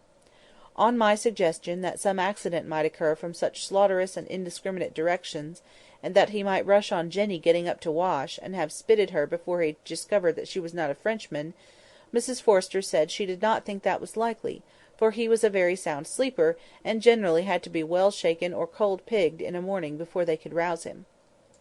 She sometimes thought such dead sleep must be owing to the hearty suppers the poor lad ate, for he was half starved at home, and she told Jenny to see that he got a good meal at night. Still, this was no confession of Mrs Forrester's peculiar timidity, and we urged her to tell us what she thought would frighten her more than anything. She paused, and stirred the fire, and snuffed the candles, and then she said, in a sounding whisper, "Ghosts!" She looked at Miss Pole, as much to say, she had declared it, and would stand by it. Such a look was a challenge in itself. Miss Pole came down upon her with indigestion, spectral illusions, optical delusions, and a great deal out of Dr. Ferrier and Dr. Hibbert besides. Miss Matty had rather a leaning to ghosts, as I have mentioned before, and what little she did say was all on Mrs. Forrester's side, who, emboldened by sympathy, protested that ghosts were a part of her religion, and that surely she, the widow of a major in the army, knew what to be frightened at, and what not. In short, I never saw Mrs. Forrester so warm either before or since, for she was a gentle, meek, enduring old lady in most things. Not all the elder wine that ever was mulled could this night wash out the remembrance of this difference between Miss Pole and her hostess. Indeed, when the elder wine was brought in, it gave rise to a new burst of discussion, for Jenny, the little maiden who staggered under the tray, had to give grievance of having seen a ghost with her own eyes, not so many nights ago, in Darkness Lane, the very lane we were to go through on our way home. In spite of the uncomfortable feeling which this last consideration gave me, I could not help being amused at Jenny's position, which was exceedingly like that of a witness being examined and cross-examined by two counsel who are not at all scrupulous about asking leading questions. The conclusion I arrived at was, that Jenny had certainly seen something, beyond what a fit of indigestion would have caused. A lady all in white, and without her head, was what she deposed and adhered to, supported by a conscience of secret sympathy of her mistress under the withering scorn with which Miss Pole regarded her. And not only she, but many others, had seen this headless lady, who sat by the roadside wringing her hands as in deep grief. Mrs. Forrester looked at us from time to time with an air of conscious triumph, but then she had not to pass through Darkness Lane before she could bury herself beneath her own familiar bedclothes. We preserved a discreet silence as to the headless lady while we were putting on our things to go home, for there was no knowing how near the ghostly head and ears might be, or what spiritual connection they might be keeping up with the unhappy body in Darkness Lane, and therefore even Miss Pole felt that it was not well to speak lightly on such subjects, for fear of vexing or insulting that woebegone trunk. At least so I conjecture, for instead of the busy clatter usual in the operation, we tied on our cloaks as sadly as mutes at a funeral. Miss Matty drew the curtains round the windows of her chair to shut out disagreeable sights, and the men, either because they were in spirits that their labours were so nearly ended, or because they were going downhill, set off at such a round and merry pace that it was all Miss Pole and I could do to keep up with them. She had breath for nothing beyond an imploring "Don't leave me," uttered as she clutched my arm so tightly that I could not have quitted her, ghost or no ghost. What a relief it was when the men, weary of their burden and their quick trot, stopped just where Headingley Causeway branches off from Darkness Lane. Miss Pole unloosed me and caught at one of the men. Could you not take Miss Matty round by Headingley Causeway? The pavement in Darkness Lane jolts so, and she is not very strong." A smothered voice was heard from inside the chair. "Oh, pray go on! What is the matter? What is the matter? I will give you 6 more to go on very fast. Pray don't stop here." "And I'll give you 1 shilling," said Miss Pole, with tremulous dignity, "if you'll go by Headingley Causeway." The two men grunted acquiescence and took up the chair and went along the causeway, which certainly answered Miss Pole's kind purpose of saving Miss Matty's bones, for it was covered with soft, thick mud, and even a fall there would have been easy till the getting up came, when there might have been some difficulty in extrication. Chapter 11. Samuel Brown. The next morning I met Lady Glenmire and Miss Pole setting out on a long walk to find some old woman who was famous in the neighbourhood for her skill in knitting woollen stockings. Miss Pole said to me, with a smile half kindly and half contemptuous upon her countenance, "I have just been telling Lady Glenmire of our poor friend Mrs. Forrester, and her terror of ghosts. It comes from living so much alone, and listening to the bugaboo stories of that Jenny of hers. She was so calm and so much above superstitious fears herself, that I was almost ashamed to say how glad I had been of her Headingley Causeway proposition the night before, and turned off the conversation to something else. In the afternoon Miss Pole called on Miss Matty to tell her of the adventure, the real adventure they had met with on their morning's walk. They had been perplexed about the exact path which they were to take across the fields, in order to find the knitting old woman, and had stopped to inquire at a little wayside public-house, standing on the high road to London, about 3 miles from Cranford. The good woman had asked them to sit down and rest themselves while she fetched her husband, who could direct them better than she could, and while they were sitting in the sanded parlour, a little girl came in. They thought that she belonged to the landlady, and began some trifling conversation with her. On Mrs. Roberts's return, she told them that the little thing was the only child of a couple who were staying in the house. And then she began a long story, out of which Lady Glenmire and Miss Pole could only gather one or two decided facts, which were that about 6 weeks ago a light spring cart had broken down just before their door, in which there were 2 men, 1 woman, and this child. One of the men was seriously hurt; no bones broken, only shaken, the landlady called it, but he had probably sustained some severe internal injury, for he had languished in their house ever since, attended by his wife, the mother of this little girl. Miss Pole had asked what he was, what he looked like, and Mrs. Roberts had made answer that he was not like a gentleman, nor yet like a common person. If it had not been that he and his wife were such decent, quiet people, she could have almost thought he was a mountebank, or something of that kind, for they had a great box in the cart, full of she did not know what. She had helped to unpack it, and take out their linen and clothes, while the other man, his twin brother she believed he was, had gone off with the horse and cart. Miss Pole had begun to have her suspicions at this point, and expressed her idea that it was rather strange that the box and cart and horse all should have disappeared, but good Mrs. Roberts seemed to have become quite indignant at Miss Pole's implied suggestion. In fact, Miss Pole said she was as angry as if Miss Pole had told her that she herself was a swindler. As the best way of convincing the ladies, she bethought her of begging them to see the wife, and, as Miss Pole said, there was no doubting the honest, worn, bronzed face of the woman, who at the first tender word from Lady Glenmire burst into tears, which she was too weak to check until some word from the landlady made her swallow down her sobs, in order that she might testify to the Christian kindness shown by Mr. and Mrs. Roberts. Miss Pole came round with a swing as vehement a belief in the sorrowful tale she had been sceptical before, and, as a proof of this, her energy in the poor sufferer's behalf was nothing daunted when she found out that he, and no other, was our Signor Brunoni, to whom all Cranford had been attributing all manner of evil this past 6 weeks. Yes, his wife said his proper name was Samuel Brown; Sam, she called him, but to the last we preferred calling him the Signor; it sounded so much better.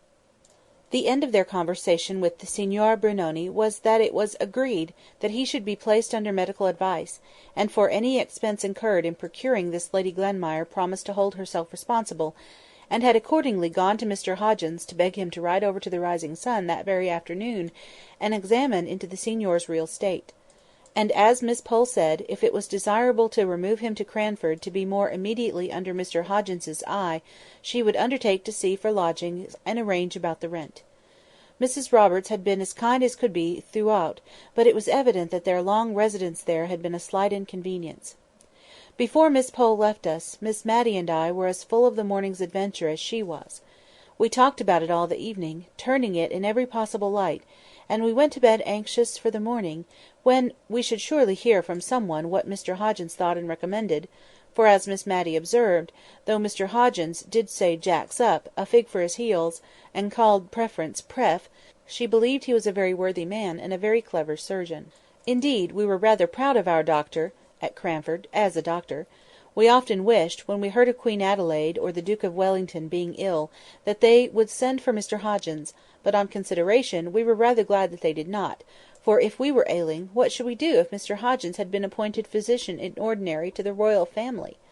As a surgeon we were proud of him, but as a man, or rather, I should say, as a gentleman, we could only shake our heads over his name and himself, and wished that he had read Lord Chesterfield's letters in the days when his manners were susceptible of improvement. Nevertheless, we all regarded his dictum in the Signor's case as infallible, and when he said that with care and attention he might rally, we had no more to fear for him. But although we had no more fear, everybody did as much as if there was great cause for anxiety, as indeed there was, until Mr Hoggins took charge of him. Miss Pole looked out clean and comfortable, if homely lodgings; Miss Matty sent the sedan chair for him; and Martha and I aired it well before it left Cranford by holding a warming pan full of red-hot coals in it, and then shutting it up close, smoke and all, until the time when he should get into it at the Rising Sun. Lady Glenmire undertook the medical department under Mr Hoggins's directions, and rummaged up all Mrs Jamieson's medicine glasses, and spoons, and bed tables, in a free and easy way, that made Miss Matty feel a little anxious as to what the lady and Mr Mulliner might say, if they knew. Mrs Forrester made some of the bread jelly, for which she was so famous, to have ready as a refreshment in the lodgings when he should arrive. A present of this bread jelly was the highest mark of favour dear Mrs Forrester could confer. Miss Pole had once asked her for the recipe, but she had met with a very decided rebuff. That lady told her that she could not part with it to any one during her life, and that after her death it was bequeathed, as her executors would find, to Miss Matty. What Miss Matty, or as Mrs Forrester called her, remembering the clause in her will and the dignity of the occasion, Miss Matilda Jenkyns, might choose to do with the recipe when it came into her possession, whether to make it public, or to hand it down as an heirloom, she did not know, nor would she dictate. And a mould of this admirable, digestible, unique bread jelly was sent by Mrs Forrester to our poor sick conjuror.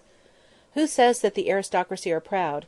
Here was a lady by birth a Tyrrell, and descended from the great Sir Walter that shot King Rufus, and in whose veins ran the blood of him who murdered the little princes in the Tower, going every day to see what dainty dishes she could prepare for Samuel Brown, a mountebank.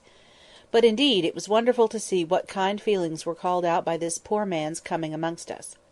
And also wonderful to see how the great Cranford panic, which had been occasioned by his first coming into his Turkish dress, melted away into thin air on his second coming, pale and feeble, and with his heavy filmy eyes, that only brightened a very little when they fell upon the countenance of his faithful wife, or their pale and sorrowful little girl. Somehow we all forgot to be afraid. I dare say it was finding out that he, who had first excited our love of the marvellous by his unprecedented arts, had not sufficient everyday gifts to manage a shying horse, made us feel as if we were ourselves again. Miss Pole came with her little basket at all hours of the evening, as if her lonely house and the unfrequented road to it had never been infested by that murderous gang. Mrs Forrester said she thought that neither Jenny nor she had to mind that headless lady who wept and wailed in Darkness Lane, for surely the power was never given to such beings to harm those who went about to try to do what little good was in their power, to which Jenny tremblingly assented, but the mistress's theory had little effect on the maid's practice until she had sewn 2 pieces of red flannel in the shape of a cross on her inner garment. I found Miss Matty covering her penny ball, the ball that she used to roll under her bed, with gay-coloured worsted in striped rainbows. "My dear," she said, "my heart is sad for that little careworn child. Although her father is a conjuror, she looks as if she had never had a good game of play in her life. I used to make very pretty balls in this way, when I was a girl, and I thought I would try to see if I could not make this one smart, and take it to Phoebe this afternoon. I think the gang must have left the neighbourhood, for one does not hear any more of their violence and robbery now." We were all of us far too full of the Signor's precarious state to talk either about robbers or ghosts. Indeed, Lady Glenmire said she never heard of any actual robberies, except that 2 little boys had stolen some apples from Farmer Benson's orchard, and that some eggs had been missed on a market day off Widow Hayward's stall. But that was expecting too much of us. We could not acknowledge that we had only this small foundation for all our panic. Miss Pole drew herself up to this remark of Lady Glenmire's, and said that she wished she could agree with her as to the very small reason we had had for alarm, but with the recollection of a man disguised as a woman who had endeavoured to force himself into her house while his confederates waited outside, with the knowledge gained from Lady Glenmire herself of the footprints seen on Mrs Jamieson's flower borders, with the fact before her of the audacious robbery committed on Mr Hoggins at his own door. But here Lady Glenmire broke in with a very strong expression of doubt as to whether this last story was not an entire fabrication founded upon the theft of a cat. She grew so red while she was saying all this I was not surprised at Miss Pole's manner of bridling up. I am certain, if Lady Glenmire had not been her ladyship, we should have seen a more emphatic contradiction than the "Well, to be sure!" and similar fragmentary ejaculations, which were all that she ventured upon in that lady's presence. But when she was gone, Miss Pole began a long congratulation to Miss Matty that so far they had escaped marriage, which she noticed always made people credulous to the last degree. Indeed, she thought it argued great natural credulity in a woman if she could not keep herself from being married, and in what Lady Glenmire had said about Mr Hoggins's robbery we had a specimen of what people came to if they gave way to such a weakness. Evidently Lady Glenmire would swallow anything if she could believe the poor vamped-up story about a neck of mutton and a pussy with which he had tried to impose on Miss Pole, only she had always been on her guard against believing too much of what men said. We were thankful, as Miss Pole desired us to be, that we had never been married; but I think of the two we were even more thankful that the robbers had left Cranford; at least I judged so from a speech of Miss Matty's that evening, as we sat over the fire, in which she evidently looked upon a husband as a great protector against thieves, burglars, and ghosts, and said that she did not think that she should dare to be always warning young people against matrimony, as Miss Pole did continually. To be sure, marriage was a risk, as she saw, now she had had some experience, but she remembered the time when she had looked forward to being married as much as any one. "Not to any particular person, my dear," said she, hastily checking herself up, as if she were afraid of having admitted too much; "only the old story, you know, of ladies always saying, 'When I marry,' and gentlemen, 'If I marry.'" It was a joke spoken in a rather sad tone, and I doubt if either of us smiled; but I could not see Miss Matty's face by the flickering firelight. In a little while she continued, "But after all I have not told you the truth. It is so long ago, and no one ever knew how much I thought of it at the time, unless indeed my dear mother guessed; but I may say that there was a time when I did not think I should have been Miss Matty Jenkyns all my life, for even if I did meet with any one who wished to marry me now, and as Miss Pole says, one is never too safe, I could not take him. I hope he would not take it too much to heart, but I could not take him, or any one but the person I once thought I should be married to, and he is dead and gone, and he never knew how it all came about that I said no, when I had thought many and many a time— Well, it's no matter what I thought. God ordains it all, and I am very happy, my dear. No one has such kind friends as I," continued she, taking my hand and holding it of hers. If I had never known of Mr Holbrook, I could have said something in this pause; but as I had, I could not think of anything that would come in naturally, and so we both kept silence for a little time. "My father once made us," she began, "keep a diary, in 2 columns. On one side we were to put down in the morning what we thought would be the course and events of the coming day, and at night we were to put down on the other side what had really happened. It would be to some people rather a sad way of telling their lives—" A tear dropped on my hand at these words. "I don't mean that mine has been sad, only so very different to what I expected. I remember one winter's evening, sitting over our bedroom fire with Deborah— I remember it as if it were yesterday, and we were planning our future lives. Both of us were planning, though she only talked about it. She said she would like to marry an archdeacon, and write his charges. You know, my dear, she was never married, and for aught I know, she never spoke to an unmarried archdeacon in her life. I never was ambitious, nor could I have written charges, but I thought I could manage a house. My mother used to call me her right hand, and I was always so fond of little children. The shyest babies would stretch out their little arms to me, when I was a girl. I was half my leisure time nursing in the neighbouring cottages; but I don't know how it was, when I grew sad and grave, which I did a year or two after this time, the little things drew back from me, and I am afraid I lost the knack, though I am just as fond of children as ever, and have a strange yearning at my heart whenever I see a mother with her baby in her arms. Nay, my dear," and by a sudden blaze which springs up from a fall of undesired curls, I saw that her eyes were full of tears, gazing intently on some vision of what might have been, "do you know I dream sometimes that I have a little child, always the same, a little girl of about 2 years old. She never grows older, though I have dreamt about her for many years. I don't think I ever dream of any words or sounds she makes; she is very noiseless and still, but she comes to me when she is very sorry or very glad, and I have wakened with the clasp of her dear little arms round my neck. Only last night, perhaps because I had gone to sleep thinking of this ball for Phoebe, my little darling came in my dream, and put up her mouth to be kissed, just as I have seen real babies do to real mothers before going to bed. But all this is nonsense, my dear, only don't be frightened by Miss Pole from being married. I fancy it may be a very happy state, and a little credulity helps one on through life very smoothly, better than always doubting and seeing difficulties and disagreeables in everything. If I had been inclined to be daunted from matrimony, it would not have been Miss Pole to do it. It would have been the lot of poor Signor Brunoni and his wife. And yet again it was an encouragement to see how, through all their cares and sorrows, they thought of each other and not of themselves, and how very keen were their joys, if they only passed through each other, or through the little Phoebe. The Signora told me, one day, a good deal about their lives up to this period.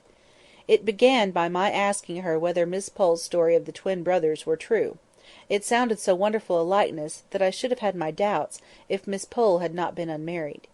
But the Signora, or, as we found out she preferred to be called, Mrs Brown, said it was quite true; that her brother-in-law was by many taken for her husband, which was of great assistance to them in their profession; though, she continued, how people can mistake Thomas for the real Signor Brunoni I can't conceive, but he says they do, so I suppose I must believe him. Not but what he is a very good man. I am sure I don't know how we should have paid our bill at the Rising Sun but for the money he sends; but people must know very little about art if they can take him for my husband. Why, miss, in the ball trick, where my husband spreads his fingers wide, and throws out his little finger with quite an air and a grace, Thomas just clumps up his hand like a fist, and might have ever so many balls hidden in it. Besides, he has never been in India, and knows nothing of the proper sit of a turban. "Have you been in India?" I said, rather astonished. "Oh yes, many a year, ma'am. Sam was a sergeant in the 31st, and when the regiment was ordered to India, I drew a lot to go, and I was more thankful than I can tell, for it seemed as if it would only be a slow death to me to part from my husband.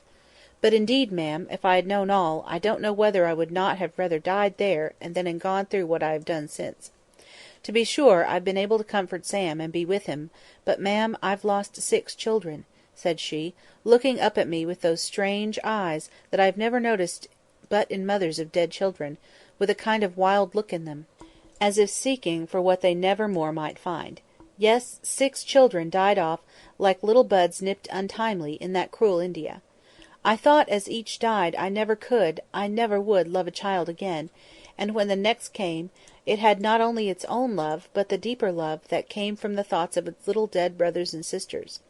And when Phoebe was coming, I said to my husband, "Sam, when the child is born, and I am strong, I shall leave you. It will cut my heart cruel, but if this baby dies too, I shall go mad. The madness is in me now, but if you let me go down to Calcutta, carrying my baby step by step, maybe it will work itself off, and I will save, and I will board, and I will beg, and I will die, to get a passage home to England, where our baby may live." God bless him! He said I might go, and he saved up his pay, and I saved up every pice I could get for washing or any way, and when Phoebe came, and I grew strong again, I set off. It was very lonely, through the thick forests, dark again with their heavy trees, along by the river's side; but I had been brought up by the Avon, in Warwickshire, so that the flowing noise sounded like home; from station to station, from Indian village to village, I went along, carrying my child. I had seen one of the officers' ladies with a little picture, ma'am, done by a Catholic foreigner, ma'am, of the Virgin and the little Saviour, ma'am. She had him on her arm, and her form was softly curled round him, and their cheeks touched. Well, when I went to bid good-bye to this lady, for whom I had washed, she cried sadly, for she too had lost her children, but she had not another to save like me, and I was bold enough to ask her would she give me that print. And she cried the more, and said that her children were with that little blessed Jesus, and gave it me, and told me that she had heard it had been painted on the bottom of a cask, which made it have that round shape. And when my body was very weary, and my heart was sick, for there were times when I misdoubted if I could ever reach my home, and there were times when I thought of my husband, and at one time when I thought my baby was dying, I took out that picture and looked at it, till I could have thought the mother spoke to me, and comforted me. And the natives were very kind. We could not understand one another, but they saw my baby at my breast, and they came out to me, and brought me rice and milk, and sometimes flowers. I have got some of the flowers dried. Then the next morning I was so tired, and they wanted me to stay with them, I could tell that, and tried to frighten me from going into the deep woods, which indeed looked very strange and dark; but it seemed to me as if death was following me to take my baby away from me, and as if I must go on, and I thought how God had cared for mothers ever since the world was made, and would care for me. So I bade them good-bye, and set off afresh. And once, when my baby was ill, and both she and I needed rest, he led me to a place where I found a kind Englishman lived, right in the midst of the natives. "And you reached Calcutta safely at last?" "Yes, safely. Oh, when I knew I had only 2 days' journey more before me, I could not help it, ma'am. It might be idolatry, I cannot tell, but I was near one of the native temples, and I went into it with my baby to thank God for his great mercy, for it seemed to me that where others had prayed to their God, in their joy or their agony, was itself a sacred place. and I got as a servant to an invalid lady, who grew quite fond of my baby aboard ship, and in 2 years' time Sam earned his discharge and came home to me and to our child. Then he had to fix on a trade, but he knew of none, and once upon a time he had learnt some tricks from an Indian juggler, so he set up conjuring, and it answered so well that he took Thomas to help him, as his man, you know, not as another conjurer, though Thomas has set it up now on his own hook. But it has been a great help to us, that likeness between the twins, and made a good many tricks go off well that they made up together. And Thomas is a good brother, only he has not the fine carriage of my husband, so I can't think how he can be taken for Signor Brunoni himself, as he says he is. Poor little Phoebe, said I, my thoughts going back to the baby she carried all those 100 miles. Ah, you may say so.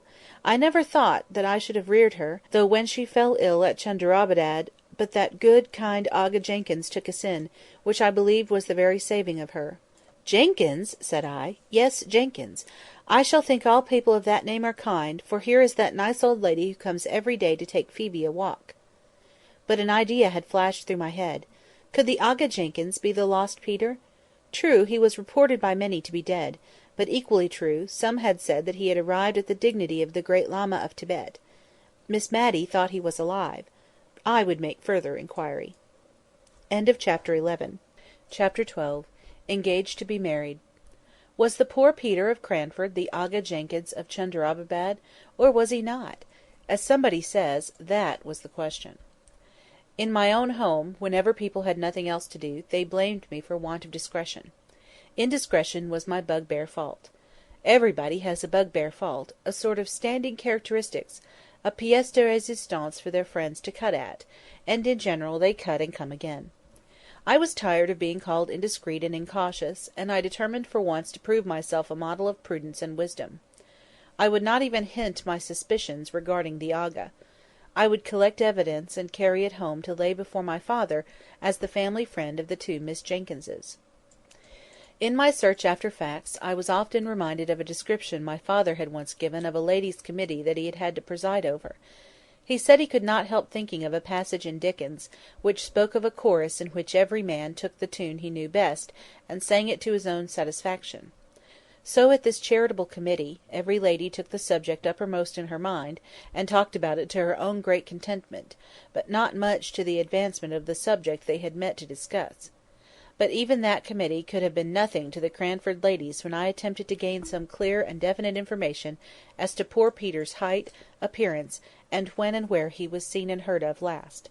For instance, I remember asking Miss Pole, and I thought the question was very opportune, for I put it when I met her at a call at Mrs. Forster's, and both the ladies had known Peter, and I imagined that they might refresh each other's memories. I asked Miss Pole what was the very last thing they'd ever heard about him, and then she named the absurd report to which I have alluded, about his having been elected Great Lama of Tibet. And this was a signal for each lady to go off on her separate idea. Mrs. Forster's start was made on the veiled prophet in Lalla Rookh, whether I thought he was meant for the Great Lama, though Peter was not so ugly, indeed rather handsome if he had not been freckled. I was thankful to see her double upon Peter, but in a moment the delusive lady was off upon Roland's Calidore, and the merits of cosmetics and hair oils in general, and holding forth so fluently that I turned to listen to Miss Pole, who, through the llamas, the beasts of burden, had got to Peruvian bonds and the share market, and her poor opinion of joint stock banks in general, and of that one in particular in which Miss Matty's money was invested. In vain I put in, when was it, in what year was it that you heard Mr. Peter was the Great Lama? They only joined to dispute the issue whether llamas were carnivorous animals or not, in which dispute they were not quite on fair grounds, as Mrs. Forster, after they had grown warm and cool again, acknowledged that she always confused carnivorous and graminivorous together, just as she did horizontal and perpendicular. But then she apologized for it very prettily, by saying that in her day the only use people made of four-syllabled words was to teach how they should be spelt. The only fact I gained from this conversation was that certainly Peter had been last heard of in India, or in that neighbourhood, and that this scanty intelligence of his whereabouts had reached Cranford in the year when Miss Pole had brought her Indian muslin gown, long since worn out. We washed it and mended it and traced its decline and fall into a window blind before we could go on, and in a year when Wombwell came to Cranford, because Miss Matty had wanted to see an elephant in order that she might the better imagine Peter riding on one, and had seen a boa constrictor too, which was more than she wished to imagine in her fancy pictures of Peter's locality, and in a year when Miss Jenkyns had learnt some piece of poetry off by heart, and used to say, at all the Cranford parties, how Peter was surveying mankind from China to Peru, which everybody had thought very grand, and rather appropriate, because India was between China and Peru, if you took care to turn the globe left instead of right. I suppose all these inquiries of mine, and the consequent curiosity excited in the minds of my friends, made us deaf and blind to what was going on around us. It seemed to me as if the sun rose and shone, and as if the rain rained on Cranford just as usual, and I did not notice any sign of the times that could be considered as a prognostic of any uncommon event; and to the best of my belief, not only Miss Matty and Mrs Forrester, but even Miss Pole herself, whom we looked upon as a kind of prophetess, from the knack she had of foreseeing things before they came to pass, although she did not like to disturb her friends by telling them of her foreknowledge, even Miss Pole herself was breathless with astonishment when she came to tell us of the astounding piece of news. But I must recover myself. The contemplation of it, even at this distance of time, has taken away my breath and my grammar, and unless I subdue my emotion, my spelling will go too. We were sitting, Miss Matty and I, much as usual, she in the blue chintz easy-chair, with her back to the light, and her knitting in her hand, and I reading aloud the St James's Chronicle. A few minutes more, and we should have gone to make the little alterations in dress usual before calling time, 12 o'clock in Cranford. I remember the scene and the date well. We had been talking of the Signor's rapid recovery since the warmer weather had set in, and praising Mr Hoggins's skill, and lamenting his want of refinement and manner. It seems a curious coincidence that this should have been our subject, but so it was, when a knock was heard, a caller's knock, 3 distinct taps, and we were flying, that is to say, Miss Matty could not walk very fast, having had a touch of rheumatism, to our rooms, to change cap and collars, when Miss Pole arrested us by calling out, as she came up the stairs, "Don't go, I can't wait. It is not 12, I know, but never mind your dress, I must speak to you." We did our best to look as if it was not we who had made the hurried movement, the sound of which she had heard, for of course we did not like to have it supposed that we had any old clothes that it was convenient to wear out in the sanctuary of home, as Miss Jenkyns once prettily called the back parlour, where she was tying up preserves. So we threw our gentility with double force into our manners, and very genteel we were for 2 minutes, while Miss Pole recovered breath, and excited our curiosity strongly by lifting up her hands in amazement, and bringing them down in silence, as if what she had to say was too big for words, and could only be expressed by pantomime. "What do you think, Miss Matty? What do you think? Lady Glenmire is to marry! It's to be married, I mean! Lady Glenmire, Mr Hoggins is going to marry Lady Glenmire!" "Marry!" said we. "Marry! Madness!" "Marry," said Miss Pole, with the decision that belonged to her character. "I said marry, as you do, and I also said, what a fool my lady is going to make of herself. I could have said madness, but I controlled myself, for it was in a public shop that I heard of it. Where feminine delicacy is gone to, I don't know. You and I, Miss Matty, would have been ashamed to have known that our marriage was spoken of in a grocer's shop, in the hearing of shopmen."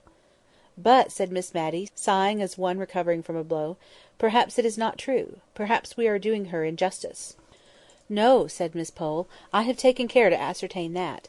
I went straight to Mrs Fitzadam, to borrow a cookery book which I knew she had, and I introduced my congratulations apropos of the difficulty gentlemen must have in housekeeping, and Mrs Fitzadam bridled up, and said that she believed it was true, though how and where I could have heard it she did not know. She said her brother and Lady Glenmire had come to an understanding at last. Understanding! Such a coarse word! But my lady will have to come down to many a want of refinement. I have reason to believe Mr Hoggins sups on bread and cheese and beer every night." "Marry!" said Miss Matty once again. "Well, I never thought of it. 2 people that we know going to be married! It's coming very near." "So near that my heart stopped beating when I heard of it, while you might have counted 12," said Miss Pole. "One does not know whose turn may come next. Here, in Cranford, poor Lady Glenmire might have thought herself safe," said Miss Matty, with a gentle pity in her tones. "Bah!" said Miss Pole, with a toss of her head. "Don't you remember poor Captain Brown's song, Tibby Fowler, and the line, 'Set her on the Tintock cap, the wind will blow a man till her'?" That was because Tibby Fowler was rich, I think. Well, there was a kind of attraction about Lady Glenmire that I, for one, would be ashamed to have. I put in my wonder. But how can she have fancied Mr Hoggins? I am not surprised that Mr Hoggins has liked her. "Oh, I don't know. Mr Hoggins is rich, and very pleasant-looking," said Miss Matty, "and very good-tempered and kind-hearted." "She has married for an establishment, that's it. I suppose she takes the sugary with it," said Miss Pole, with a little dry laugh at her own joke. But like many people who think that they have made a severe and sarcastic speech, which yet is clever of its kind, she began to relax in her grimness from the moment when she made this allusion to the surgery, and we turned to speculate on the way in which Mrs Jamieson would receive the news. The person whom she had left in charge of her house to keep off followers from her maids, to set up a follower of her own! And that follower a man whom Mrs Jamieson had tabooed as vulgar, and inadmissible to Cranford society, not merely on account of his name, but because of his voice, his complexion, his boots, smelling of the stable, and himself, smelling of drugs. Had he ever been to see Lady Glenmire at Mrs Jamieson's? Chloride of lime would not purify the house in its owner's estimation if he had. Or had their interviews been confined to the occasional meetings in the chamber of the poor sick conjuror, to whom, with all our sense of the mésalliance, we could not help allowing that they had both been exceedingly kind? And now it turned out that a servant of Mrs Jamieson's had been ill, and Mr Hoggins had been attending to her for some weeks. So the wolf had got into the fold, and now he was carrying off the shepherdess. What would Mrs Jamieson say? We looked into the darkness of futurity as a child gazes after a rocket in the cloudy sky, full of wondering expectations of the rattle, the discharge, and the brilliant shower of sparks and light. Then we brought ourselves down to earth and the present time by questioning each other, being all equally ignorant, and all equally without the slightest data to build any conclusions upon, as to when it would take place, where, how much a year Mr Hoggins had, whether she would drop her title, and how Martha and the other correct servants in Cranford would ever be brought to announce a married couple as Lady Glenmire and Mr Hoggins. But would they be visited? Would Mrs Jamieson let us? Or must we choose between the honourable Mrs Jamieson and the degraded Lady Glenmire? We all liked Lady Glenmire the best. She was bright, and kind, and sociable, and agreeable, and Mrs Jamieson was dull, and inert, and pompous, and tiresome. But we had acknowledged the sway of the latter so long, that it seemed like a kind of disloyalty even now to meditate disobedience to the prohibition we anticipated. Mrs Forrester surprised us in our darned caps and patched collars, and we forgot all about them in our eagerness to see how she would bear the information, which we honourably left to Miss Pole to impart, although if we had been inclined to take unfair advantage, we might have rushed in ourselves, for she had a most out-of-place fit of coughing for 5 minutes after Mrs Forrester entered the room. I shall never forget the imploring expression of her eyes, as she looked at us over her pocket-handkerchief. They said, as plain as words could speak, "Don't let nature deprive me of the treasure which is mine, although for a time I can make no use of it." And we did not. Mrs Forrester's surprise was equal to ours, and her sense of injury rather greater, because she had to feel for her order, and saw more fully than we could do how such conduct brought stains on the aristocracy. When she and Miss Pole left us, we endeavoured to subside into calmness, but Miss Matty was really upset by the intelligence she had heard.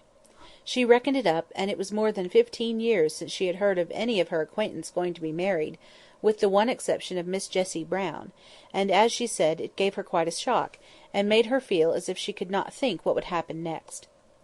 I don't know whether it is a fancy of mine or a real fact, but I have noticed that, just after the announcement of an engagement in any set, the unmarried ladies in that set flutter out in an unusual gaiety and newness of dress, as much to say, in a tacit and unconscious manner, we are also spinsters. Miss Matty and Miss Pole talked and thought more about bonnets, gowns, caps, and shawls, during the fortnight that succeeded this call, than I had known them to do for years before.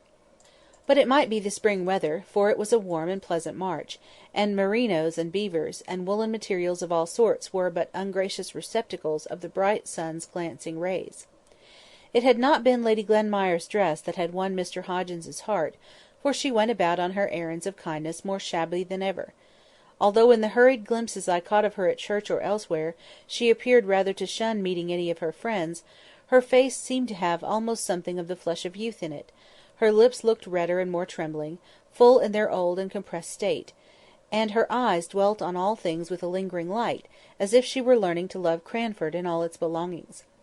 Mr Hoggins looked broad and radiant, and creaked up the middle aisle at church in a brand-new pair of top-boots, an audible as well as visible sign of his purposed state of change, for the tradition went, that the boots he had worn till now were the identical pair in which he had first sat on his rounds in Cranford 25 years ago, only they had been new-pieced, high and low, top and bottom, heel and sole, black leather and brown leather, more times than any one could tell. None of the ladies in Cranford chose to sanction the marriage by congratulating either of the parties. We wished to ignore the whole affair until our liege lady, Mrs Jamieson, returned. Till she came back to give us our cue, we felt that it would be better to consider the engagement in the same light as the Queen of Spain's legs, facts which certainly existed, but the less said about the better. This restraint upon our tongues, for, you see, if we did not speak about it to any of the parties concerned, how could we get answers to the questions that we longed to ask, was beginning to be irksome, and our idea of the dignity of silence was paling before our curiosity, when another direction was given to our thoughts, by an announcement on the part of the principal shopkeeper of Cranford, who ranged the trades from grocer and cheesemonger to man-milliner, as occasion required, that the spring fashions were arrived, and would be exhibited on the following Tuesday at his rooms in High Street. Now Miss Matty had been only waiting for this before buying herself a new silk gown. I had offered, it is true, to send to Drumble for patterns, but she had rejected my proposal, gently implying that she had not forgotten her disappointment about the sea-green turban. I was thankful that I was on the spot now, to counteract the dazzling fascination of any yellow or scarlet silk. I must say a word or two here about myself. I have spoken of my father's old friendship for the Jenkyns family, and, indeed, I am not sure if there was not some distant relationship. He had willingly allowed me to remain all the winter at Cranford, in consideration of a letter which Miss Matty had written to him about the time of the panic, in which I suspect that she had exaggerated my powers and my bravery as a defender of the house. But now that the days were longer and more cheerful, he was beginning to urge the necessity of my return, and I only delayed in a sort of odd, forlorn hope that, if I could obtain any clear information, I might make the account given by the Signora of the Aga Jenkyns tally with that of poor Peter, his appearance and disappearance, which I had winnowed out of the conversation of Miss Pole and Mrs Forrester. Chapter 13. Stopped payment. The very Tuesday morning on which Mr Johnson was going to show the fashions, the postwoman brought 2 letters to the house. I say the postwoman, but I should say the postman's wife. He was a lame shoemaker, a very clean, honest man, much respected in the town, but he never brought the letters round except on unusual occasions, such as Christmas Day or Good Friday, and on those days the letters, which should have been delivered at 8 in the morning, did not make their appearance until 2 or 3 in the afternoon, for every one liked poor Thomas, and gave him a welcome on these festive occasions.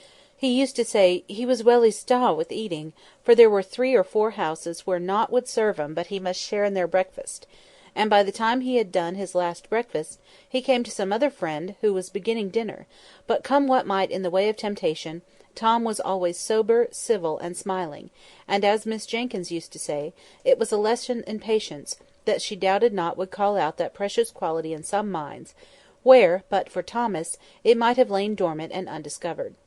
Patience was certainly very dormant in Miss Jenkyns's mind. She was always expecting letters, and always drumming on the table till the postwoman had called or gone past. On Christmas Day and Good Friday she drummed from breakfast till church, from church time till 2 o'clock, unless when the fire wanted stirring, when she invariably knocked down the fire-irons, and scolded Miss Matty for it. But equally certain was the hearty welcome and the good dinner for Thomas, Miss Jenkyns standing over him like a bold dragoon, questioning him as to his children, what they were doing, what school they went to, upbraiding him if another was likely to make its appearance, but sending even the little babies the shilling and the mince-pie which was her gift to all the children, with half a crown in addition for both father and mother. The post was not half of so much consequence to dear Miss Matty, but not for the world would she have diminished Thomas's welcome and his dole; though I could see that she felt rather shy over the ceremony, which would have been regarded by Miss Jenkyns as a glorious opportunity for giving advice and benefiting her fellow creatures. Miss Matty would steal the money all in a lump into his hand, as if she were ashamed of herself. Miss Jenkyns gave him each individual coin separate, with a "There, that's for yourself, that's for Jenny," etc. Miss Matty would even beckon Martha out of the kitchen while he ate his food, and once, to my knowledge, winked at its rapid disappearance into a blue cotton handkerchief.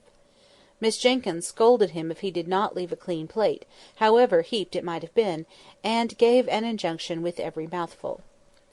I have wandered a long way from the two letters that awaited us on the breakfast table that Tuesday morning. Mine was from my father. Miss Matty's was printed.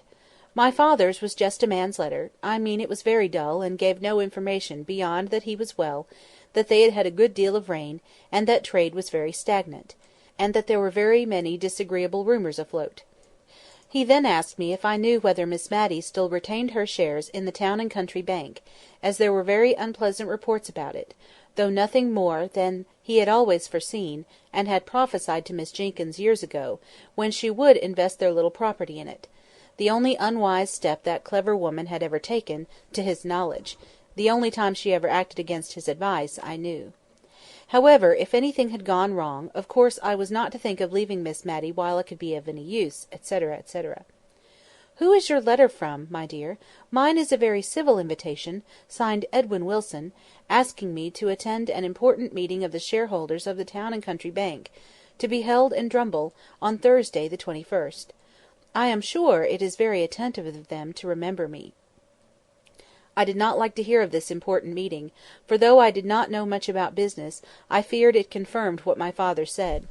However, I thought ill news always came fast enough, so I resolved to say nothing about my alarm, and merely told her that my father was well, and sent his kind regards to her. She kept turning over and admiring her letter. At last she spoke. "I remember their sending one to Deborah just like this, but that I did not wonder at, for everybody knew she was so clear-headed. I am afraid I could not help them much; indeed, if they came to accounts, I should be in quite the way, for I could never do sums in my head. Deborah, I know, rather wished to go, and went so far as to order a new bonnet for the occasion; but when the time came she had a bad cold, so they sent her a very polite account of what they had done. Chosen a director, I think it was. Do you think they want me to help them choose a director? I am sure I should choose your father at once." "My father has no shares in the bank," said I. "Oh, no! I remember. He objected very much to Deborah's buying any, I believe; but she was quite the woman of business, and always judged for herself; and here, you see, they have paid 8% all these years." It was a very uncomfortable subject to me, with my half-knowledge, so I thought I would change the conversation, and asked what time she thought we had better go and see the fashions. "Well, my dear," she said, "the thing is this: it is not etiquette to go till after 12; but then, you see, all Cranford will be there, and one does not like to be too curious about dress and trimmings and caps, with all the world looking on. It is never genteel to be over-curious on these occasions. Deborah had the knack of always looking as if the latest fashion was nothing new to her, a manner she had caught from Lady Arley, who did see all the new modes in London, you know. So I thought we would just slip down, for I do want this morning, soon after breakfast, half a pound of tea, and then we could go up and examine the things at our leisure, and see exactly how my new silk gown must be made. And then, after 12, we could go with our minds disengaged, and free from thoughts of dress." We began to talk of Miss Matty's new silk gown. I discovered that it would be really the first time in her life that she had had to choose anything of consequence for herself, for Miss Jenkyns had always been the more decided character, whatever her taste might have been, and it is astonishing how such people carry the world before them by the mere force of will. Miss Matty anticipated the sight of the glossy folds with as much delight as if the 5 sovereigns, set apart for the purchase, could buy all the silks in the shop; and, remembering my own loss of 2 hours in a toy-shop before I could tell on what wonder to spend a silver threepence, I was very glad that we were going early, that dear Miss Matty might have the leisure for the delights of perplexity. If a happy sea green could be met with, the gown was to be sea green; if not, she inclined to maize, and I to silver grey, and we discussed the requisite number of breadths until we arrived at the shop-door. We were to buy the tea, select the silk, and then clamber up the iron corkscrew stairs that led into what was once a loft, though now a fashion show-room. The young men at Mr Johnson's had on their best looks, and their best cravats, and pivoted themselves over the counter with surprising activity. They wanted to show us upstairs at once, but on the principle of business first and pleasure afterwards, we stayed to purchase the tea. Here Miss Matty's absence of mind betrayed itself. If she was made aware that she had been drinking green tea at any time, she always thought it her duty to lie awake half through the night afterward.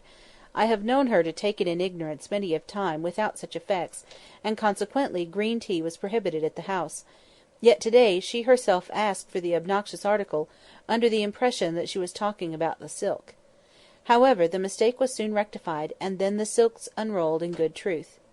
By this time the shop was pretty well filled, for it was Cranford market day, and many of the farmers and country people from the neighbourhood round came in, sleeking down their hair, and glancing shyly about, from under their eyelids, as anxious to take back some notion of the unusual gaiety to the mistress or the lasses at home, and yet feeling that they were out of place among the smart shopmen in gay shawls and summer prints.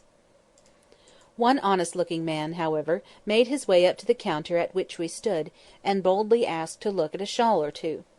The other country folk confined themselves to the grocery side, but our neighbour was evidently too full of some kind intention towards mistress, wife, or daughter to be shy, and it soon became a question with me, whether he or Miss Matty would keep their shopman the longest time.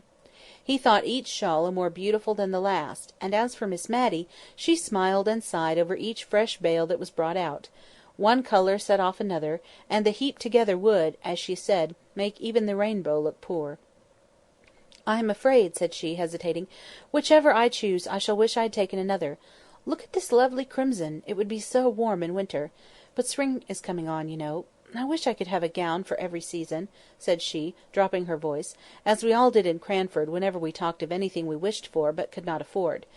"However," she continued in a louder and more cheerful tone, "it would give me a great deal of trouble to take care of them if I had them, so I think I'll only take one. But which must it be, my dear?" And now she hovered over a lilac with yellow spots, while I pulled out a quiet sage green that had faded into insignificance among the more brilliant colours, but which was nevertheless a good silk in its humble way. Our attention was called off to our neighbour. He had chosen a shawl of about 30 shillings value, and his face looked broadly happy, under the anticipation, no doubt, of the pleasant surprise he would give to some Molly or Jenny at home. He had tugged a leathern purse out of his breeches pocket, and had offered a £5 note in payment for the shawl, and for some parcels which had been brought round to him from the grocery counter, and it was just at this point that he attracted our notice. The shopman was examining the note with a puzzled, doubtful air. "Town and County Bank. I am not sure, sir, but I believe we have received a warning against notes issued by this bank only this morning. I will just step and ask Mr Johnson, sir, but I'm afraid I must trouble you for payment in cash, or in a note of a different bank." I never saw a man's countenance fall so suddenly into dismay and bewilderment. It was almost piteous to see the rapid change. "Dang it!" said he, striking his fist down on the table, as if to try which was the harder, "the chap talks as if notes and gold were to be had for the picking up." Miss Matty had forgotten her silk gown in her interest for the man. I don't think she had caught the name of the bank, and in my nervous cowardice I was anxious that she should not, and so I began admiring the yellow-spotted lilac gown that I had been utterly condemning only a minute before. But it was of no use. "What bank was it? I mean, what bank did your note belong to?" "Town and County Bank."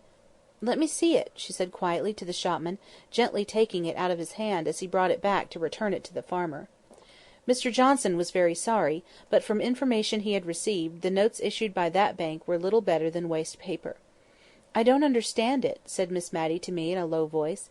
"That is our bank, is it not? The Town and County Bank?" "Yes," said I.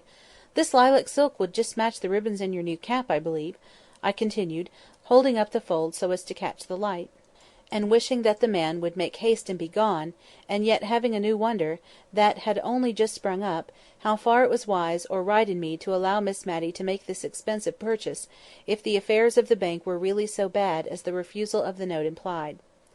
But Miss Matty put on the soft dignified manner peculiar to her, rarely used, and yet which became her so well, and laying her hand gently on mine, she said, "Never mind the silks for a few minutes, dear. I don't understand you, sir," turning now to the shopman, who had been attending to the farmer. "Is this a forged note?" "Oh no, ma'am. It is a true note of its kind, but you see, ma'am, it is a joint stock bank, and there are reports out that it is likely to break. Mr Johnson is only doing his duty, ma'am, as I am sure Mr Dobson knows." But Mr Dobson could not respond to the appealing bow by any answering smile. He was turning the note absently over in his fingers, looking gloomily enough at the parcel containing the lately chosen shawl. "It's hard upon a poor man," said he, "as earns every farthing with the sweat of his brow. However, there's no help for it. You must take back your shawl, my man. Lizzie must go on with her cloak for a while. And yon figs for the little ones. I promised them to 'em. I'll take them, but the bacco and the other things—" "I will give you 5 sovereigns for your note, my good man," said Miss Matty. "I think there is some great mistake about it, for I am one of the shareholders, and I'm sure they would have told me if things had not been going on right." The shopman whispered a word or two across the table to Miss Matty. She looked at him with a dubious air. "Perhaps so," said she, "but I don't pretend to understand business. I only know that if it is going to fail, and if honest people are to lose their money because they have taken our notes— I can't explain myself," said she, suddenly becoming aware that she had got into a long sentence with 4 people for audience, "only I would rather exchange my gold for the note, if you please," turning to the farmer, "and then you can take your wife the shawl. It is only going without my gown a few days longer," she continued, speaking to me. "Then, I have no doubt, everything will be cleared up." "But if it is cleared up the wrong way?" said I. "Why, then it will only have been common honesty in me, as a shareholder, to have given this good man the money. I am quite clear about it in my own mind, but you know I can never speak quite as comprehensively as others can; only you must give me your note, Mr Dobson, if you please, and go on with your purchases with these sovereigns." The man looked at her with silent gratitude, too awkward to put his thanks into words, but he hung back for a minute or two, fumbling with his note. "I'm loath to make another one lose instead of me, if it is a loss; but you see, £5 is a great deal of money to a man with a family, and, as you say, 10 to 1 in a day or two the note will be as good as gold again." "No hope of that, my friend," said the shopman. "The more reason why I should take it," said Miss Matty quietly. She pushed her sovereigns towards the man, who slowly laid his note down in exchange. "Thank you. I will wait a day or two before I purchase any of these silks; perhaps then you will have a greater choice. My dear, will you come upstairs?" We inspected the fashions with as minute and curious an interest as if the gown to be made after them had been bought. I could not see that the little event in the shop below had in the least dampened Miss Matty's curiosity as to the make of sleeves or the sit of skirts. She once or twice exchanged congratulations with me on our private and leisurely view of bonnets and shawls, but I was, all the time, not so sure that our examination was utterly private, for I caught glimpses of a figure dodging behind the cloaks and mantles, and by a dexterous move I came face to face with Miss Pole, also in morning costume, the principal feature of which was her being without teeth, and wearing a veil to conceal the deficiency, come on the same errand as ourselves. But she quickly took her departure, because, as she said, she had had a bad headache, and did not feel herself up to conversation. As we came down through the shop, the civil Mr Johnson was awaiting us. He had been informed of the exchange of the note for gold, and with much good feeling and real kindness, but with a little want of tact, he wished to condole with Miss Matty, and to impress upon her the true state of the case. I could only hope that he had heard an exaggerated rumour, for he said that her shares were worse than nothing, and that the bank could not pay a shilling in the pound. I was glad that Miss Matty seemed a little incredulous, but I could not tell how much of this was real or assumed, with that self-control which seemed habitual to ladies of Miss Matty's standing in Cranford, who would have thought their dignity compromised by the slightest expression of surprise, dismay, or any similar feeling to an inferior in station, or in a public shop. However, we walked home very silently. I am ashamed to say, I believe I was rather vexed and annoyed at Miss Matty's conduct in taking the note to herself so decidedly. I had set my heart upon her having a new silk gown, which she wanted sadly. In general, she was so undecided anybody might turn her round. In this case I had felt that it was no use attempting it, but I was not the less put out at the result. Somehow, after 12 o'clock, we both acknowledged to a sated curiosity about the fashions, and to a certain fatigue of body, which was, in fact, depression of mind, that indisposed us to go out again. But still we never spoke of the note, till all at once something possessed me to ask Miss Matty if she would think it her duty to offer sovereigns for all the notes of the town and county bank she met with. I could have bitten my tongue out the minute I had said it. She looked up rather sadly, and as if I had thrown a new perplexity into her already distressed mind, and for a minute or two she did not speak. Then she said, "My own dear Miss Matty," without a shade of reproach in her voice, "My dear, I never feel as if my mind was what people call very strong, and it's often hard enough work for me to settle what I ought to do, with the case right before me. I was very thankful that I saw my duty this morning, with the poor man standing by me, but it's rather a strain upon me to keep thinking and thinking what I should do if such and such a thing happened, and I believe I had rather wait and see what really does come, and I don't doubt I shall be helped then if I don't fidget myself, and get too anxious beforehand. You know, love, I'm not like Deborah.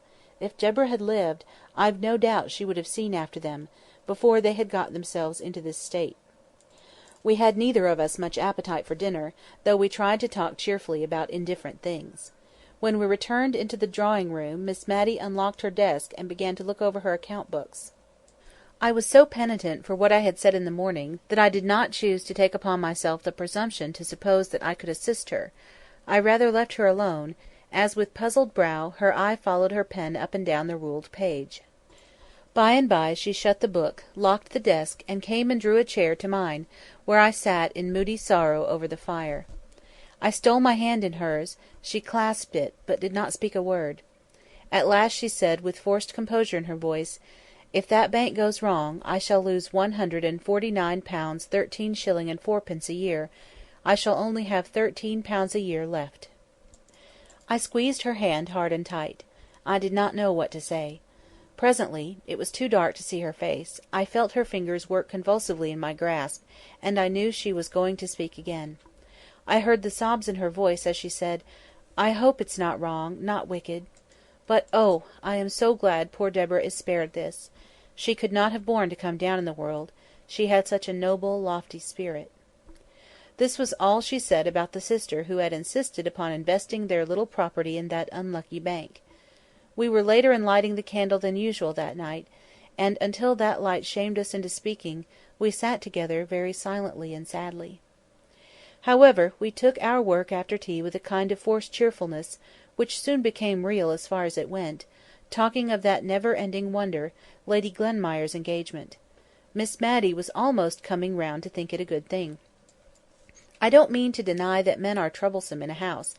I don't judge from my own experience, for my father was neatness itself, and wiped his shoes on coming in as carefully as any woman; but still a man has a sort of knowledge of what should be done in difficulties, and that it is very pleasant to have one at hand ready to lean upon. Now Lady Glenmire, instead of being tossed about, and wondering where she is to settle, will be certain of a home among pleasant and kind people, such as our good Miss Pole and Mrs Forrester. And Mr Hoggins is really a very personable man, and as for his manners, why, if they are not very polished, I have known people with very good hearts and very clever minds too, who were not what some people reckoned refined, but who were both true and tender. She fell off into a soft reverie about Mr Holbrook, and I did not interrupt her. I was so busy maturing a plan I had had in my mind for some days, but which this threatened failure of the bank had brought to a crisis. That night, after Miss Matty went to bed, I treacherously lighted the candle again, and sat down in the drawing-room to compose a letter to the Aga Jenkyns, a letter which should affect him if he were Peter, and yet seem a mere statement of dry facts if he were a stranger. The church clock pealed 2 before I had done. The next morning news came, both official and otherwise, that the Town and County Bank had stopped payment. Miss Matty was ruined. She tried to speak quietly to me, but when she came to the actual fact that she would have but about 5 shillings a week to live upon, she could not restrain a few tears. "I am not crying for myself, dear," said she, wiping them away. "I believe I am crying for the very silly thought of how my mother would grieve if she could know she always cared for us so much more than for herself. But many a poor person has less, and I am not very extravagant, and, thank God, when the neck of mutton and Martha's wages and the rent are paid, I have not a farthing owing. Poor Martha! I think she'll be sorry to leave me." Miss Matty smiled at me through her tears, and she would fain have had me see only the smile, not the tears. Chapter 14. Friends in Need. It was an example to me, and I fancy it might be to many others, to see how immediately Miss Matty set about the retrenchment which she knew to be right under her altered circumstances. While she went down to speak to Martha, and break the intelligence to her, I stole out with my letter to the Aga Jenkyns, and went to the Signor's lodgings to obtain the exact address. I bound the Signora to secrecy, and, indeed, her military manners had a degree of shortness and reserve in them which made her always say as little as possible, except when under the pressure of strong excitement. Moreover, which made my secret doubly sure, the Signor was now so far recovered as to be looking forward to travelling and conjuring again in the space of a few days, when he, his wife, and little Phoebe would leave Cranford. Indeed, I found him looking over a great black and red placard, in which the Signor Brunoni's accomplishments were set forth, and to which only the name of the town where he would next display them was wanting. He and his wife were so much absorbed in deciding where the red letters would come in with most effect (it might have been the rubric, for that matter), that it was some time before I could get my question asked privately, and not before I had given several decisions, the which I questioned afterwards with equal wisdom of sincerity, as soon as the Signor threw in his doubts and reasons on the important subject. At last I got the address, spelt by sound, and very queer it looked. I dropped it in the post on my way home, and then for a minute I stood looking at the wooden pane with a gaping slit which divided me from the letter but a moment ago in my hand. It was gone from me like life, never to be recalled. It would get tossed about on the sea, and stained with sea waves, perhaps, and be carried among the palm trees, and scented with all tropical fragrance, the little pieces of paper, but an hour ago so familiar and commonplace, had set out on its race to the strange, wild countries beyond the Ganges.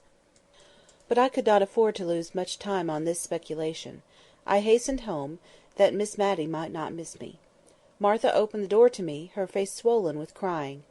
As soon as she saw me she burst out afresh, and taking hold of my arm she pulled me in, and banged the door to, in order to ask me if indeed it was all true that Miss Matty had been saying. "I'll never leave her. No, I won't. I telled her so, and I could not think how she could find it in her heart to give me warning. I could not have had the face to do it if I'd have been her. I might have been just as good for nothing as Mrs Fitzadam's Rosie, who struck for wages after living 7 years and a half in one place. I said I was not one to go and serve Mammon at that rate, that I knew when I'd got a good missus, and if she didn't think she'd got a good servant— But Martha," said I, cutting in while she wiped her eyes. "Don't but Martha me," she replied to my deprecatory tone. "Listen to reason." "I'll not listen to reason," she said, now in full possession of her voice, which had been rather choked with sobbing. "Reason always means what some one else has got to say. Now I think what I've got to say is good enough reason, but reason or not I'll say it, and I'll stick to it. I've money in the savings bank, and I've a good stock of clothes, and I'm not going to leave Miss Matty. No, not if she gives me warning every hour in the day." She put her arms akimbo, as much to say she defied me, and, indeed, I could hardly tell how to begin to remonstrate with her, so much did I feel that Miss Matty, in her increasing infirmity, needed the attendance of this kind and faithful woman. "Well," said I, at last, "I'm thankful you begin with well. If you'd have begun with but, as you did before, I'd not ha' listened to you. Now you may go on." "I know you would be a great loss to Miss Matty, Martha." "I telled her so. A loss she'd never cease to be sorry for," broke in Martha triumphantly. "Still, she will have so little, so very little to live upon, that I don't see just now how she could find you food. She will be even pressed for her own. I tell you this, Martha, because I feel you are like a friend to dear Miss Matty, but you know she might not like to have it spoken about." Apparently this was even a blacker view of the subject than Miss Matty had presented to her, for Martha just sat down on the first chair that came to hand, and cried out loud. We had been standing in the kitchen. At last she put her apron down, and looking me earnestly in the face, asked, was that the reason Miss Matty wouldn't order a pudding to-day? She said she had no great fancy for sweet things, and you and she would just have a mutton chop. But I'll be up to her, never you tell, but I'll make her a pudding, and a pudding she'll like too, and I'll pay for it myself, so mind that she eats it. Many a one has been comforted in their sorrow by seeing a good dish come upon the table. I was rather glad that Martha's energy had taken the immediate and practical direction of pudding making, for it saved off the quarrelsome discussion as to whether she should or should not leave Miss Matty's service.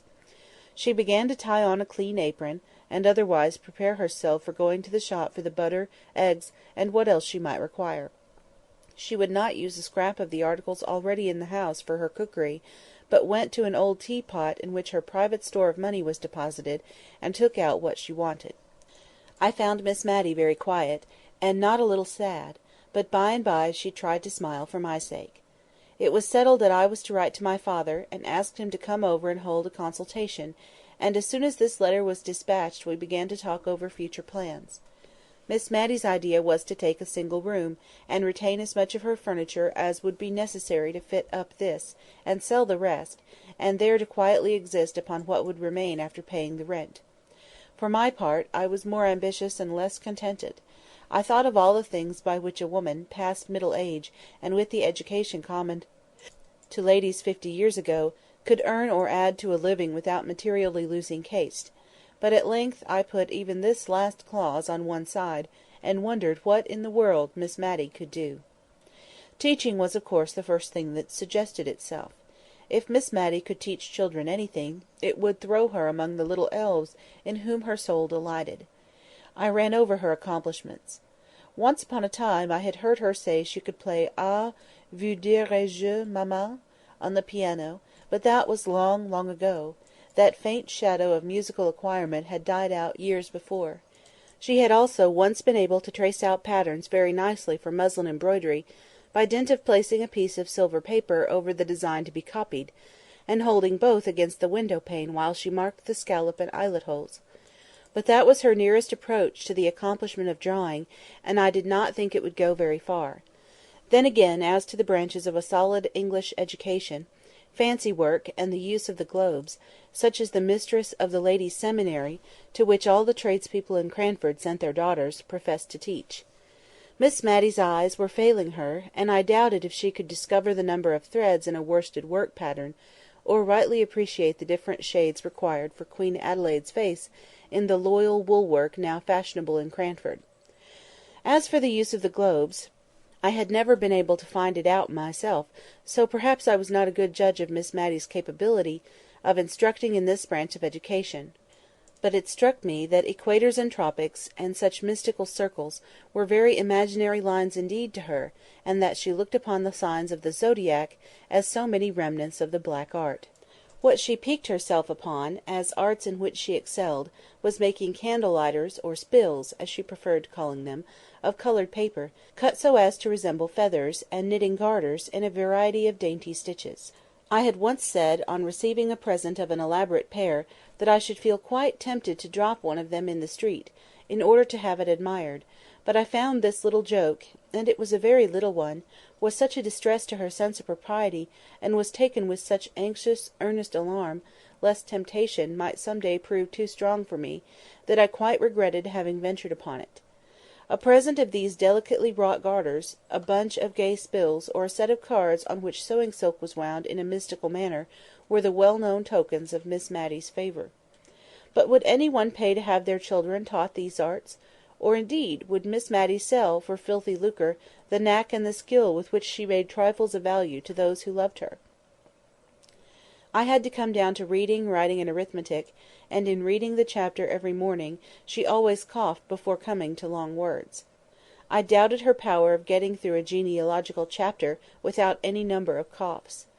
Writing she did well and delicately, but spelling! She seemed to think that the more out of the way this was, and the more trouble it cost her, the greater the compliment she paid to her correspondent, and words that she would spell quite correctly in her letters to me became perfect enigmas when she wrote to my father. No, there was nothing she could teach to the rising generation of Cranford, unless they had been quick learners and ready imitators of her patience, her humility, her sweetness, her quiet contentment with all that she could not do. I pondered and pondered until dinner was announced by Martha, with a face all blubbered and swollen with crying. Miss Matty had a few little peculiarities which Martha was apt to regard as whims below her attention, and appeared to consider as childish fancies of which an old lady of 58 should try and cure herself. But to-day everything was attended to with the most careful regard. The bread was cut to the imaginary pattern of excellence that existed in Miss Matty's mind as being the way which her mother had preferred. The curtain was drawn so as to exclude the dead brick wall of a neighbour's stable, and yet left so as to show every tender leaf of the poplar which was bursting into spring beauty. Martha's tone to Miss Matty was just such as that good, rough-spoken servant usually kept sacred for little children, and which I had never heard her use to any grown-up person. I had forgotten to tell Miss Matty about the pudding, and I was afraid she might not do justice to it, for she had evidently very little appetite this day, so I seized the opportunity of letting her into the secret while Martha took away the meat.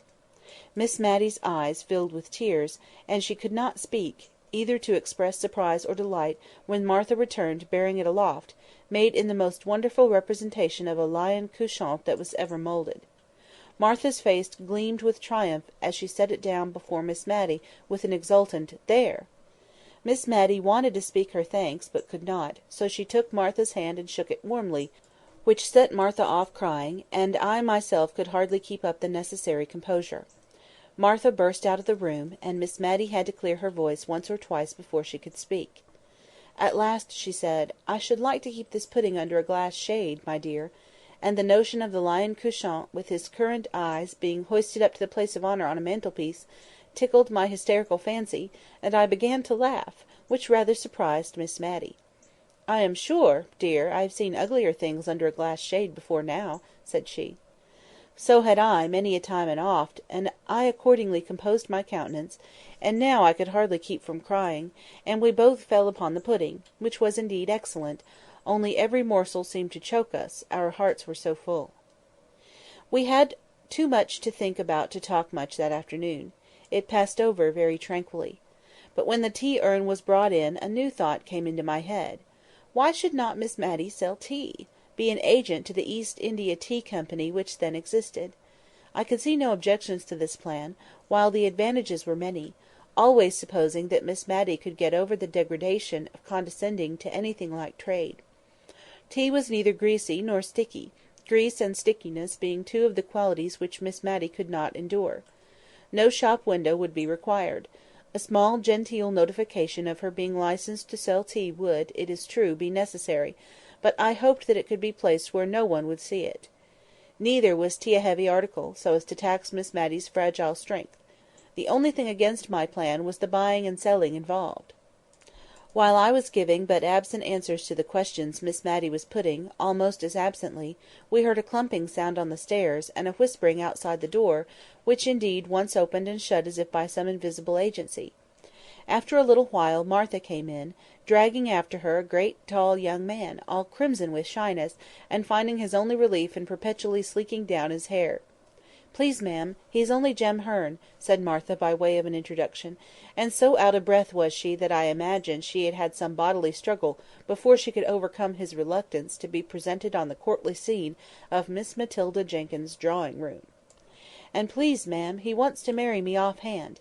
And please, ma'am, he wants to take a lodger, just one quiet one, to make our two ends meet, and we'd take any house comfortable; and oh dear Miss Matty, if I may be so bold, would you have any objections to lodging with us? Jem wants it as much as I do." To Jem, "You great oaf, why can't you back me? But he does want it all the same very bad, don't you, Jem? Only, you see, he's dazed at being called on to speak before quality." "It's not that," broke in Jem. "It's that you've taken me all on a sudden, and I didn't think for to get married so soon. And such quick words does flabbergast a man. It's not that I'm against it, ma'am," addressing Miss Matty, "only Martha has such quick ways with her when she once takes a thing into her head; and marriage, ma'am, marriage nails a man, as one may say. I daresay I shan't mind it after it's once over."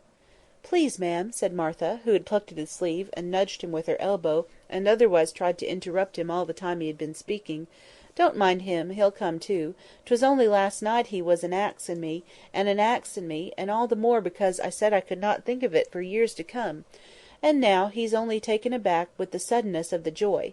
But you know, Jem, you are just as full as me about wanting a lodger." Another great nudge.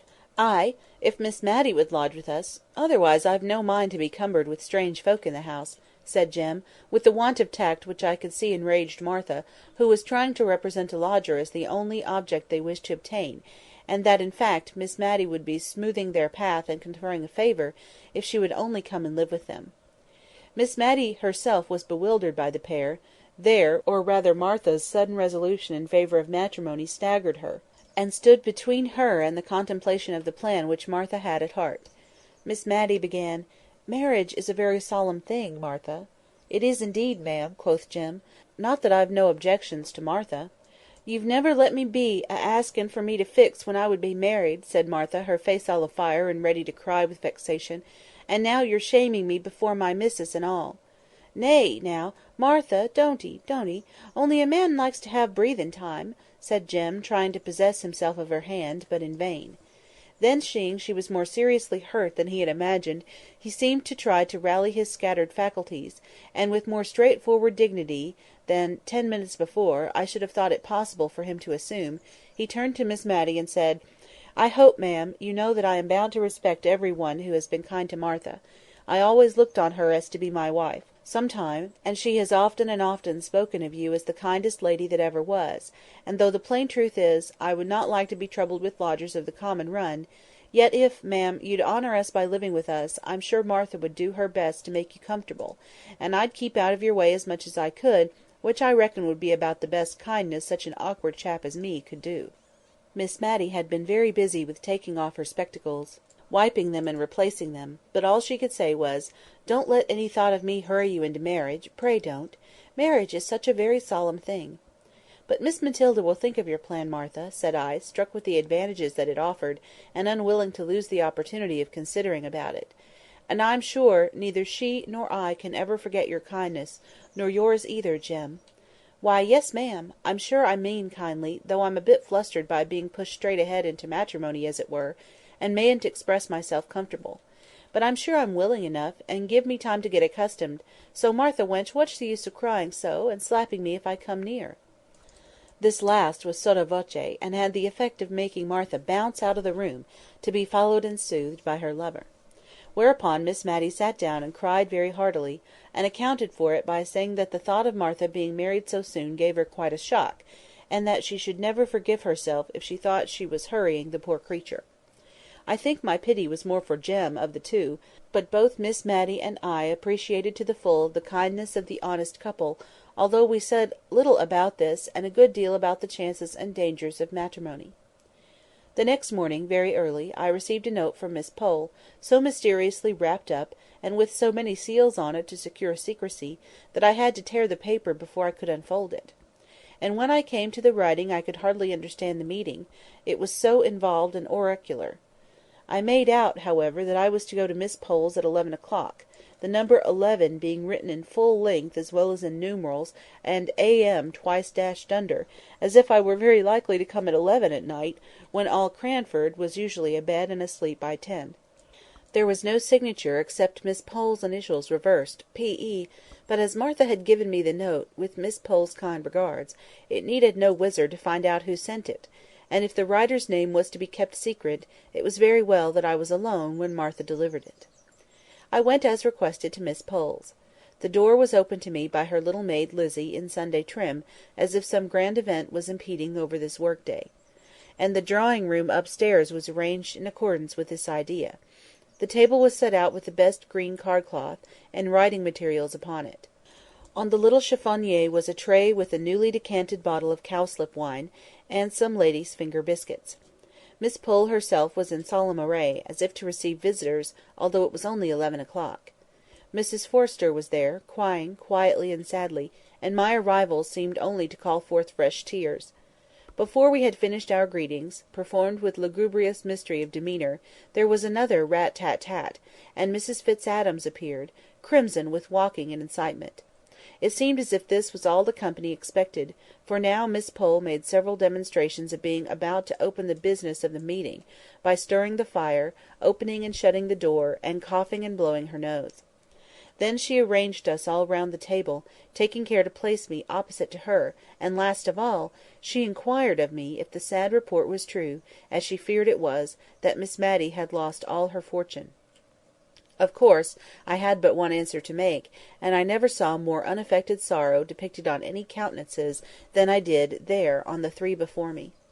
"I wish Mrs Jamieson was here," said Mrs Forrester at last; but to judge from Mrs Fitz-Adams's face, she could not second the wish. "But without Mrs Jamieson," said Miss Pole, with a sound of offended merit in her voice, "we, the ladies of Cranford, in my drawing-room assembled, can resolve upon something.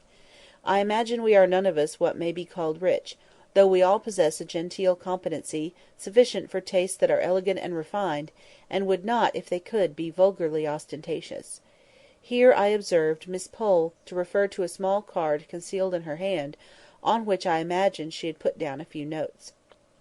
"Miss Smith," she continued, addressing me, familiarly known as Mary to all the company assembled, but this was a state occasion, "I have conversed in private, I have made it my business to do so yesterday afternoon, with these ladies on the misfortune which has happened to our friend, and one and all of us have agreed that while we have superfluity, it is not a duty, but a pleasure, a true pleasure, Mary," her voice was rather choked just here, and she had to wipe her spectacles before she could go on, "to give what we can to assist her, Miss Matilda Jenkyns. Only in consideration of the feelings of delicate independence existing in the mind of every refined female," I was sure she had got back to the card now, "we wish to contribute our mites in a secret and concealed manner, so as not to hurt the feelings I have referred to. And our object in requesting you to meet us this morning is that, believing you are the daughter, that your father is, in fact, her confidential adviser in all pecuniary matters, we imagined that, by consulting with him, you might devise some mode in which our contribution could be made to appear the legal due which Miss Matilda Jenkyns ought to receive from— Probably your father, knowing her investments, can fill up the blank." Miss Pole concluded her address, and looked round for approval and agreement. "I have expressed your meaning, ladies, have I not? And while Miss Smith considers what reply to make, allow me to offer you some little refreshment." I had no great reply to make. I had more thankfulness at my heart for their kind thoughts than I cared to put into words, and so only mumbled out something to the effect that I would name what Miss Pole said to my father, and that if anything could be arranged for dear Miss Matty— and here I broke down utterly, and had to be refreshed with a glass of cowslip wine before I could check the crying which had been repressed for the last 2 or 3 days. The worst was, all the ladies cried in concert. Even Miss Pole cried, who had said 100 times that to betray emotion before any one was a sign of weakness and want of self-control. She recovered herself into a slight degree of impatient anger, directed against me as having set them all off, and moreover I think she was vexed that I could not make a speech back in return for hers, and if I had known beforehand what was to be said, and had a card on which to express the probable feelings that would rise in my heart, I would have tried to gratify her. As it was, Mrs Forrester was the person to speak when we had recovered our composure. "I don't mind, among friends, stating that No, I'm not poor exactly, but I don't think I'm what you may be called rich. I wish I were, for dear Miss Matty's sake; but if you please, I'll write down in a sealed paper what I can give. I only wish it was more, my dear Mary, I do indeed." Now I saw why paper, pens, and ink were provided. Every lady wrote down the sum she could give annually, signed the paper, and sealed it mysteriously. If their proposal was acceded to, my father was to be allowed to open the papers under pledge of secrecy. If not, they were to be returned to their writers. When the ceremony had been gone through, I rose to depart, but each lady seemed to wish to have a private conference with me. Miss Pole kept me in the drawing-room to explain why, in Mrs Jamieson's absence, she had taken the lead in this movement, as she was pleased to call it, and also to inform me that she had heard from good sources that Mrs Jamieson was coming home directly in a state of high displeasure against her sister-in-law, who was forthwith to leave her house, and was, she believed, to return to Edinburgh that very afternoon. Of course, this piece of intelligence could not be communicated before Mrs Fitz-Adam, more especially as Miss Pole was inclined to think that Lady Glenmire's engagement to Mr Hoggins could not possibly hold against the blaze of Mrs Jamieson's displeasure. A few hearty inquiries after Miss Matty's health concluded my interview with Miss Pole. On coming downstairs I found Mrs Forrester waiting for me at the entrance to the dining parlour. She drew me in, and when the door was shut, she tried 2 or 3 times to begin on some subject, which was so unapproachable apparently, that I began to despair of our ever getting to a clear understanding. At last out it came, the poor old lady trembling all the time as if it were a great crime which she was exposing to daylight, in telling me how very, very little she had to live upon, a confession which she was brought to make from a dread lest we should think that the small contribution named in her paper bore any proportion to her love and regard for Miss Matty. And yet that sum which she so eagerly relinquished was, in truth, more than a 20th part of what she had to live upon, and keep house, and a little serving maid, all as became one born a Tyrrell. and when the whole income does not nearly amount to £100, to give up a 20th of it will necessitate many small, careful economies, and many pieces of self-denial, small and insignificant in the world's account, but bearing a different value in another account-book that I have heard of. She did so wish she was rich, she said, and this wish she kept repeating, with no thought of herself in it, only with a longing, yearning desire to be able to heap up Miss Matty's measure of comforts. It was some time before I could console her enough to leave her, and then, on quitting the house, I was waylaid by Mrs Fitzadam, who had also her confidence to make of pretty nearly the opposite direction. She had not liked to put down all that she could afford and was ready to give. She told me she thought she never could look Miss Matty in the face if she presumed to be giving her so much as she should like to do. Miss Matty, continued she, that I thought was such a fine young lady when I was nothing but a country girl, coming to market with eggs and butter and such like things. For my father, though well-to-do, would always make me go on as my mother had done before me, and I had to come into Cranford every Saturday, and see after sales and prices and what not. And one day, I remember, I met Miss Matty in the lane that leads to Combehurst. She was walking on the footpath, which you know is raised a good way above the road, and a gentleman rode beside her, and was talking to her, and she was looking down at some primroses she had gathered, and pulling them all to pieces, and I do believe she was crying. But after she had passed, she turned round and ran after me to ask, oh, so kindly, about my poor mother, who lay on her death-bed, and when I cried she took hold of my hand to comfort me, and the gentleman waiting for her all the time, and her poor heart very full of something, I am sure, and I thought it such an honour to be spoken to in that very pretty way by the rector's daughter, who had visited at Arley Hall. I have loved her ever since, though perhaps I'd no right to do it, but if you can think of any way in which I might be allowed to give a little more without any one knowing it, I should be so much obliged to you, my dear. And my brother would be delighted to doctor her for nothing, medicines, leeches, and all. I know that he and her ladyship— My dear, I little thought in the days I was telling you of that I should ever come to be sister-in-law to a ladyship— would do anything for her. We all would. I told her I was quite sure of it, and promised all sorts of things in my anxiety to get home to Miss Matty, who might well be wondering what had become of me, absent from her 2 hours without being able to account for it. She had taken very little note of time, however, as she had been occupied in numberless little arrangements preparatory to the great step of giving up her house. It was evidently a relief to her to be doing something in the way of retrenchment, for, as she said, whenever she paused to think, the recollection of the poor fellow with his bad £5 note came over her, and she felt quite dishonest. Only, if it made her so uncomfortable, what must it not be doing to the directors of the bank, who must know so much more of the misery consequent upon this failure? She almost made me angry by dividing her sympathy between those directors, whom she imagined overwhelmed by self-reproach for the mismanagement of other people's affairs, and those who were suffering like her. Indeed, of the two, she seemed to think poverty a lighter burden than self-reproach, but I privately doubted if the directors would agree with her. Old hoards were taken out and examined as to their money value, which luckily was small, or else I don't know how Miss Matty would have prevailed upon herself to part with such things as her mother's wedding ring, the strange, uncouth brooch with which her father had disfigured his shirt-frill, etc. However, we arranged things a little in order as to their pecuniary estimation, and were all ready for my father when he came the next morning.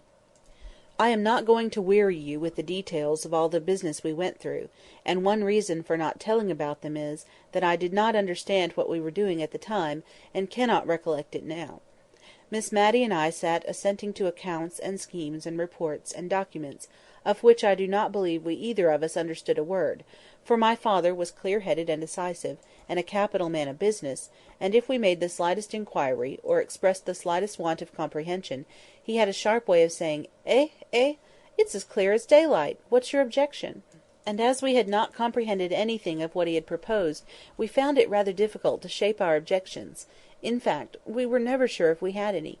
So presently Miss Matty got into a nervous acquiescent state, and said yes and certainly at every pause, whether required or not, but when I once joined in as a chorus to a decidedly, pronounced by Miss Matty in a trembling, dubious tone, my father fired around at me and asked, what there was to decide?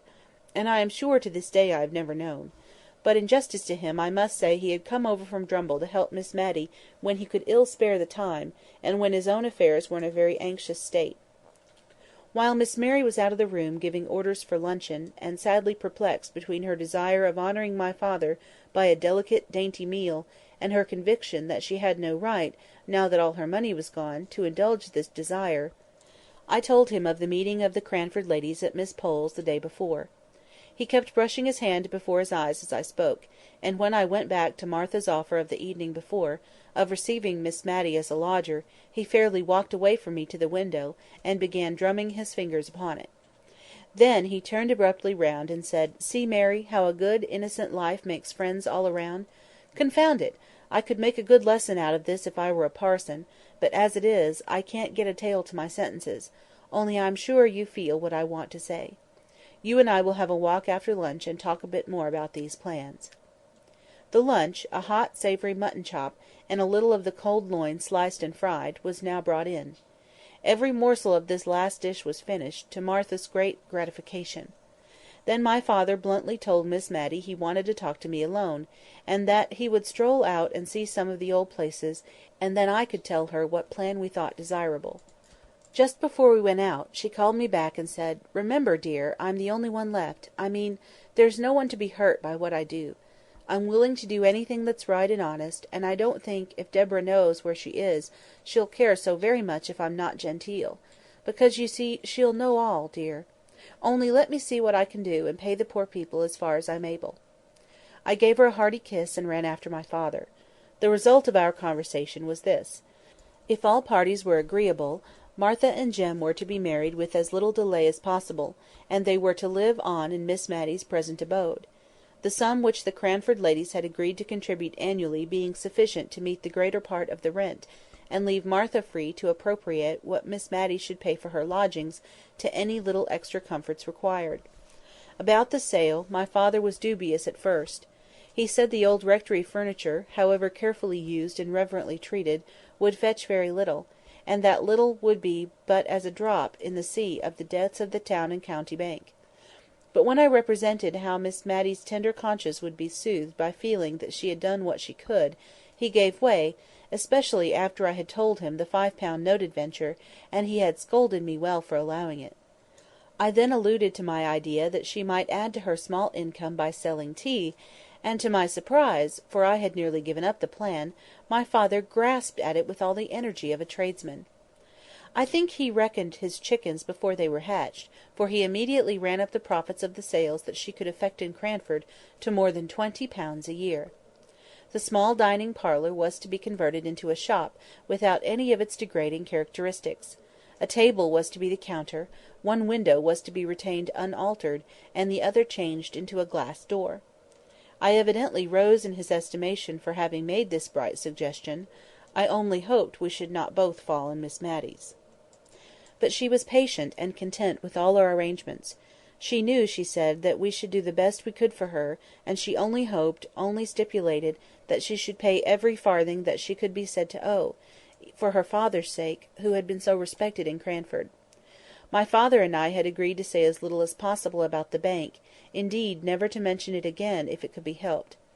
Some of the plans were evidently a little perplexing to her, but she had seen me sufficiently snubbed in the morning, for want of comprehension, to venture on too many inquiries now, and all passed over well with a hope on her part that no one would be hurried into marriage on her account. When we came to the proposal that she should sell tea, I could see it was rather a shock to her, not on account of any personal loss of gentility involved, but only because she distrusted her own powers of action in a new line of life, and would timidly have preferred a little more privation to any exertion which she feared she was unfitted. However, when she saw my father was bent upon it, she sighed, and said she would try, and if she did not do well, of course she might give it up.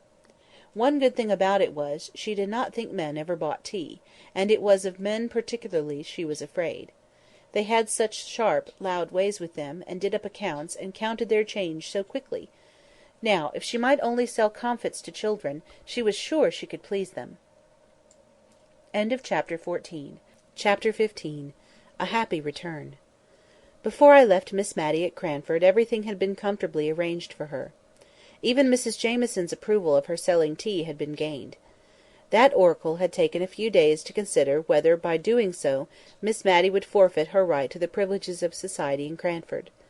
I think she had some little idea of mortifying Lady Glenmire by the decision she gave at last, which was to this effect: that whereas a married woman takes her husband's rank by the strict laws of precedence, an unmarried woman retains the station her father occupied. So Cranford was allowed to visit Miss Matty, and, whether allowed or not, it intended to visit Lady Glenmire. But what was our surprise, our dismay, when we learned that Mr. and Mrs. Hoggins were returning on the following Tuesday! Mrs. Hoggins! Had she absolutely dropped her title, and so, in a spirit of bravado, cut the aristocracy to become a Hoggins? She, who might have been called Lady Glenmire to her dying day? Mrs Jamieson was pleased. She said it only convinced her of what she had known from the first, that the creature had a low taste. But the creature looked very happy on Sunday at church, nor did we see it necessary to keep our veils down on that side of our bonnets on which Mr. and Mrs Hoggins sat, as Mrs Jamieson did, thereby missing all the smiling glory of his face, and the becoming blushes of hers. I am not sure if Martha and Jem looked more radiant in the afternoon, when they too made their first appearance. Mrs Jamieson soothed all the turbulence of her soul by having the blinds of her windows drawn down, as if for a funeral, on the day when Mr. and Mrs Hoggins received callers, and it was with some difficulty that she was prevailed upon to continue the St. James's Chronicle, so indignant was she with its having inserted the announcement of the marriage. Miss Matty's sale went off famously. She retained the furniture of her sitting-room and bedroom, the former of which she was to occupy, till Martha could meet with a lodger who might wish to take it, and into this sitting-room and bedroom she had to cram all sorts of things, which were, the auctioneer assured her, bought in for her at the sale by an unknown friend. I always suspected Mrs Fitzadim of this, but she must have had an accessory, who knew what articles were particularly regarded by Miss Matty on account of their associations with her early days. The rest of the house looked rather bare, to be sure, all except one tiny bedroom, of which my father allowed me to purchase the furniture, for my occasional use in case of Miss Matty's illness. I had expended my own small store in buying all manner of comfits and lozenges, in order to tempt the little people whom Miss Matty loved so much to come about her. Tea in bright green canisters, and comfits in tumblers, Miss Matty and I felt quite proud as we looked around us on the evening before the shop was to be opened. Martha had scoured the boarded floor to a white cleanness, and it was adorned with a brilliant piece of oilcloth, on which customers were to stand before the table-counter. The wholesome smell of plaster and whitewash pervaded the apartment. A very small Matilda Jenkyns, licensed to sell tea, was hidden under the lintel of the new door, and 2 boxes of tea, with cabalistic inscriptions all over them, stood ready to disgorge their contents into the canisters. Miss Matty, as I ought to have mentioned before, had had some scruples of conscience at selling tea, when there was already Mr Johnson in the town, who included it among his numerous commodities, and before she could quite reconcile herself to the adoption of her new business, she had trotted down to his shop, unknown to me, to tell him of the project that was entertained, and to inquire if it was likely to injure his business.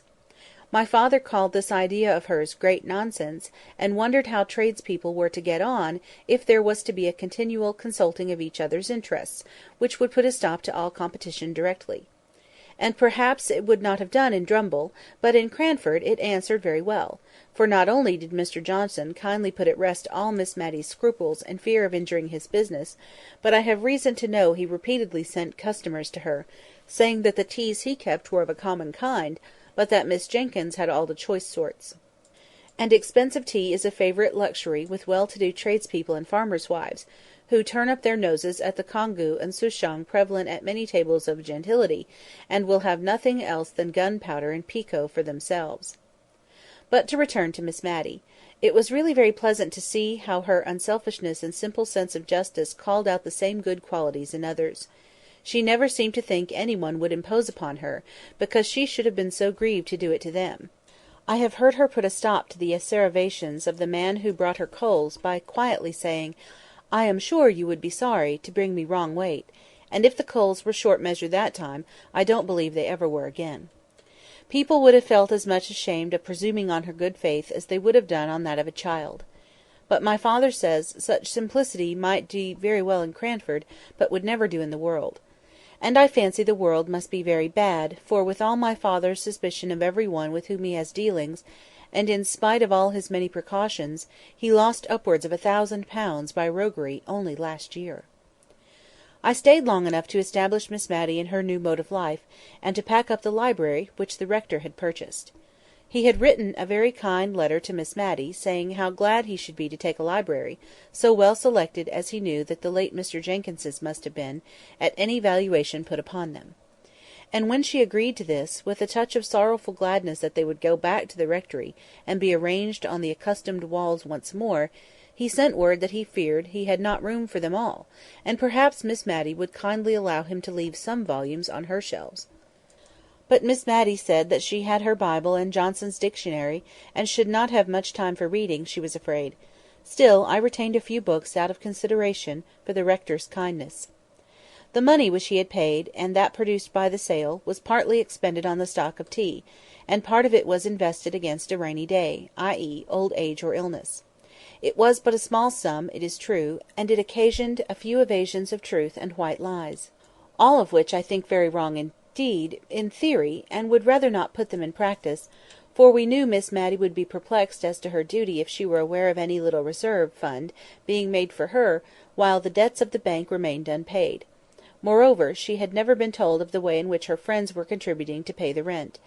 I should have liked to tell her this, but the mystery of the affair gave a piquancy to their deed of kindness which the ladies were unwilling to give up, and at first Martha had to shirk many a perplexed question as to her ways and means of living in such a house, but by and by Miss Matty's prudent uneasiness sank down into acquiescence with the existing arrangement.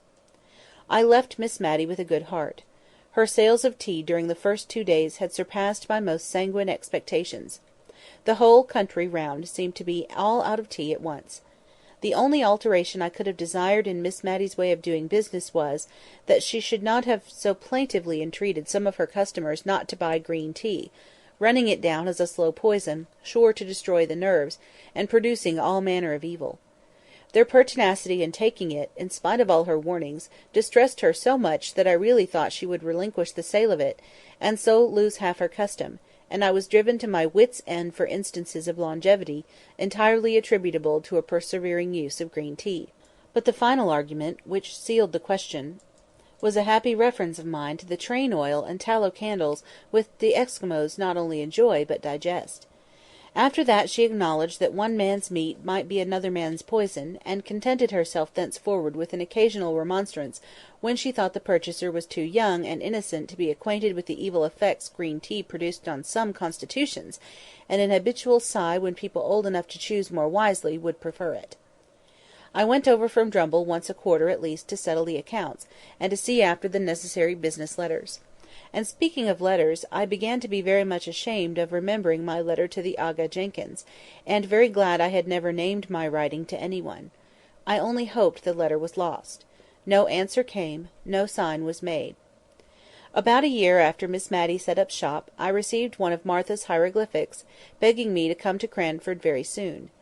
I was afraid Miss Matty was ill, and went off that very afternoon, and took Martha by surprise when she saw me opening the door. We went into the kitchen as usual, to have our confidential confidence, and then Martha told me she was expecting her confinement very soon, in a week or two, and she did not think Miss Matty was aware of it, and she wanted me to break the news to her, for indeed, miss, continued Martha, crying hysterically, I'm afraid she won't approve of it, and I'm sure I don't know who is to take care of her as she should be taken care of when I am laid up. I comforted Martha by telling her I would remain till she was about again, and only wished she had told me her reason for this sudden summons, as then I would have brought the requisite stock of clothes.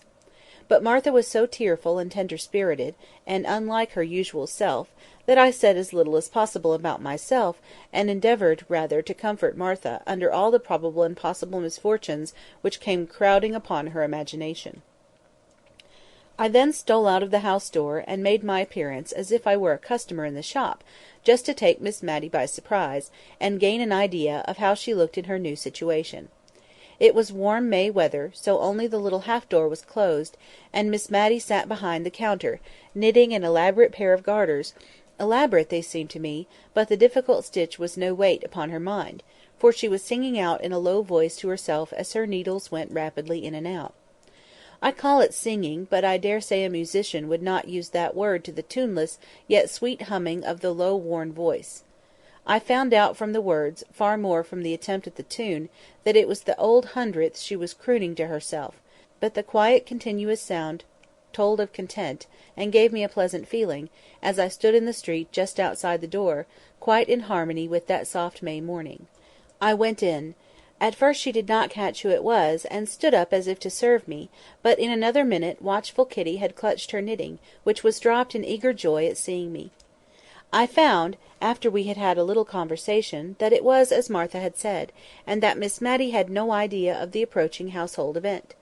So I thought I would let things take their course, secure that when I went to her with the baby in my arms, I should obtain that forgiveness for Martha which she was needlessly frightening herself into believing that Miss Matty would withhold, under some notion that the new claimant would require attentions from its mother that it would be faithless treason to Miss Matty to render. But I was right. I think that must be an hereditary quality, for my father says he is scarcely ever wrong.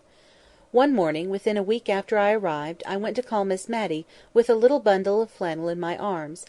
She was very much awestruck when I showed her what it was, and asked for her spectacles off the dressing-table, and looked at it curiously, with a sort of tender wonder at its small perfection of parts.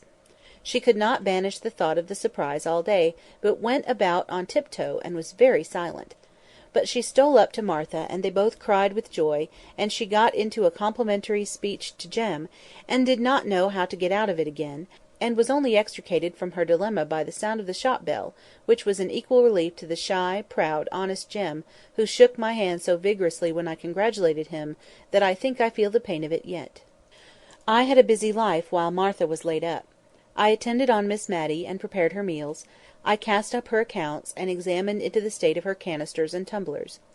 I helped her, too, occasionally, in the shop, and it gave me no small amusement and sometimes a little uneasiness to watch her ways there. If a little child came in to ask for an ounce of almond comfits, and 4 of the large kind which Miss Matty sold weighed that much, she always added one more by way of make-weight, she called it, although the scale was handsomely tuned as before, and when I remonstrated against this, her reply was, "The little things like it so much." There was no use in telling her that the 5th comfit weighed 1/4 of an ounce, and made every sale a loss to her pocket. So I remembered the green tea, and winged my shaft with a feather out of her own plumage. I told her how unwholesome almond comfits were, and how ill excess in them might make little children. This argument produced some effect, for henceforward, instead of the 5th comfit, she always told them to hold out their tiny palms, in which she shook either peppermint or ginger lozenges, as a preventive to the dangers that might arise from the previous sale. Altogether, the lozenges trade, conducted on these principles, did not promise to be remunerative, but I was happy to find that she had made more than £20 during the last year by the sale of her tea, and, moreover, that now she was accustomed to it, she did not dislike the employment, which brought her into kindly intercourse with many of the people round about. If she gave them good weight, they, in their turn, brought many a little country present to the old rector's daughter, a cream cheese, a few new-laid eggs, a little fresh ripe fruit, a bunch of flowers. The counter was quite loaded with these offerings sometimes, as she told me. As for Cranford in general, it was going on much as usual. The Jamieson and Hoggins feud still raged, if a feud it could be called, when only one side cared much about it. Mr and Mrs Hoggins were very happy together, and, like most very happy people, quite ready to be friendly. Indeed, Mrs Hoggins was really desirous to be restored to Mrs Jamieson's good graces, because of the former intimacy. But Mrs Jamieson considered their very happiness an insult to the Glenmire family, to which she still had the honour to belong, and she doggedly refused and rejected every advance. Mr Mulliner, like a faithful clansman, espoused his mistress's side with ardour. If he saw either Mr or Mrs Hoggins, he would cross the street, and appear absorbed in the contemplation of life in general, and his own path in particular, until he had passed them by. Miss Pole used to amuse herself with wondering what in the world Mrs Jamieson would do, if either she, or Mr Mulliner, or any other member of her household was taken ill. She could hardly have the face to call in Mr Hoggins after the way she had behaved to them. Miss Pole grew quite impatient for some indisposition or accident to befall Mrs Jamieson or her dependents, in order that Cranford might see how she would act under the perplexing circumstances. Martha was beginning to go about again, and I had already fixed a limit, not very far distant, to my visit, when one afternoon, as I was sitting in the shop parlour with Miss Matty—I remember the weather was colder now than it had been in May, 3 weeks before, and we had a fire, and kept the door fully closed—we saw a gentleman go slowly past the window, and then stand opposite to the door, as if looking out for the name which we had so carefully hidden. He took out a double eye-glass, and peered about for some time before he could discover it. Then he came in. And all on a sudden it flashed across me that it was the Aga himself! For his clothes had an out-of-the-way foreign cut about them, and his face was deep brown, as if tanned and re-tanned by the sun. His complexion contrasted oddly with his plentiful snow-white hair, his eyes were dark and piercing, and he had an odd way of contracting them and puckering up his cheeks into innumerable wrinkles when he looked earnestly at objects. He did so to Miss Matty when he came in. His first glance had caught and lingered a little upon me, but then turned, with the peculiar searching look I have described, to Miss Matty. She was a little flustered and nervous, but no more so than she always was when any man came into her shop. She thought that he would probably have a note, or a sovereign at least, for which she would have to give change, which was an operation she very much disliked to perform. But the present customer stood opposite to her, without asking for anything, only looking fixedly at her as he drummed upon the table with his fingers, just for all the world as Miss Jenkyns used to do. Miss Matty was on the point of asking him what he wanted, as she told me afterwards, when he turned sharp to me. "Is your name Mary Smith?" "Yes," said I. All my doubts as to his identity were set at rest, and I only wondered what he would say or do next, and how Miss Matty would stand the joyful shock of what he had to reveal. Apparently he was at a loss how to announce himself, for he looked round at last in search of something to buy, so as to gain time, and, as it happened, his eye caught on the almond comfits, and he boldly asked for a pound of those things. I doubt if Miss Matty had a whole pound in the shop, and besides the unusual magnitude of the order, she was distressed with the idea of the indigestion they would produce, taken in such unlimited quantities. She looked up to remonstrate. Something of tender relaxation in his face struck home to her heart. She said, "Is it—oh, sir, can you be Peter?" and trembled from head to foot. In a moment he was round the table and had her in his arms, sobbing the tearless cries of old age. I brought her a glass of wine, for indeed her colour had changed so as to alarm me and Mr Peter too. He kept saying, "I have been too sudden for you, Matty. I have, my little girl." I proposed that she should go at once into the drawing-room and lie down upon the sofa there. She looked wistfully at her brother, whose hand she had held tight, even when nearly fainting, but on his assuring her that he would not leave her, she allowed him to carry her upstairs. I thought that the best thing I could do was to run and put the kettle on the fire for early tea, and then to attend to the shop, leaving the brother and sister to exchange some of the many thousand things they must have to say. I also had to break the news to Martha, who received it with a burst of tears which nearly infected me. She kept recovering herself to ask if I was sure it was indeed Miss Matty's brother, for I had mentioned that he had grey hair, and she had always heard that he was a very handsome young man. Something of the same kind perplexed Miss Matty at tea-time, when she was installed in the great easy-chair opposite to Mr Jenkyns in order to gaze her fill. She could hardly drink for looking at him, and as for eating, that was out of the question. "I suppose hot climates age people very quickly," said she, almost to herself. "When you left Cranford you had not a grey hair in your head." "But how many years ago is that?" said Mr Peter, smiling. "Ah, true. Yes, I suppose you and I are getting old. But still I did not think we were so very old. But white hair is very becoming to you, Peter," she continued, a little afraid lest she had hurt him by revealing how his appearance had impressed her. "I suppose I forgot dates too, Matty, for what do you think I have brought for you from India? I have an Indian muslin gown and a pearl necklace for you somewhere in my chest at Portsmouth." He smiled, as if amused at the idea of the incongruity of his presence with the appearance of his sister, but this did not strike her all at once, while the elegance of the articles did. I could see that for a moment her imagination dwelt complacently on the idea of herself thus attired, and instinctively she put up her hand to her throat, that little delicate throat which, as Miss Pole had told me, had been one of her youthful charms; but the hand met the touch of folds of soft muslin in which she was always swathed up to her chin, and the sensation recalled a sense of unsuitableness of a pearl necklace to her age. She said, "I'm afraid I'm too old, but it was very kind of you to think of it. They are just what I should have liked years ago, when I was young." "So I thought, my little Matty. I remembered your tastes, they were so like my dear mother's." At the mention of that name the brother and sister clasped each other's hands yet more fondly, and although they were perfectly silent, I fancied they might have something to say if they were unchecked by my presence, and I got up to arrange my room for Mr Peter's occupation that night, intending myself to share Miss Matty's bed. But at my movement he started up. "I must go and settle about a room at the George. My carpet-bag is there too." "No," said Miss Matty, in great distress. "You must not go. Please, dear Peter, pray, Mary—oh! you must not go." She was so much agitated that we both promised everything she wished. Peter sat down again and gave her his hand, for which better security she held in both of hers, and I left the room to accomplish my arrangements. Long, long into the night, far, far into the morning, did Miss Matty and I talk. She had much to tell me of her brother's life and adventures, which he had communicated to her as they had sat alone.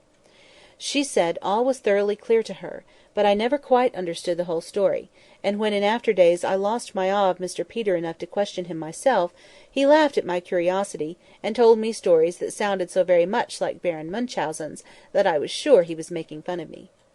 What I heard from Miss Matty was that he had been a volunteer at the siege of Rangoon, had been taken prisoner by the Burmese, and somehow obtained favour and eventual freedom from knowing how to bleed the chief of the small tribe in some case of dangerous illness; that on his release from years of captivity he had had his letters returned from England with the ominous word "dead" marked upon them, and believing himself to be the last of his race, he had settled down as an indigo planter, and had proposed to spend the remainder of his life in the country to whose inhabitants and modes of life he had become habituated, when my letter had reached him, and with the odd vehemence which characterized him in its age as it had done in its youth, he had sold his land and all his possessions to the first purchaser, and come home to the poor old sister, who was more glad and rich than any princess when she looked upon him.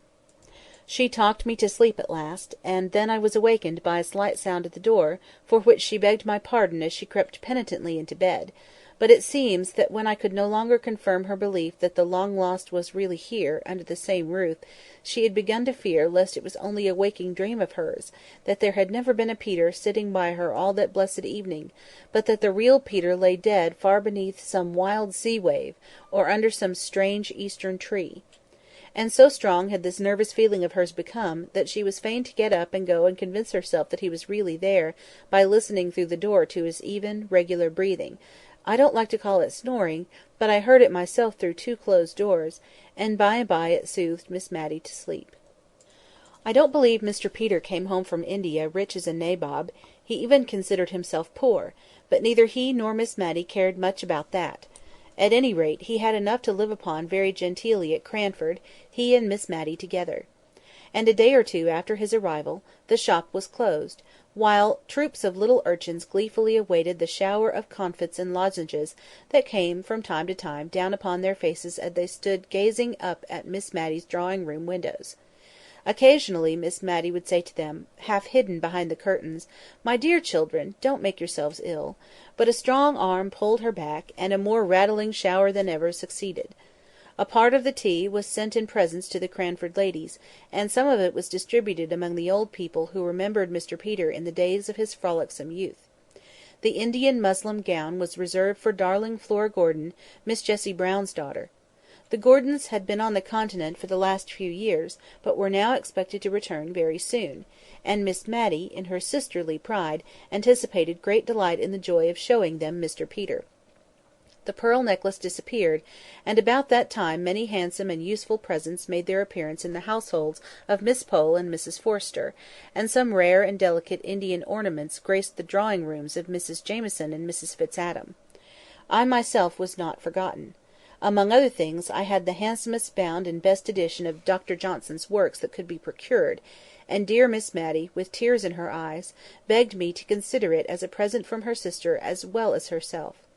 In short, no one was forgotten, and, what was more, every one, however insignificant, that had shown kindness to Miss Matty at any time, was sure of Mr Peter's cordial regard. Chapter 16. Peace to Cranford. It was not surprising that Mr Peter became such a favourite at Cranford. The ladies vied with each other who should admire him most, and no wonder, for their quiet lives were astonishingly stirred up by the arrival from India, especially as the person arrived told more wonderful stories than Sinbad the Sailor, and, as Miss Pole said, was quite as good as an Arabian Night any evening.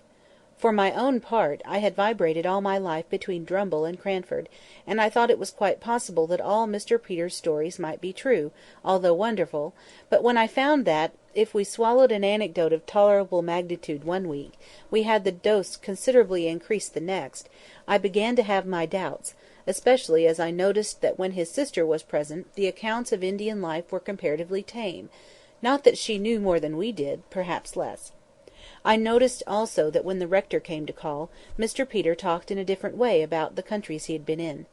But I don't think that the ladies in Cranford would have considered him such a wonderful traveller if they had only heard him talk in the quiet way he did to him. They liked him the better, indeed, for being what they called so very oriental. One day, at a select party in his honour, which Miss Pole gave, and from which, as Mrs Jamieson honoured it with her presence, and had even offered to send Mr Mulliner to wait, Mr and Mrs Hoggins and Mrs Fitzadam were necessarily excluded. One day at Mrs Pole's, Mr Peter said he was tired of sitting upright against the hard-backed, uneasy chairs, and asked if he might not indulge himself in sitting cross-legged. Miss Pole's consent was eagerly given, and down he went with the utmost gravity. But when Miss Pole asked me in an audible whisper, if he did not remind me of the Father of the Faithful, I could not help thinking of poor Simon Jones, the lame tailor, and while Mrs Jamieson slowly commented on the elegance and convenience of the attitude, I remembered how we had all followed that lady's lead in condemning Mr Hoggins for vulgarity, because he simply crossed his legs as he sat still on his chair. Many of Mr Peter's ways of eating were a little strange amongst such ladies as Miss Pole, and Miss Matty, and Mrs Jamieson, especially when I recollected the untasted green peas and two-pronged forks at poor Mr Holbrook's dinner. The mention of that gentleman's name recalls to my mind a conversation between Mr Peter and Miss Matty one evening in the summer after he had returned to Cranford.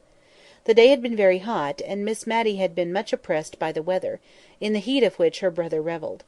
I remembered that she had been unable to nurse Martha's baby, which had become her favourite employment of late, and which was as much at home in her arms as in its mother's, as long as it remained a light weight, portable by one so fragile as Miss Matty. This day to which I refer, Miss Matty had seemed more than unusually feeble and languid, and only revived when the sun went down, and her sofa was wheeled to the open window, through which, although it looked into the principal street of Cranford, the fragrant smell of the neighbouring hayfields came in every now and then, borne by the soft breezes that stirred the dull air of the summer twilight, and then died away. The silence of the sultry atmosphere was lost in the murmuring noises which came in from many an open window and door. Even the children were abroad in the street, late as it was, between 10 and 11, enjoying the game of play for which they had not had spirits during the heat of the day. It was a source of satisfaction to Miss Matty to see how few candles were lighted, even in the apartments of those houses from which issued the greatest signs of life. Mr Peter, Miss Matty, and I had all been quiet, each with a separate reverie, for some little time, when Mr Peter broke in, "Do you know, little Matty, I could have sworn you were on the high road to matrimony when I left England that last time. If anybody had told me you would have lived and died an old maid then, I should have laughed in their faces." Miss Matty made no reply, and I tried in vain to think of some subject which should effectually turn the conversation, but I was very stupid, and before I spoke he went on, "It was Holbrook, that fine manly fellow who lived at Woodley, that I used to think would carry off my little Matty. You would not think it now, I dare say, Mary, but this sister of mine was once a very pretty girl; at least I thought so, and so I've a notion did poor old Holbrook. What business had he to die before I came home to thank him for all his kindness to a good-for-nothing cub as I was? It was that made me first think he cared for you, for in all our fishing expeditions it was Matty, Matty we talked about. Poor Deborah! What a lecture she read me on having asked him home to lunch one day, when she had seen the Arley carriage in town, and thought my lady might call. Well, that's long years ago, more than half a lifetime, and yet it seems like yesterday. I don't know a fellow I should have liked better as a brother-in-law. You must have played your cards badly, my little Matty, somehow or other. Wanted your brother to be a good go-between, eh, little one?" said he, putting out his hand to take hold of hers as she lay on the sofa. Why, what's this? You're shivering and shaking, Matty, with that confounded open window. Shut it, Mary, this minute." I did so, and then stooped down to kiss Miss Matty, and see if she really were chilled. She caught at my hand, and gave it a hard squeeze, but unconsciously, I think, for in a minute or two she spoke to us in quite her usual voice, and smiled our uneasiness away, although she patiently submitted to the prescriptions we enforced of a warm bed and a glass of weak negus. I was to leave Cranford the next day, and before I went I saw that all the effects of the open window had quite vanished. I had superintended most of the alterations necessary in the house and household during the latter weeks of my stay. The shop was once more a parlour, the empty resounding rooms again furnished up to the very garrets. There had been some talk of establishing Martha and Jem in another house, but Miss Matty would not hear of this. Indeed, I never saw her so much roused as when Miss Pole had assumed it to be the most desirable arrangement. As long as Martha would remain with Miss Matty was only too thankful to have her about her; yes, and Jem too, who was a very pleasant man to have in the house, for she never saw him from a week's end to a week's end. And as for the probable children, if they would all turn out such little darlings as her goddaughter Matilda, she should not mind the number if Martha didn't. Besides, the next was to be called Deborah, a point which Miss Matty had reluctantly yielded to Martha's stubborn determination that her first-born was to be Matilda. So Miss Pole had to lower her colours, and even her voice, as she said to me that, as Mr. and Mrs. Hearn were still to go on living in the same house with Miss Matty, we certainly had done a wise thing in hiring Martha's niece as an auxiliary.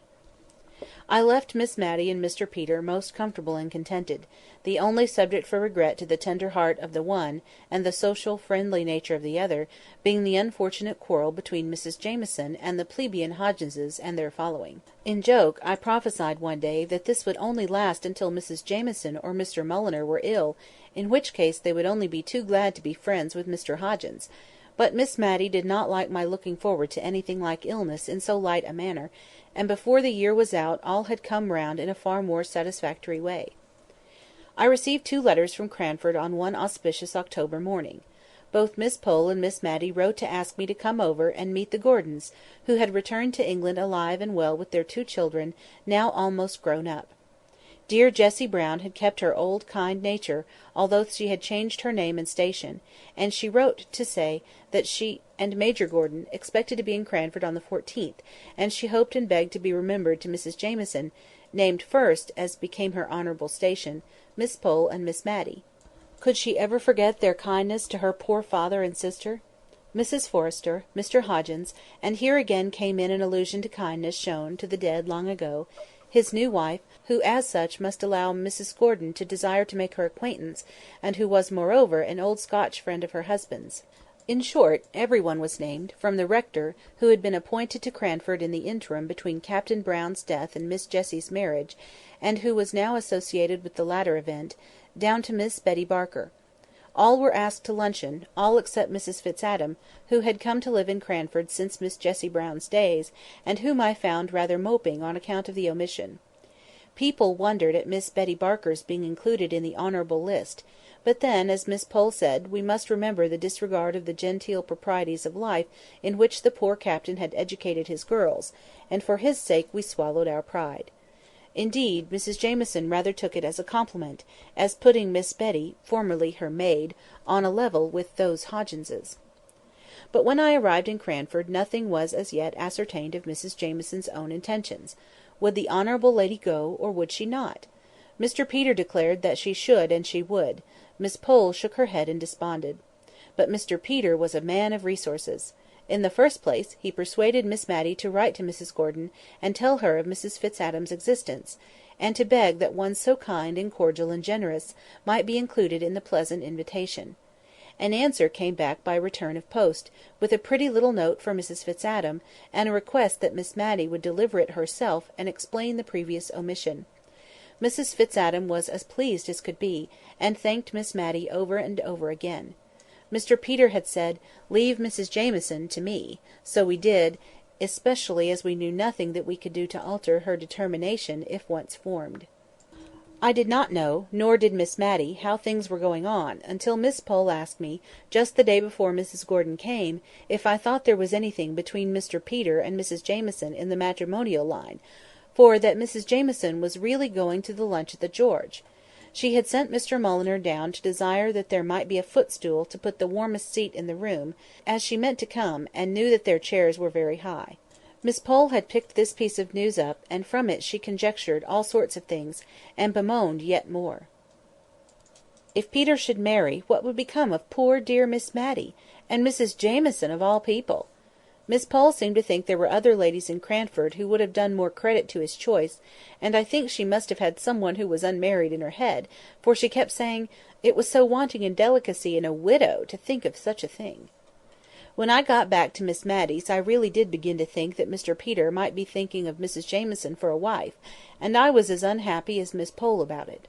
He had the proof sheet of a great placard in his hand. Signor Brunoni, magician to the King of Delhi, the Rajah of Oudh, and the Great Lama of Tibet, etc., etc., was going to perform in Cranford for one night only, the very next night, and Miss Matty, exultant, showed me a letter from the Gordons, promising to remain over this gaiety, which Miss Matty said was entirely Peter's doing. He had written to ask the Signor to come, and was to be at all the expenses of the affair. Tickets were to be sent gratis to as many people as the room would hold. In short, Miss Matty was charmed with the plan, and said that to-morrow Cranford would remind her of the Preston Guild, to which she had been in her youth, a luncheon at the George, with the dear Gordons, and the Signor in the assembly room in the evening. But I looked only at the fatal words, under the patronage of the Honourable Mrs Jamieson. She, then, was chosen to preside over this entertainment of Mr Peter's. She was perhaps going to displace my dear Miss Matty in his heart, and make her life lonely once more. I could not look forward to the morrow with any pleasure, and every innocent anticipation of Miss Matty's only served to add to my annoyance. So, angry and irritated, and exaggerating every little incident which could add to my irritation, I went on till we were all assembled in the great parlour at the George. Major and Mrs Gordon, and pretty Flora, and Mr Ludovic were all as bright and handsome and friendly as could be, but I could hardly attend to them for watching Mr Peter, and I saw that Miss Pole was equally busy. I had never seen Mrs Jamieson so roused and animated before. Her face looked full of interest in what Mr Peter was saying. I drew near to listen.